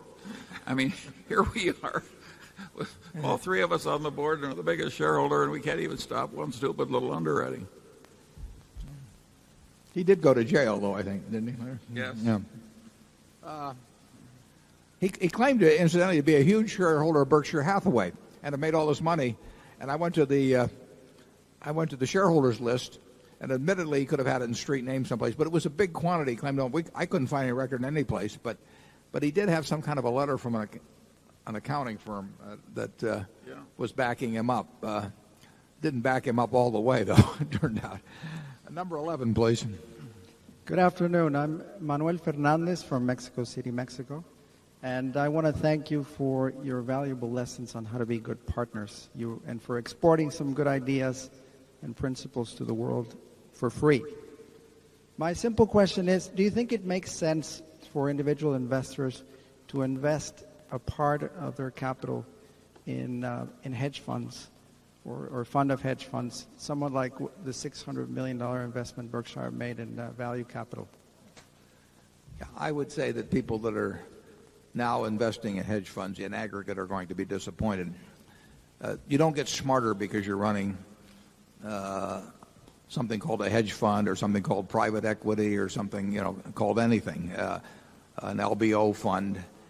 But what you do gain periodically is the ability to merchandise those things. I mean, there are fads in Wall Street, and Wall Street will sell what it can sell. Just remember that, that may be as good as what the fellow quoted up in upper levels there. And the hedge fund it right now is in the midst of a fad. It's distinguished not by the ability to make more money. It's distinguished by the extraordinary amount of fees that are collected. And believe me, if the world on $600 billion of money is paying 2% fees and a percentage of the profits, and the losers go out of existence and the winners continue for a while and take money off the table, it is not going to be a great experience in aggregate for investors. Obviously, there are a few smart, honest people out there running funds, and they will do quite well. But if you buy them across the board, in my view, you're going to get a bad result. Charlie? Yeah, why would you want to invest with a guy whose basic thought process runs something like this? If a second layer of fees on top of a first layer of substantial fees is good for an investor, then a third layer of fees must be better yet. Why would you invest with somebody with a proposition like that? It's just the idea of taking 2%, plus percentages on top of that. I mean, that reflects, it may be what the traffic can bear, Collis P. Huntington style, but that reflects an attitude toward people that we tend to regard as partners, investors. I think it's a basically unfair type of arrangement, and I don't like getting in general. I think it's a mistake to get in with people who propose unfair arrangements. In effect, they're probably getting 4 times standard fees to begin with, and then on top of that, they say, well, we want part of the action, and I would guess in many of those cases that they don't have all of their own money in the fund themselves. Maybe they have a substantial sum outside. Charlie and I both ran partnerships in the 60s and 50s with me and into the 70s with him that would generally be classified as hedge funds. They had the compensation arrangements somewhat similar, although not like they are now. And we did they had some similarities, but I don't think we had quite the attitude toward the people we were trying to that we're asking to join us that the present managers have. It's, as Charlie said, the fund-to-funds type stuff. I mean, it's really sort of unbelievable, just piling on layer after layer on costs. It doesn't make the companies that are underlying these stocks they buy any better. I mean, and believe me, people don't become a genius just because you walk into some office and it says hedge funds on the door. I mean, what they may be very good at is marketing. In fact, if they're good at marketing, they don't have to be good at anything else. Number 12. My name is Arturo Brillenborg. I'm from Washington, D.C. I'll be graduating from Harvard College in June and beginning a career in value investing. So I sure hope we're all right in thinking that this century will be just as good as the last for value investors. You've been doing this since you were my age, if not younger.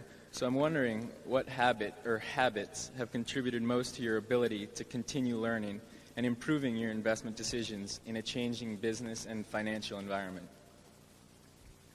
I would say that, at least in my case, I haven't been continually learning in terms of the basic principles. You always learn a little more about given techniques, or I learn more about some industries over time, and therefore maybe I've widened the universe in which I can operate, although more funds narrows it back down, unfortunately. But I know more about businesses than I knew 20 years ago or 40 years ago. I haven't really changed the principles. The last change, the basic principles are still Ben Graham. They were affected in a significant way by Charlie and Bill Fisher in terms of looking at the better businesses. But I didn't leave Graham behind on that. And I really haven't learned any new fundamental principles, but I may have learned a little bit more about how business operates over time. And there's really nothing. I mean, you ought to get a investment framework that comes straight from, in my view, from the Intelligent Investor and from Phil Fisher, more from the Intelligent Investor, actually. And then I think you ought to learn everything you can about industries and businesses where you think you have the ability to get your mind around them if you work at them. And with that arsenal, you'll do very well, and if you've got the temperament for the business. Charlie? Yeah, well, of course, I've watched Warren all these decades, and he's learned a hell of a lot, even the last 20 or 30 years. So it's a game of continuing to learn, and he can denigrate this little frou-frou that enables him to pick the biggest oil company in China or this or that. But those basic principles alone that he knew a long time ago wouldn't have given him the ability to make the recent investment decisions as well as he's made them. It's a lifelong game, and if you don't keep learning, other people will pass you by. I would say temperament still is the most important, wouldn't you, Charlie? Yes, of course. Yeah. But temperament alone won't do it. No, temperament alone won't do it. You have to have the temperament and the right basic idea, and then you have to keep at it with a lot of curiosity for a long, long time. But you don't have to be have any blinding insights or have a high IQ to look at a PetroChina, for example. And no. When you get a company that is doing 2.5 million barrels a day. That's 3.5% of the world, or 3% of the world's oil production. And they're selling based on U.S. prices, using WTI, as West Texas Intermediate as a base price, and where they have a significant part of the marketing and refining in a country. The tax rate's 30%. They say they're going to pay out 45% to you in dividends. Don't have unusual amounts of leverage. If you're buying something like that at well under half maybe a third of what comparable oil companies are selling for, that's not high-level stuff. I mean, you have to you have to be willing to read the reports. But I enjoy doing that. But you wouldn't say that requires any high-level insights or anything, Charlie? Well, when you were buying that block of stock, nobody else to speak of was buying. Thank heavens. The insights can't have been all that common. No, I think that takes a certain amount of what an old Omaha friend used to call uncommon sense. He used to say there is no common sense. When people say common sense, they mean uncommon sense. Part of it, I think, is being able to tune out folly as distinguished from recognizing wisdom. And if you just got whole categories of things you just bat away so your brain isn't cluttered with them, then you're better able to pick up a few sensible things to do. Yeah, we don't consider many stupid things. We get rid of them fast. And in fact, people get irritated with us because they'll call us, and when they're in the middle of the first sentence, we'll just tell them forget it. And we can see it coming, and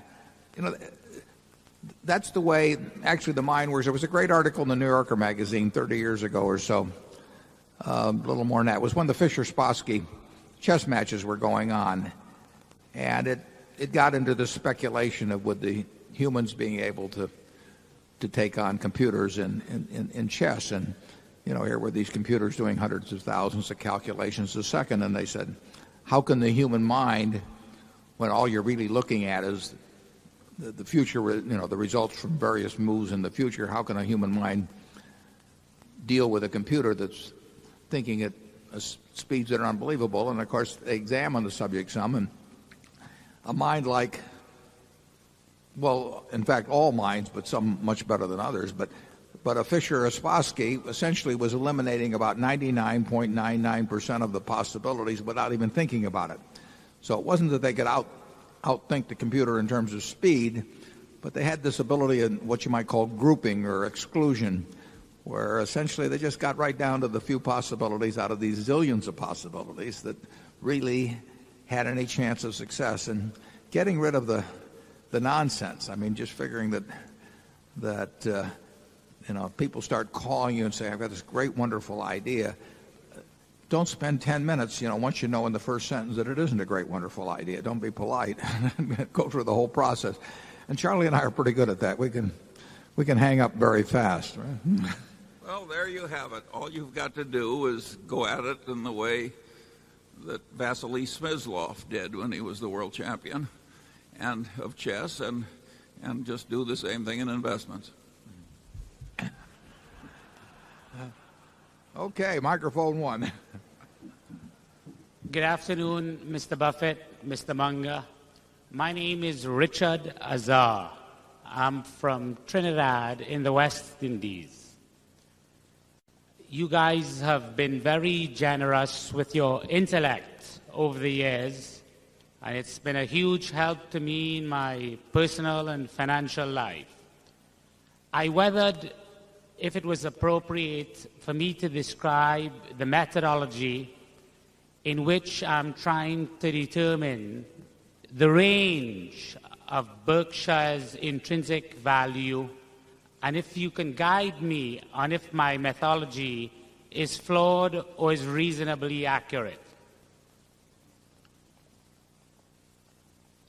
If it doesn't take too long, we'll be glad to.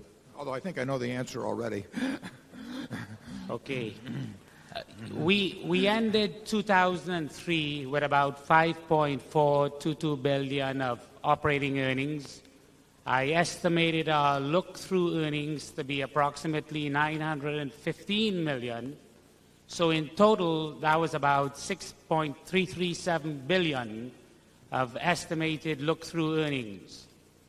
I knew that we spent $1.2 billion on CapEx, and our net depreciation on tangible assets was $829 million. So there was a difference there of $173 million. And we spent more on CapEx over the depreciation over the last few years. But in extrapolating out 20 years, I thought I might be kidding myself to ascertaining the differences between CapEx and depreciation, and I'm using look-through earnings as a rough proxy for distributable earnings. And I've assumed that Berkshire can grow its look-through earnings at 15% per annum from years 1 to 5, and at 10% per annum from years 6 to 20, and the business will stop growing after year 20, resulting in a 7% coupon from year 21 onwards. I discounted the cumulative flows in years 1 to 20 by 7%, and I discounted the terminal value by 7%. I added the two together to get what I thought was the intrinsic value of Berkshire's cash stream. I knocked off $103 billion of liabilities and minority interests. I divided by 1,537,000 shares to arrive at what I thought was a conservative calculation of the range of Berkshire's intrinsic value. Am I off the mark, or is that the sort of methodology you might use yourself? Well,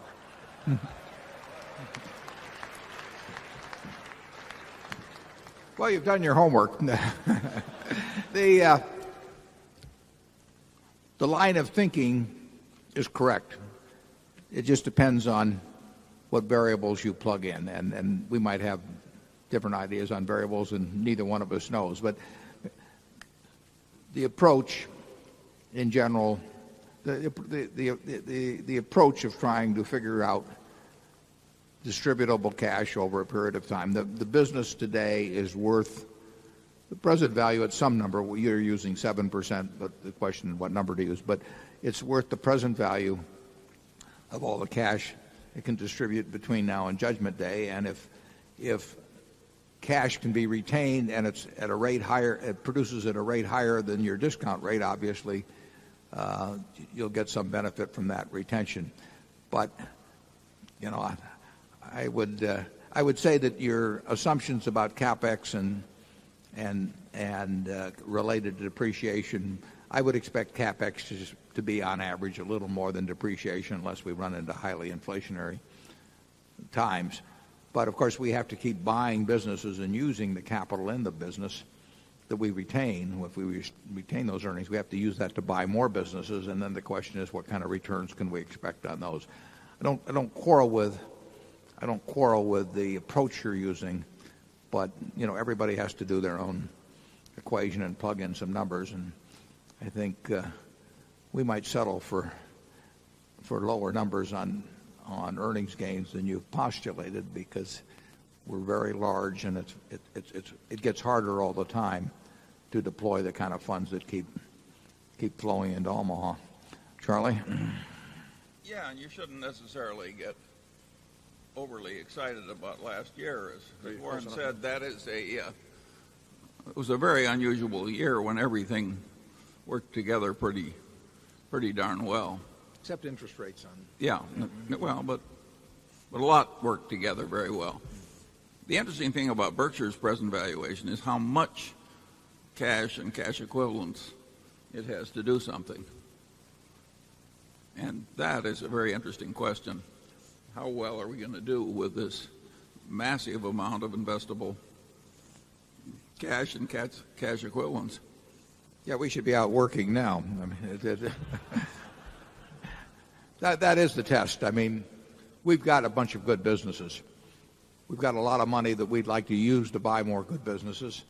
We may get lucky and deploy that quite rapidly. We may wait a long time. Cash may pile up faster than we can use it, in which case we'll have to rethink the whole game. But our hope is, and so far we feel okay about what's happened in that. Our hope is that we can deploy the money that flows in businesses that come close to being as good as the ones that we've bought over the years. Number two. Hi, I'm Mr. Buffett, Mr. Munger, Whitney Tilson, a shareholder from New York City. It's past 3 o'clock, and we've heard almost nothing about how these great businesses are doing right now, or at least in the first quarter. And I recall at last year's annual meeting you took the fairly unusual step, at least from my recollection, of putting up slides and actually giving us a preview of how phenomenally the businesses were doing. And I can imagine that if you had the wind at your back a year ago, the situations in the first quarter of this year, you must really, really have the wind at your back. And I was wondering if you can share with us what you can. Well, we can't give you the speed of the wind. We're going to have the 10Q out when, Mark? And it's going to be out in a few days. And if we throw out any numbers now or make any commentary, we'd have to put that up on the website and perhaps even try to cover the nuances in my voice. So I think you'll just have to wait a few days and they'll go up. The figures will go up at that time. And if there are any surprises, they will be surprises then, and everybody will get them at the same time. Incidentally, we're going to have a little more trouble in the next year or two because we like to publish everything, all the figures, or anything important if we can do it. We like to do that on Friday night after the close or Saturday morning so that everybody has an opportunity to look at them and have a maximum amount of time to digest them before trading begins. And the SEC is shortening up reporting times so that we're going to be scrambling just to meet whatever day of the month it is that recording requirements are met, and so we won't have the luxury, although we'll try to do it when we can. We won't have the luxury of picking the Saturday before the due date and targeting that as our release date. When we had 45 days, or what was it, 45 days to report, we could pick the Saturday before the 45 days. If that gets down to 30 days, if the 30th day is on a Tuesday, we're going to be hard put probably to get it done by that Tuesday. So we'll obviously put it out after the close, so people have between 4 o'clock and the next morning to digest it. But we won't be able to follow the procedure that we followed to date, which we regard as the best procedure of all, giving people close to 2 days to digest whatever is in the figures. But I can't help you, Whitney, on how the first quarter looks. And Charlie, I don't think you'll want to add anything on that way. Okay. Number 3. Hello, Mr. Buffett and Mr. Munger. My name is Justin Fong. I'm 14 years old from California. This is my 4th consecutive meeting attendance. I read in a book that you prefer talking to young people about life and financial concepts because we still have time to implement them. Can you please share some of the concepts with us? Thank you. I didn't catch the last part. I didn't. There's something about sharing concepts. You want to repeat it?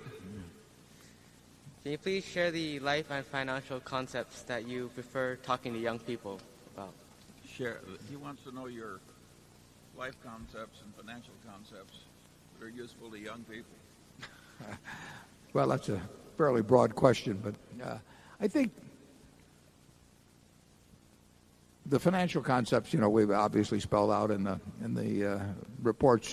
Charlie's probably better on the life concepts than I am. It is true that I do believe in spending the time that I spend giving talks or answering questions, doing it with young people. I do, I'm sure, well over a dozen a year, and I just think that obviously young people are more receptive to change or to actually even forming habits that are going to be useful in life. And I think that people underestimate, until they get older, they underestimate just how important habits are and how difficult they are to change when you're 45 or 50, and how important it is that you form the right ones when you're young. But Charlie, what do you have to say on that? Well, all the trite stuff is what works. I mean, you avoid doing the really dumb things, like racing moving trains to the crossing, experimenting with cocaine, risking getting AIDS or other unfortunate ailments. There are just a lot of standard things that take people down, and you just give those a wide berth. And then you want to develop a good character and good mental habits, and you want to learn from your mistakes, every single one, as you go along. It's pretty obvious, isn't it? Yeah, we would say, even though we issue lots of credit cards and everything, we'd say if I had one piece of advice to give to young people, that across the board, it would be just don't get in debt. The game plays a lot easier if you're a little bit ahead of the game than if you're behind the game. And Ben Franklin said that long ago in better terms, which Charlie can recite. But there's a real difference. I get letters every day from people that are in all kinds of financial trouble, and often it's health related, which is tragic. But very often it relates to debt. I mean, they get behind the game and they're never going to catch up. And often, it may surprise you, but often, I write these people. They're very decent people. They've just made mistakes, and I just tell them the best course is bankruptcy. I mean, they are not going to catch up, and they should start all over again, and they should never look at a credit card the rest of their life. But it would have been better if they'd gotten that advice a little earlier. But it's very tempting to spend more than you earn. I mean, it's very understandable, but it's not a good idea. And of course, you particularly want to avoid evil or seriously irrational people, particularly if they are attractive members of the opposite sex. That can Charlie knows more about this. The expert.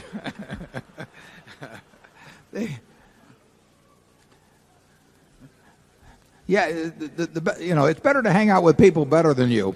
I found that very easy to do over the years. But if you're picking associates, pick out those whose behavior is somewhat better than yours, and you'll drift in that direction. And similarly, if you hang out with a bad bunch, you're very likely to find your own behavior worse over time. But like Charlie says, the trite advice, which Ben Franklin was handing out a few hundred years ago, really works. We've said it, but look at the people you like to associate with. What qualities do they have that you can't have if you want to? Look at the people that you can't stand to be around. What qualities do you have that they have? Can you get rid of them? You can do all of that at a young age. It gets harder as you go along. It's not very complicated. And my final word of advice would be, if this gives you a little temporary unpopularity in your peer group, the hell with them.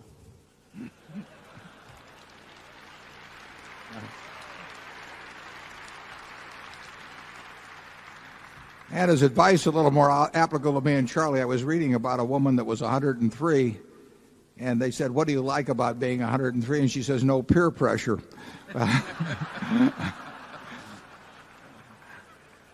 We'll go to number 4. Good afternoon. My name is Mike McGowan. I'm from Pasadena, California. Everything you just said seems to apply to precious metals, specifically apply silver. to what? I'm sorry, I missed that. Precious metals. Oh, sure. Specifically silver. As I recall, Berkshire Hathaway bought 129.5 million ounces of silver, and at the time you said supply demand fundamentals were good. You saw inflation kicking back, and lots of other reasons. I'm assuming you still own at least 90 million ounces of that.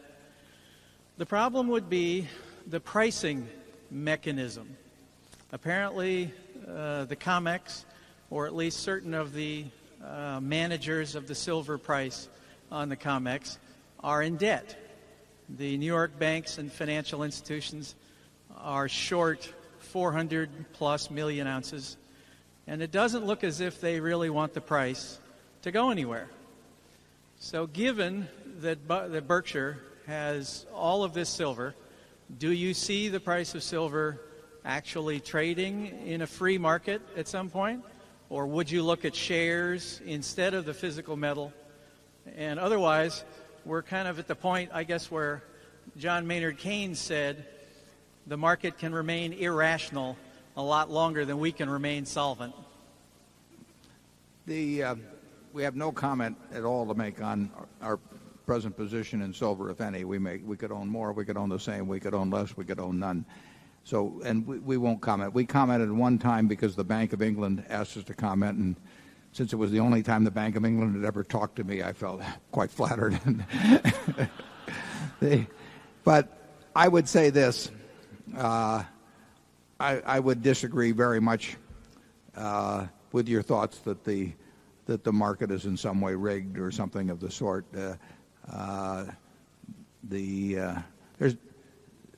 I find that most of the people that write, or many of the people that write on gold and silver, tend to have various theories, some of which are conspiratorial, and there's always, the selling forwards is doing this and that to the market, or that somebody's short.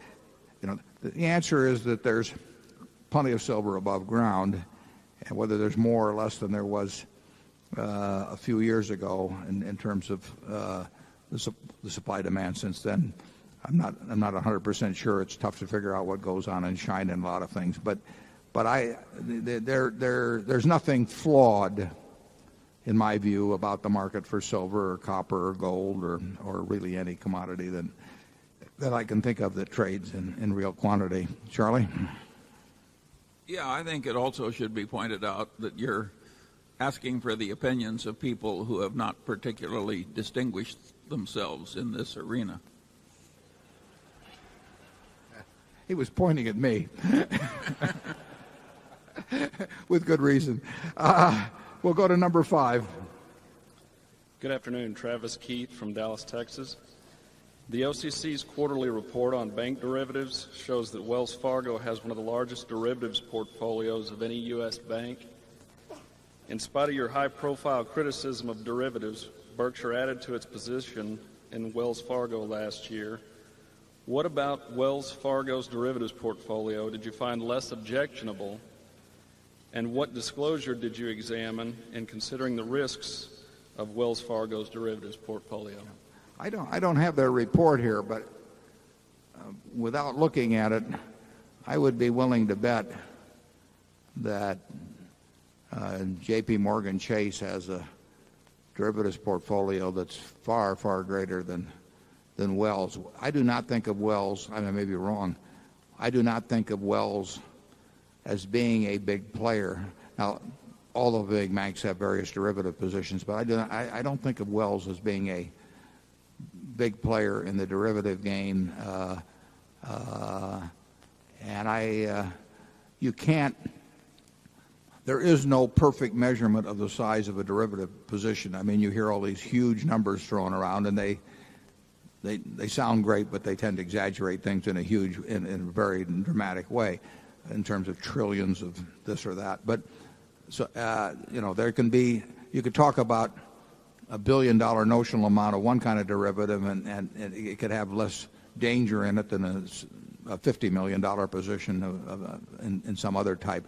But I really don't think you'll find that Wells, particularly compared to a J.P. Morgan Chase or a Citibank or something of the sort, is a really big derivatives player. And Charlie and I, at least and I think Charlie will agree, Wells, I think, is an extraordinarily well-managed bank. I disagree with him violently on expensing of stock options. I mean, Dick Kovacevic, who runs that, and I would have an entirely different opinion. He's written about it in the last couple of annual reports. And much as I really admire the management, I think he's done a great job. But much as I admire the management, I voted our Berkshire stock the other way and for expensing options. And I noticed that 57% of the stock at this meeting just the other day voted to expense options. But even though I disagree with him on that particular accounting point, Wells has an absolutely terrific record. Dick is a terrific business person, and I think in terms of taking risk or handling the risk that he necessarily takes, I think that I would rank him way up there in terms of bank managers. Charlie? I've got nothing to add to that. Okay, well, we're going to take one more from number 6. Thank you very much, Mr. Munger and Mr. Buffett. My question regards, Michael Stopsky from New York. My question regards financial institutions and the potential of collapses, and how is Berkshire protected, and how can the individual investor protect themselves against potential bank failures, stock brokerage failures, and things like that?